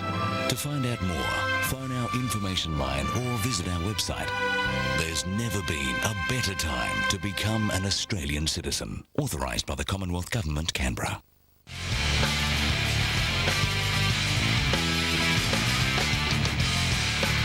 Well, one more lap under safety car for the Poolride Sandown 500, and Paul Stokell under serious threat now from Jimmy Richards in the VIP Pet Foods Porsche, Will Hagon joining us back in commentary. Will, unfortunately, he's got some dreaded lurgy this weekend, and we're trying to save his voice for the end of the race. But, Will, so far your call on the first 133 laps? Well, it's really been a very interesting race because we had an obviously different pace from the Lamborghini, the Porsche and the Ferrari, and now it's all coming to a climax. Grant Kenny. Yeah, Fitzy's guys coming in and just throwing a bit of fuel on. I think they're trying to also at the same time, in fact, I think they're only trying now to fix the fuel problem with the dry brake system. And as you guys were talking about before, if it's a seal or something like that, sorry, I had to run to get out of the way there. If it's a seal, it was going to be a problem, but it seems like they've got it to seal off again now. Okay, well, they're still sitting in fourth spot. The Falcon Tyres Porsche, car number 3. John Bowe ahead of them on the road. So now with the last 20-odd so laps of this race to go, I don't think Peter Fitzgerald can really hope to get on the podium unless John Bowe has a problem. No, that's right. Fitzy's a lap behind Bowe, who's a lap behind the leading pair, Stokell and Richards. And here's the field. Not many dropping out of it, Craig. No, in fact, I suppose you could say, Will, in terms of the number of cars that have retired, compared to last year, where we actually had 36 starters and 19 cars finishing, really this year has been a lot more reliable in terms of the field. Yes, but third safety car period, and last year there were none. I was interested in Gary Dean, how quickly he straightened his car up by comparison with the Integra. Went about another 100 metres wide, you know. Yeah, well, I don't know whether Tony Quinn's seen the vision of what happened to young Clark, but we might play it back for him if we can in just a moment. But Will, thanks for popping in. Let's hope that you can get some more penicillin into you, and we'll see you at the end of the race. You've got to feel sorry for poor Will Hagon. The throat at the moment is looking so much forward to being here. Well, he's still here, which is the good news. I'm watching from the background. Paul Stokell is in the race lead. Jim Richards in second. There are 6 cars between first and second behind the safety car at the moment. 133 laps of this extravaganza completed, and it's all going to come down to a sprint to take out the 2002 Pool Ride Sandown 500. So, lights off on the safety car. We'll get a start this time around. Paul Stokell and Jimmy Richards. And Richards, of course, not right on the tail of Stokell, but he'll work his way through the field. We're under green again. This is the Pool Ride Sandown 500. Paul Stokell unleashes the V12 Lamborghini. Jimmy Richards well back in the traffic. Can't pass anybody before the start-finish line. Now winds it up in the VIP Pet Foods Porsche. Tony Quinn, you're his co-driver. You own the car. Go, Jimmy. You. Go, Jimmy. Stop chewing the fingernails and start talking, my boy. He's doing a great job. What was the feeling like in the pits, Tony, when you had that awesomely long pit stop due to the rear thread not being got properly? Oh, it was crazy. I mean, what made it worse was I actually saw the nut on the wheel start squint, and I screamed to Macca that it's not right, and he tried to fix it, but he kept on screwing it on with a gun, and I wasn't pleased at all. So you had such a great trouble-free weekend this weekend, pretty much like last year, actually, where Jimmy started from pole position last year, and you'd made your last stop, run towards the flag. The guys on the road ahead of you had to make a stop. Gear linkage broke up the back straight, and I suppose it all came back to you this time around. No, not shades of last year again.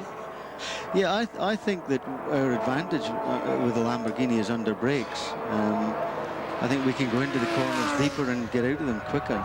But he seems to have the legs in the straights. Interesting when you watch the lap times. I mean, there really isn't a lot in it. There's probably a couple of tenths, and traffic, of course, plays a major part into this. But he's got a huge lead now, so he just needs to get through that traffic.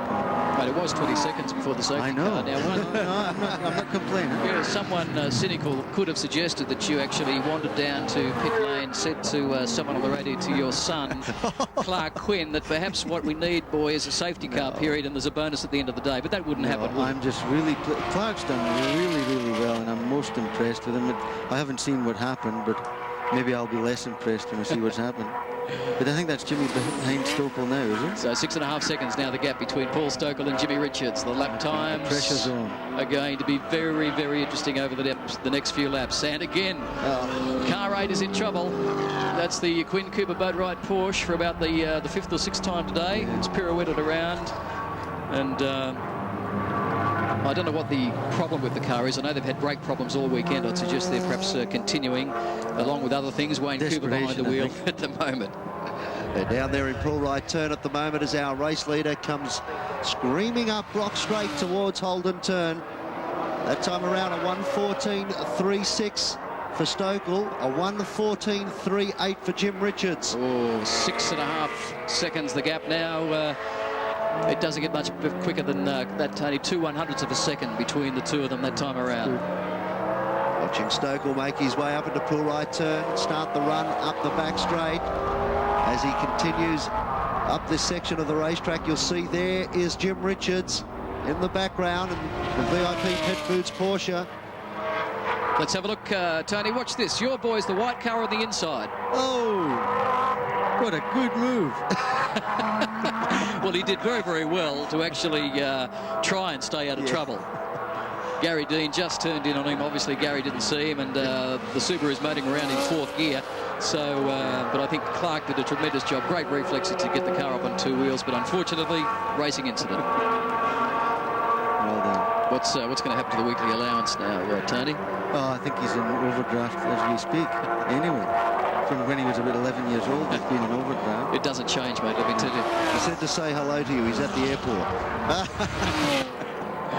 Paul Stokell in the Crazy John's Lamborghini, number 4 of 30 built worldwide by Lamborghini for the Super Cup Trophy.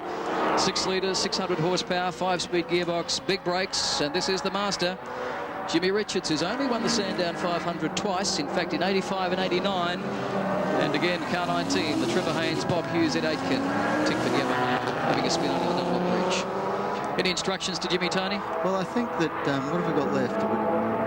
37 laps of 161, so okay, effectively 23 laps. Yeah, I think Jimmy will be pacing himself. And so look at the replay. This is the TE3 Tickford. He's given a bit of a hand there. I think he actually got turned around by Jeff Full in car 34. Jeff wouldn't do that. He hasn't done that before this year, has he? He must have missed the brake pedal. Maybe once or twice, I recall. Yes. So Jeff Full sharing the car with Mark King has turned it around, and Tickford Yamaha car now. I think Jimmy will just be thinking, you know, how many laps have we got left, and he'll be thinking maybe 3/10, 4/10 a lap. I think Paul Stokell will be thinking the same, mind you. But I think we'll see Jimmy slowly really be. And you've got 2 great masters, of course. It'll be a tremendous battle, almost right to the flag, one would think. You've got Stokell, 3-time Australian Drivers' Champion, young up-and-comer that's been around for what seems like an eternity, but very hungry, very focused, professional race driver. Jimmy Richards still very hungry, very focused, extremely professional. 6-time Bathurst winner. The gap down to 5.6 of a second. John Bowe still in 3rd. 1 lap down. Then Peter Fitzgerald, Matty Coleman in 4th. John Chulin, Paul Morris in 5th. Sammy Newman into the top 6 now. First of the GT Performance cars, Graham Alexander from Mark King and Don Pulver. Then Gary Young, Dennis Gilbert, and the Peters Dean Daniel Subaru still sitting in 12th spot and stuck in 4th gear. Another half second, a lap taken out by Jim Richards on that previous one. Watching him make his run down the hill down to Dandenong turn. Still riding the ripple strip, still pushing very hard. Is it through Dandenong? I'd have to give those Michelin tyres a good plug. They're absolutely fantastic tyres. The best ones we've run in all year. So he's certainly doing the job out there for you today. Onto the main straight he comes. How did you find stepping into the car when everything was up to pace and well and truly within race trim, and you had to sort of dial into the car very quickly? It was a wild woolly opening lap, wasn't it? Yeah, what's this 4 wheels on the dirt at turn 1? That wasn't in the script. It just wasn't. I was trying to be a bit more polite about it. Yeah, I just forgot all about cold tyres. I was just stupid. But no, I got it back, so. Well, let's have a look at the gap on the road now between Paul Stokell and Jim Richards, and you can see it's now down to 4.6 of a second. So Jimmy last time around 1 neat second out of Paul Stokell's race lead. You can see the gap for yourself out on the track. There is Jim Richards on screen, making his way to the top of the hill. Stokell about halfway down the hill at the moment.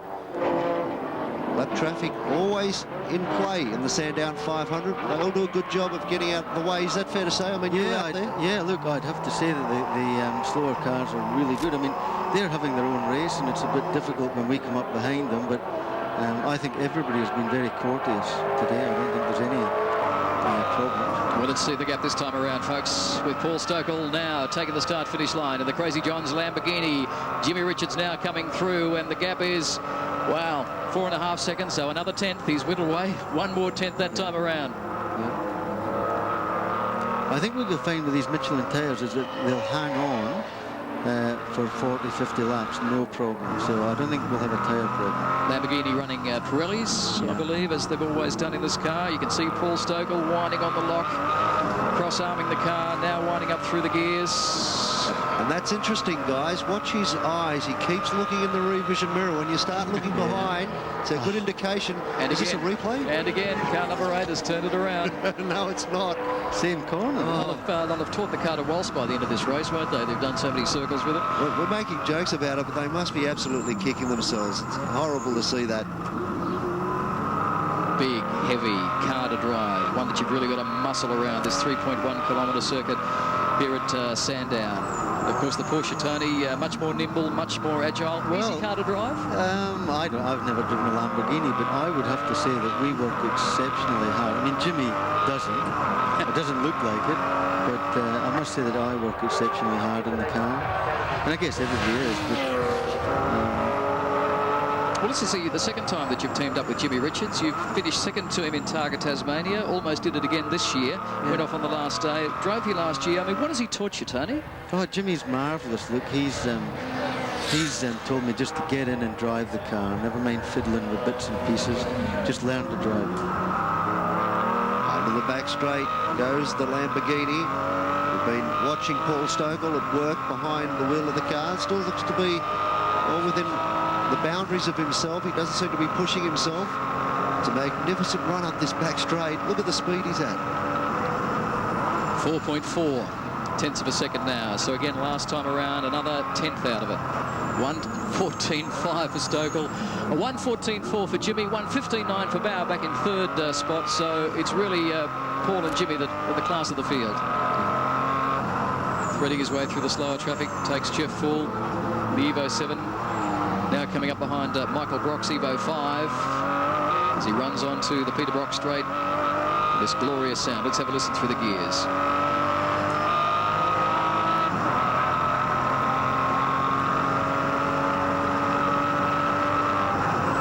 Hard on the brakes now. And again, he's lost another... Whoa, in fact, he's lost, what, 4 tenths of a second that time around. So Jim Richards now 3.9 tenths of a second off the race lead. Catching him is one thing, passing him. Yeah, but I think what you'll see now is that Jimmy will feel that he'll be reeling him in. Paul will know that Jimmy's coming hard. And now, if any time, Paul will be under pressure. Up the back straight they go. Last year's winning margin was 3.06 seconds. Looks like it's going to be another one of those tight ones this year. Yeah, both these cars... assuming a bit there, though. Both these cars have made their final pit stop, so the Stokell car now can run clean to the checkered flag. Sorry, Tony, but they're there for the finish. Yeah, so are we. I'm not getting back in. 19 laps left in this one. 142 laps completed. Watching Paul Stokell and the Crazy John's Lamborghini Diablo bringing it onto the straight. That's the power down. You heard the onboard last time around. You know that the motor's working very hard. A 1:14.74. Start to look nervous, Tony. Start to chew those fingernails again. I just know what they're thinking, the two of them, I think. What are they thinking? You want to share with us? Well, again, you know, Paul's starting to think he only can hang on for the next 19 laps, and Jimmy's thinking, well, I'll take 14 laps. I would suspect that within 10 laps, Jimmy will be right up behind Paul. And again, you can see now that distance on the road is visibly closing between Stokell's Lamborghini and Richards in the VIP Pet Foods Porsche. Up the back straight, now riding with the master, the 6-time Bathurst winner, twice winner of the Sandown 500, 5-time Australian Touring Car Champion, Jimmy Richards. You reckon he was keen to get around that GTP car before the top of the hill? Using plenty of road, Tony, on the ripple strips on the inside, the ripple strips on the outside. I think Jimmy will start to make it up under brakes fairly soon. Just missed the line going into the bottom of Dandenong turn there, so gives you an indication that he's leaving his braking very, very late still pushing incredibly hard on board this Porsche.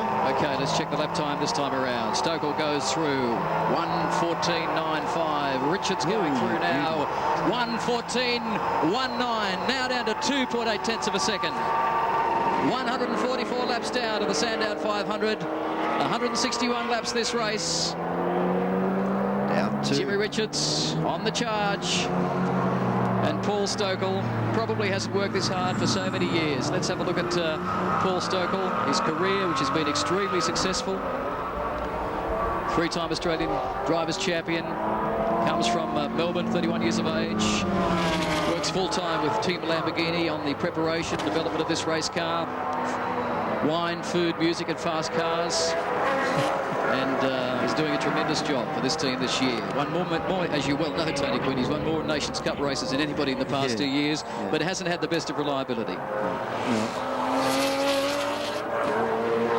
Jim Richards on that previous lap, losing a little bit of time. Let's watch the times as they come across it. They've got a 1:14.95 last time for the Lamborghini Diablo as he brings it up onto the main straight. We've spoken about the exploits of Jim Richards, and Craig Denyer was just telling you that this guy has got a few records of his own. You don't win 3 Formula Holden championships by fluke. It's because you're a good driver. The gap 3.7 seconds now. Jim Richards, a 1:15.31. That lap cost him. Yeah, must have caught up with some slower traffic, so Jimmy Richards has fallen back. The gap's still only 3 seconds, though, 3.7 tenths. Paul Stokell a 1:14.3, Jimmy a 1:15.3, so it was 1 second in it. It's like sitting in a hospital ward with an expectant father, isn't it, Craig? I thought you would have been accustomed to this sort of activity. 15 laps to go once they cross the start-finish line this time around. But Tony, big year for you. You've made a huge commitment to motorsport with your backing, obviously, of your car. You'd be pleased to know that the VIP Pet Foods Group was the first Ford home today. If nothing else, and your big commitment next weekend, the VIP Pet Foods Queensland 500. You're having a drive yourself. Well done. Yeah, it was huge for us last year as far as exposure went, and this year I think it's going to be 100% better. So, what's your game plan? Finish the race? At the 500, yes. Queensland 500. Yeah, I mean, look, I think you only live once, and if you get the opportunity to do things like that, you should do them. So I'm grabbing it with 2 hands. Well, you're living it to the max. I have to qualify, which might be a problem. But you're living it to the max, mate, so we'll let you get back down to pit lane to talk on your mate over the two-way. And let's hope you can do this year what you just couldn't do last year. Thank you. I hope so, too. Thank you. Tony Quinn, owner of not just the Porsche that you're seeing on screen at the moment, but of course the very successful pet food company that funds the racing program. Jim Richards that time round a 1:14.27. Paul Stokell a 1:14.15. So Paul Stokell maintaining this gap at about 3.9 seconds. 147 laps of 161 down. The VIP Pet Foods Porsche coming down into Dandenong Road. Richards feeding the power on, making his way around to complete another lap. That time he's had no traffic that's appeared to balk him dramatically. Brings it through the final couple of turns to come up onto the straight. Keep a very close eye on the gap for you, let you know exactly what it is. A 1:14.46 that time round for Stokell. A 1:13.96 for Jimmy Richards. 3.3 seconds the gap. He has really turned up the wick. Wow, that's 4 tenths of a second off the fastest lap. And after 147 laps, that shows how good this car is, how good a shape it's in after 147 laps, and how good the man behind the wheel really is too. Jimmy Richards, car number 5, on a charge with the VIP Pet Foods Porsche. And of course he's trying to run down Paul Stokell, who's driving the Crazy John's Lamborghini Diablo GTR. Joining us in commentary is Anthony Tratt, co-driver of the Stokell car. And Anthony, very, very tense moment for you on the team. Oh, absolutely. The car's going exceptionally well at the moment. And how Jimmy can pull those laps out at the end of the race is just amazing. I wish he'd button off a little bit. No chance of that, my boy. Oh, mate, not him. He's been around for a long time, and the guy's a professional. Let's have a look at the leaders in the GT Performance class. It's the Alexander Woodbury Evo 5 continuing to lead. I tell you what, they've had a great race. 7th outright, too, as well as leading their class. Mark King and Jeff Fall in 2nd in the Delphi King Springs Evo 7. Don Pulver, Mark Brame, 9th outright, 3rd in their class. 13 laps down in the Nissan 200 SX Spec R. Then Gary Young and Michael Brock, 10th outright in the Evo 5 from Gary Deans and Trevor McGuinness. So Alexander Woodbury, 2 wheels on the dirt as John Bow goes through. I guess that's a fair explanation. Would be trying hard to keep out of the way as you do. Got that sort of situation going on. He's teamed up with Alexander this weekend, who's had a pretty good, had an interesting sort of championship season this year. Craig Daniel, he's shown unbelievable pace, but not a great deal of luck sometimes. Yeah, older spec car, the Evo 5, not quite as sophisticated as the Mitsubishi Evo 7. Doesn't have the centre lock adjustable differential. Doesn't have the hollow camshafts that the Evo 7 has. Runs a smaller brake package and narrower at the front end, so it doesn't quite turn in as well as the later model Evo 7. But Alexander drives it well. Woodbury drives it particularly well. And these guys teamed up last year to win a 2-hour showroom showdown at Mount Panorama Bathurst. It was an absolute bullet there. And although there was some controversy towards the end of the race about who actually won it on the day, there's no question that these guys put on a great show. Ali, how's things looking in the Lamborghini pit at the moment? Well, if you could define the word nervous, it would be this fellow here, Andrew Smith, team manager, Team Lamborghini. I guess the question everyone's asking, can Paul Stokell hold on? Well, he's a very good driver, and if there's anybody who can do it, he can. I think, well, I mean, we're just crossing our fingers, crossing our legs. We're crossing everything in here. But you're not quite doing the Lamba Samba just yet. No, I've got a fair way to go before we can do that. Jim's a very, very good chaser, so we'll just cross our fingers, as I said, and see what happens. Yeah, I guess with Paul, you do have he's very focused. You know, that's probably one of his strengths is his mental focus. Well, he's a very fit guy. When he's tuned in, he never loses track. Once he gets onto something, he's a pretty hard person to shake. So, and I think it's one thing for Jim to catch him, but it's another thing to get past him. So we'll just see what happens. Thanks, Andrew. So, Anthony Tratt, you did a tremendous job in your stint out there.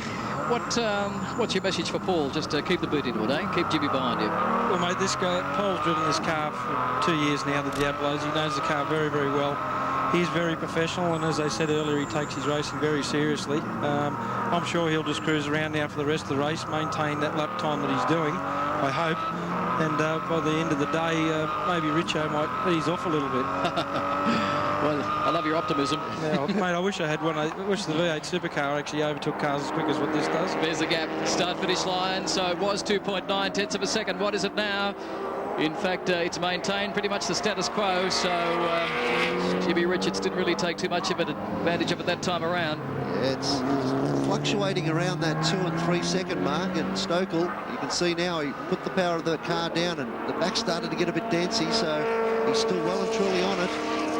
There's one Achilles heel with this car. It's actually is the rear tyres. They'll go away towards the end of this, towards the end of the race. You know, Paul will have to nurse the car. This is the race leader in the GT production car class, James Phillip, the sensational little Honda 2000, 17th outright, leading its class and doing a tremendous job too from Keane, the Haberfield, Quinn, of course Honda Integra that was taken out earlier today back on the track, Mike Kilpatrick also in that car as well, and then Dunkley and Poulton running out the rest of the production car class. Of course Poulton pulling out quite early into the race with mechanical problems in the Mitsubishi FTO. Race win, a class win, all means the same to the competitors. They walk away knowing that they were the best out there. Stokell 1:14.5 that time around, waiting for Richards to cross the line, 1:14.0. So 2.4 seconds the gap. And 10 laps to go in the Poolright Sandown 500 for 2002. Jimmy Richards 2.4 seconds now off the race lead. Into the last 10 of this fabulous race. Tremendous history, 35 years of it here at Sandown International Raceway in Melbourne. Peter Brock, 9-time winner, 7 in a row from 75 to 81. Alan Moffat, a 6-time winner. George Fury, of all things, a 3-time winner. John Bow, 3 times, 94, 95, and of course last year, problems for the Cave, Green, Turner, Nissan 200 SX Spec R2. Larry Perkins, a 3-time winner. Glenn Seaton, Jimmy Richards, Dick Johnson, twice winners of the Sandown 500. Jim Richards on screen. It was Michael Turner at the helm of that car up in Bullride Turn that beached itself right up there on the ripple strip. Watching Jim Richards coming down through Dandenong turn to make his way underneath Dunlop Bridge to come across and complete another lap. Stokell still holding a reasonably good lead with 10 laps to go. What do you reckon, Craig, with your opinion? Do you think he can do it? Oh, look, I don't think you ever could discount Jimmy Richards in any situation. I think the question is will the tyres perhaps hanging on the Lamborghini, Anthony? I mean, Pirelli tyres, the car's a heavy car. We know on some tracks it's hard to keep the tyre wear on the Lamborghini to the point where you can drive it consistently fast lap after lap. You can see how hard Jimmy Richards pushing, just slightly offline, almost missed the apex, so we know there's no more in it from the Jim Richards Porsche. By the look of this, we might end up with a safety car out here. That's the last thing that we really need. Jim's car is sliding all over the place, there's no question of that, and I think Paul would, at this stage in the race, would be nursing the rear tyres on the Lambo. Saying that, though, that time of a 14.3 is very, very fast in this stage of the race. So Michael Turner in car 222 that's beached it there. The car is sharing with Len Cave and Peter Green as Stokell forced to run the outside of the QBE Porsche of John Smith. Luckily they've been able to push Turner's Nissan off onto the green stuff, so no safety car. 153 laps of 161, 2.4 seconds the difference between first and second, and of course John Bow back there in third spot, but unfortunately a lap down in the 888 Budweiser Ferrari. Watching the Viper make its way up the main straight. Right behind that there is a gaggle of cars all fighting for position. You can see them right now, and right with the headlights on in the background, 4 or 5 cars back is the Lamborghini Diablo, and then Jim Richards sitting right behind him, so lap traffic going to come into play as they all battle for their positions, and Paul Stokell and Jim Richards try and carve their way through. You'd have to assume that Stokell would be at the disadvantage there because the drivers wouldn't know that he was there until the very last minute, unless you had a problem with those 200-watt spotlights he's got on the car at the moment. Yes, and Flaggy's doing a tremendous job, as all the volunteers do, in making an event like this happen, to warn the drivers of cars that are coming up. How's the traffic been, Anthony, today? Pretty good? Actually, some of the guys are really good. A few of the smaller class cars are a bit of a worry because we do approach them at some pretty rapid pace, and they just have no idea that you're there, and you've got to really drive for them as well. That part down the end of the circuit there, the left off the end of the main straight, the next section, right, left, is a worse place to get caught behind the slower cars, because they have to get around the tight corners as well, and obviously the Diablo's a big car. Darren Palmer behind the wheel of the Darcy Russell Dodge Viper. So Palmer, the man that set the fastest lap in the race last year, won't do it this year. 1:13.87, the fastest lap set by Jimmy Richards. But of course Palmer well down in the car he's sharing with Darcy Russell due to those earlier problems back in 24th spot. Let's have a look at it now, folks. 1.4 tenths of a second. So again, Jimmy Richards has taken one clean second out of Paul Stokell's race lead. 154 laps down, 7 laps to go, and every lap, inch by inch, Jimmy Richards just takes that little more of your race lead, Anthony Tratt. Mate, I wish that guy would just get out of back off. You're going to go out and hit him in a minute, aren't you? Mate, Richo, once he's got his teeth into something, that's it, he's on it, and he's obviously on fire right now. Doing lap times like that is just simply amazing. That's really good. He's obviously got caught in traffic on that last one, but the previous lap was amazing. Riding with Stokell now, over the back here at Sandown, down through this downhill run. Car becomes light through here, absolutely spot on.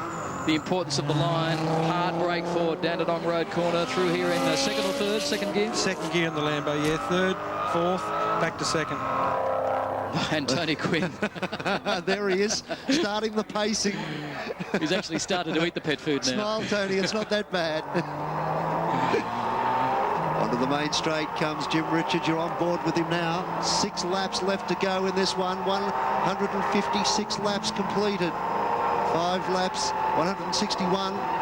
The total race distance, the previous lap, a 1:14.25, a 1:14.42 for Richards over Stokell. Yeah, well, Paul's been able to respond, so there still must be a tad left in the Lamborghini.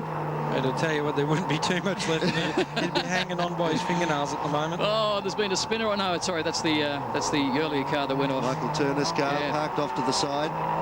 It looked like they were going to try and move it completely behind the barrier, but obviously there wasn't room there to do that as we ride with Jim Richards. Let's have a listen to this Porsche GT3 Super Cup car, up to 8,000 RPM through the 6-speed gearbox.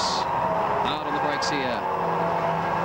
quite amazing, these Porsches. I raced Porsches for 5 years, and these later model cars are just jets. They really are. I was watching Jimmy at the start of the race. The gap that he got on Paul and the rest of the guys the first 3 laps was out of this world. You just can't do that.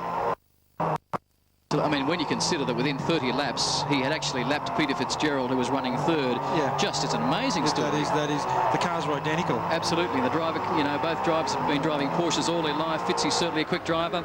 1.7 of a second. So again, Stokell has responded. A 1:14.3 for Stokell, a 1:14.4 for Richards. So Paul Stokell, 156 laps. 5 laps to go in the pool right Sandown 500, and a very, very nervous Tony Quinn. Look at the look on his face. You can just tell straight away that he's biting his nails off at the moment. He's wishing, he's praying, and Jim just getting a little bit ragged. Yeah, you can see how hard Jimmy Richards is pushing now. The car's starting to look untied. He's starting to get offline, starting to miss the apexes, running widing on the ripple strips. Good, isn't it? Yeah. Stokell over the top of the hill, starts to run back down. Nice clean run up the back straight there too. Picked up a few cars that were a bit slower than he. Looks like there's one out in front at the moment. Yeah, the Century Batteries car. Slow him down. I don't think much slows him down, to be truthful. I think Richo copped the worst part of that lot there. He's he looked a little bit further back coming out of that corner. Is that fact or wishful thinking? One of the two. A bit of everything. Oh, and look at the master at work. Look at the intense concentration. Doesn't this look sensational? Jimmy Richards, big deep breath, settles down into the seat. Hard on the straight now, 3.1 of a second. The gap between first and second now. So again, Stokell has responded to 1:14.2, then a 1:15.6. And the eyes at work in Paul Stokell under an enormous amount of pressure. But great credentials, this man, Anthony. I mean, 3-time Australian Drivers' Championship winner. He's driven V8 supercars. He's driven all sorts of cars in his career. Done a tremendous job in this Lamborghini. Yeah, absolutely. He's the 3 gold stars. I think are a real credit to him. He's, you don't get those from being any slouch behind the wheel. Is that a noise I can hear in Jim's car? I hope so. Is that a gearbox noise? A bit of a clunk you can hear there, is it? Might be the keys. Just look at the wheel work. Knowing Richo, that probably is the closest thing to standard as you get anyway, straight off the showroom. I mean, he's absolutely on it, isn't he? Just watch the intense concentration. Watch the wheel work, how he's just feeding it in. Unfazed, totally cool, not a bead of sweat. Really annoys you, doesn't it, Anthony? It does. It's terrible to watch. And then just watching the steering wheel work there as he's in a couple of corners. The car seems to be understeering a little bit more than it was in the previous in-car shot. 3 laps to go. 3 laps to go between Paul Stokell and Jim Richards. And the gap still 2.8 of a second. So Stokell a 1:14.3. Richards last time a 1:14 flat. So he's taken 0.3 of a second out of him. 159 laps of this pool ride, Sandown 500, and what a corker of a finish. Paul Stokell still leads from Jim Richards and Tony Quinn. John Bowe 1 lap down in the Ferrari. Peter Fitzgerald 3 laps down in the Falcon Tyres Porsche he's sharing with Matty Coleman, the Chulin Morris Ferrari, and Sam Newman. A good drive, a good consistent drive for him and Scott Shearman to be inside the top 6 in the Group 2 Nations Cup Ferrari. Just looking at the speed difference there between Richo's car and Fitzy's car, it's quite amazing. The drive out of the corner.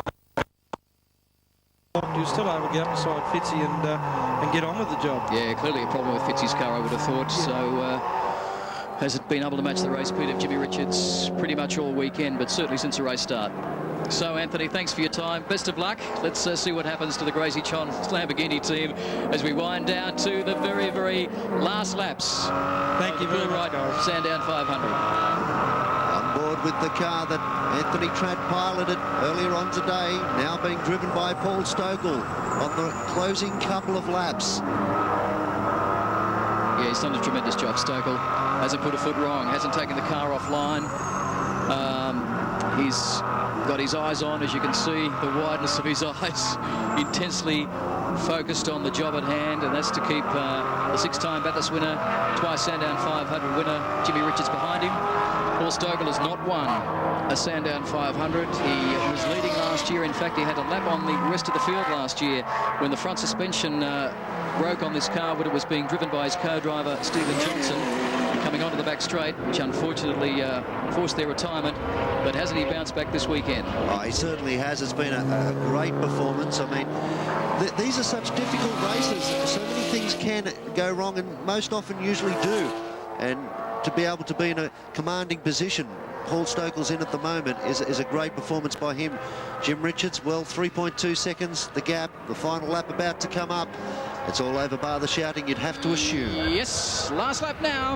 Lap 160 for Paul Stokell, and there's Andrew Smith and James Smith, his father, owners of T Lamborghini that own this car, run this team, as Paul Stokell on his final lap has actually edged out the gap to over 3 seconds from Jimmy Richards. Now Richards comes through in the VIP Pet Foods Porsche.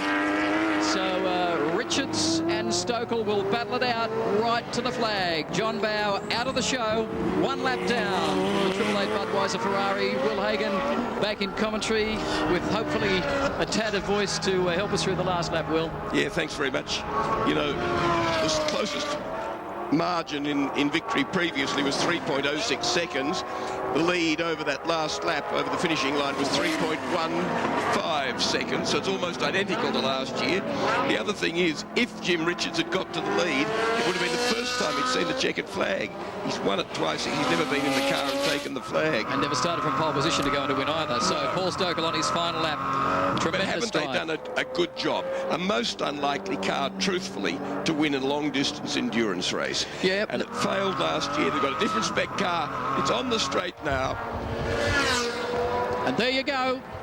Paul Stokell takes the win in the Crazy Johns Lamborghini Diablo GTR. Tremendous drive by 2.9 tenths of a second from Jimmy Richards, and Andrew Smith, James Smith being congratulated by the rest of the Team Lamborghini crew. And Paul Stokell, you've just written your name into the record books of Australian motorsport. You're up against there with some of the greats. And indeed, and the closest ever finish in 35 years. Okay. Sandown 500. Down to pit lane, Team Lamborghini. Ali, what's happening? Well, I tell you what, boys, they said they were going to promise something special, and here we go right now. If we can get in on these guys, they usually do the Lamba Samba to celebrate, but this looks new. This looks like the Lamba Can from what I can gather. It's more like line dancing to me. It sure. Oh, there we go. There's the Lamba Samba there, just for old time's sake.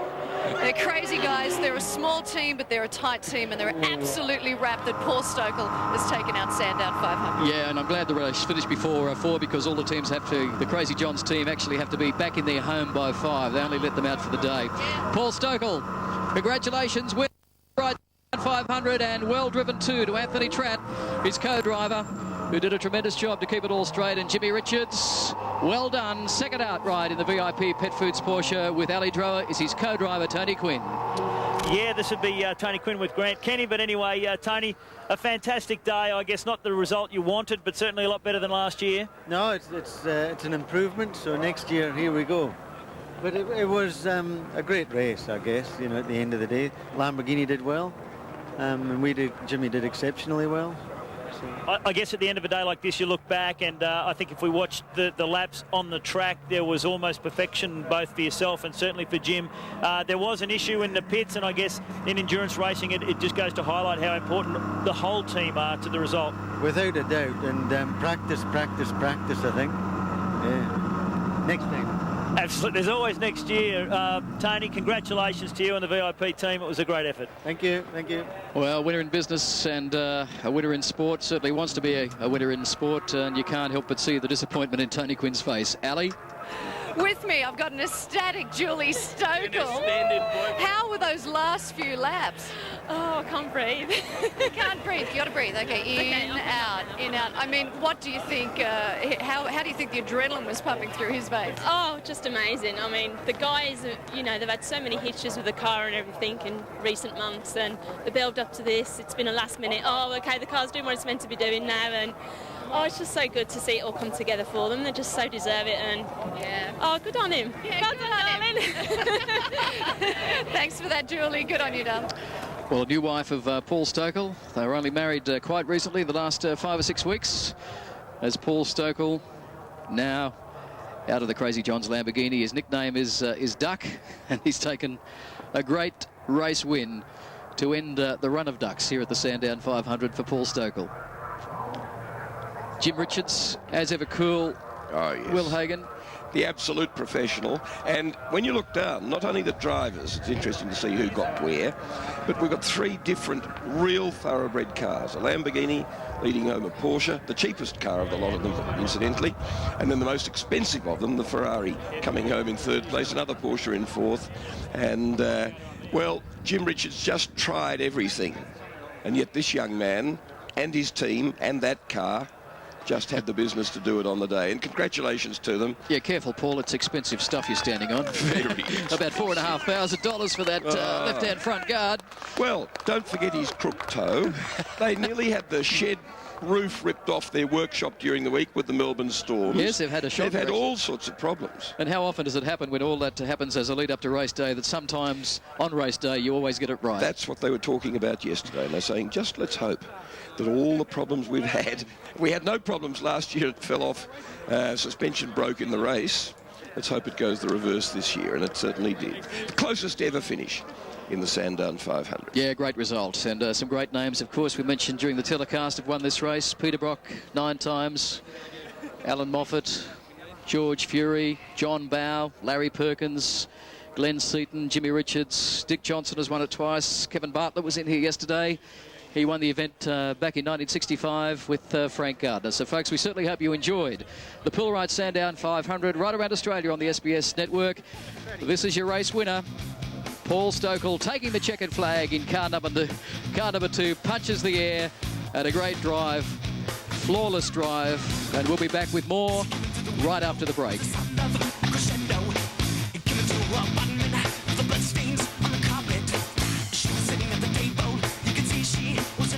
If the air in the mountains gets thinner, how can the people get so thick? Monday, a movie that puts the droll into roll and turns yodeling feral.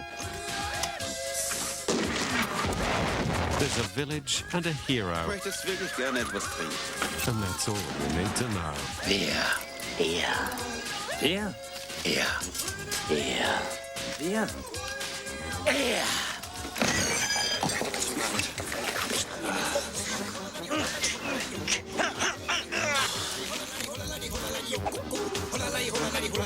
Heroes in Tyrol, 10:50 Monday.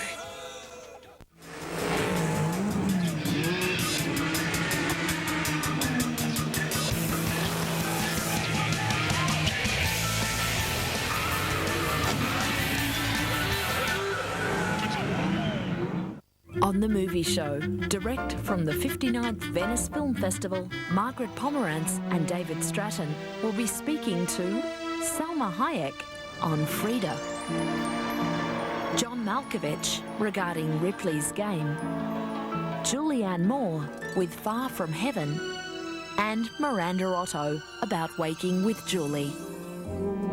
On the Movie Show, Wednesday night at 8.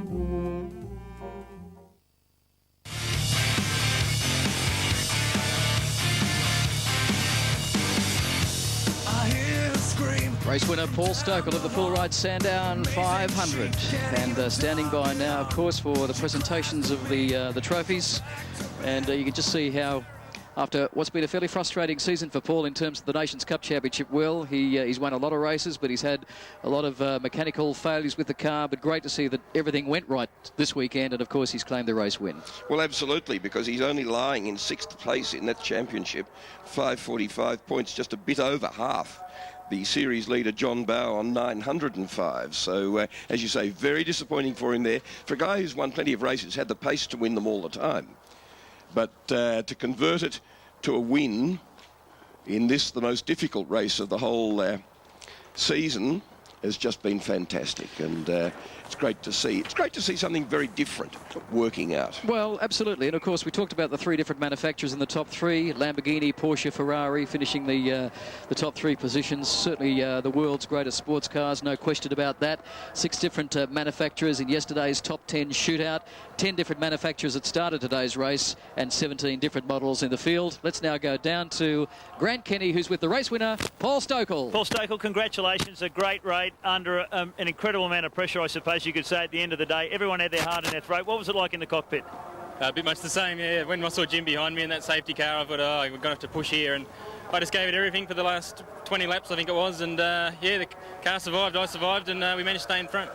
At the end of the day and at the end of a race like that, and it's 161 laps, it is a long day. It's very much a team effort. How did it come together for you? We saw, obviously, what was going on track. What about off track? It's been a tough one. We've had anything that could have gone wrong went wrong before the lead up to this, even down to me getting a black toenail the other day, but we've seemed to come through it all, and I said, well, all the bad stuff's gone now. It only gets better from here, and it can't get any better than this. When it was laps to go, you had a fairly comfortable lead at that stage. You would have obviously been informed at that time of the rate that Jimmy was catching up. Then you saw the safety car. What were you thinking then? Yeah, I didn't realise he was catching quite so quickly, and I was probably being a little bit conservative, just making sure to bring the thing home. And there, when I started hearing the gaps, I realised that that's the reason they weren't telling me, because he was catching me pretty quickly. And from there on in, it was just, yeah, throw caution to the wind and give it everything. And, you know, big thanks to the guys. It held together, and it was a great job. There was a lot of talk about possibly your rear tyres starting to go off towards the end of the race. None of those sort of problems? Yeah, I reckon another 5 laps and it would have been toast. But I knew what to expect, and I just had to push on as hard as I could while I still had the tyres to do it. And yeah, we came through in the end. And yeah, big thanks to Crazy Johns and Clarion, all our sponsors. I guess there was another interesting comment through the coverage today, and that is that it's very frustrating as a driver to have somebody on the radio from the pits telling you to go harder when you're already going as hard as you can. You always think you're going as hard as you can, but yeah, as it proved this time, there was a little bit more left, and you just have to dig deep occasionally, and I don't think it had much more, and I'm pretty happy with the job I did, and all the guys and Anthony Tratt did a fantastic job, so couldn't be happier. I was just going to say, for Anthony, it was a whole new world, stepping out of the V8 supercar and into this. He hasn't driven the car much before, and that must have been a big effort from him too. It was. He didn't get a lot of laps in the car, and he did a great job. He's very consistent, and yeah, he didn't put a foot wrong. Good job. Paul, to you and all the team, congratulations. Back to you guys in the commentary now. Great, thanks very much, Grant. Almost ready for the presentation now. 19 cars finished last year's Sandown 500. 20 cars finished the 2002 event. 7 cars that didn't finish, of course. So in terms of the reliability run, Will, it's been pretty impressive this weekend. It has. But let's go down now to the presentation. So on the presentation day. Well, thank you very much. It's been a very interesting Sandown 500, the 35th running of same. Time for the all-important podium presentations. We've got some very happy people to introduce to you today. Starting off with GT Production, finishing first, Ken Talbot and James Phillip. Ladies and gentlemen, a big round of applause. It's a tough race, this Sandown 500, isn't it? Oh, it is a very tough race, Grant. We had a great run here today. Fantastic car, prepared by RPM, and Aaron and Wayne did a great job. Got to thank my co-driver. Got to thank the faster cars. They did a fantastic job of getting around us. We did our best, but the fast cars did a great job. Fantastic. Mr. Green from Poolright's got your trophies. If you'd like to take your position up there on the podium, we'll get those to you just very quickly. Finishing first in GT Performance, ladies and gentlemen, Graham Alexander and John Woodbury. Well done, guys. Congratulations to you both. Hop up onto the podium over there, Mr. Green. Hop up there, Mr. Green will give you your material. We want to get straight to our race winners. It was a thrilling race right down to the wire. Please welcome Paul Stokell and the Lamborghini team and Anthony Tratt. Well done, Paul. You had to work hard for it. Jim Richards took it right up to you in the closing couple of laps. He sure did. There's no doubt about it. He might be a few years older, but he's still got it, that's for sure.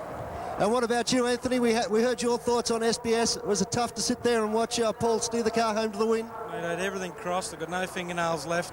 I was just wishing that something happened to Jim for the first time ever. I've known the guy for a long time, but he presses on really hard. Paul stood up to the pressure. Fantastic effort by the team and all the sponsors. Thank you very much. We'll take your position up there on the podium. It was a hard-earned effort for Team Lamborghini. There's your trophies. There they are, ladies and gentlemen. Once again, a big round of applause. Anthony Tratt and Paul Stokell.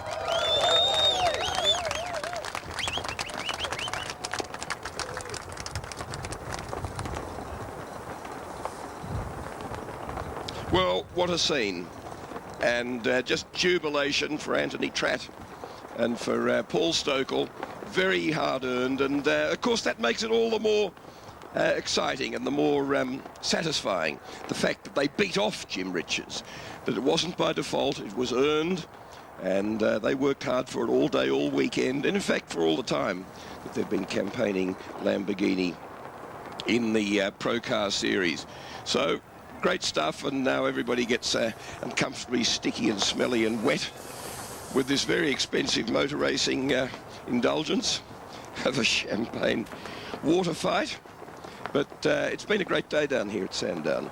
It's a race with tremendous tradition where they've joined names and makes of great distinction. People like Frank Gardner, who've been race car development test engineer, who won the second year here with Kevin Bartlett in the car that won the first year, the Alfa Romeo Super TI. Okay, I'll be on this, yes. Hello? And Tony Roberts, the late Tony Roberts and Bob Watson, rally drivers who won in a Holden Monaro. Now that'll bring a tear to the eye of a lot of people. Back in 1968. There was a hiatus in 66, 67, but a Monaro came in and won in 68, and there will, of course, be a Monaro running in the 24-hour race at Bathurst in in a few weeks' time. So it's all satisfying, but let's go down now again, down on the ground there to Ali Drower. Oh, Will Hagon, you need to go home and really gargle some scotch and butter menthols, I think, you poor thing. What a trooper. And what a race. The Sandown 500, and I guess nothing beats a race as close as that. Lamborghini versus Porsche, a classic end to a fantastic race, the 35th Sandown 500. With me, Craig Denyer. You were almost a nervous wreck in the commentary booth. I'm just knackered from running down pit straight to get to the host spot. I know how Paul Stokell feels, I'll tell you. Yeah, exactly. I guess what was the pivotal moment, do you think, for Lamborghini? Probably when Jimmy Richards had that slow stop. Certainly not being able to get that right-hand rear wheel on certainly helped them enormously, gave them the break, and of course Paul Stokell just drove an absolutely fabulous race to hold the master out at the end. And to think that he actually almost had a broken toe, it was very badly bruised, so he's really wondering what it's going to look like when he takes off that race booty tonight. They had to bleed his toe. It was that bad and it was that sore, and he did his knee as he got out on the second pit stop, so he'll be having a Radox bath tonight, I think. Yeah, plenty of champagne to celebrate with that too, Ali. But I think one should thank Ross Palmer for bringing back what's been a great tradition. 35 years of touring car history here, continuing to live in pretty much the original format. It started back in 1964. And of course with the class winners, Alexander and Woodbury, who won the 2-hour Bathurst GDP race last year. And of course James Phillip as well, taking out the production car class in the Honda S2000. All these different manufacturers and models, showroom production based. Really good to see back at Sandown. Now the next stop for us on the New Look Speedway is Speed Week, I should say, is Phillip Island. I'll see you there in about 2 weeks' time, and Nations Cup once again in full flight. So thanks for joining us here from Sandown for the Sandown 500, brought to you by Pool Ride.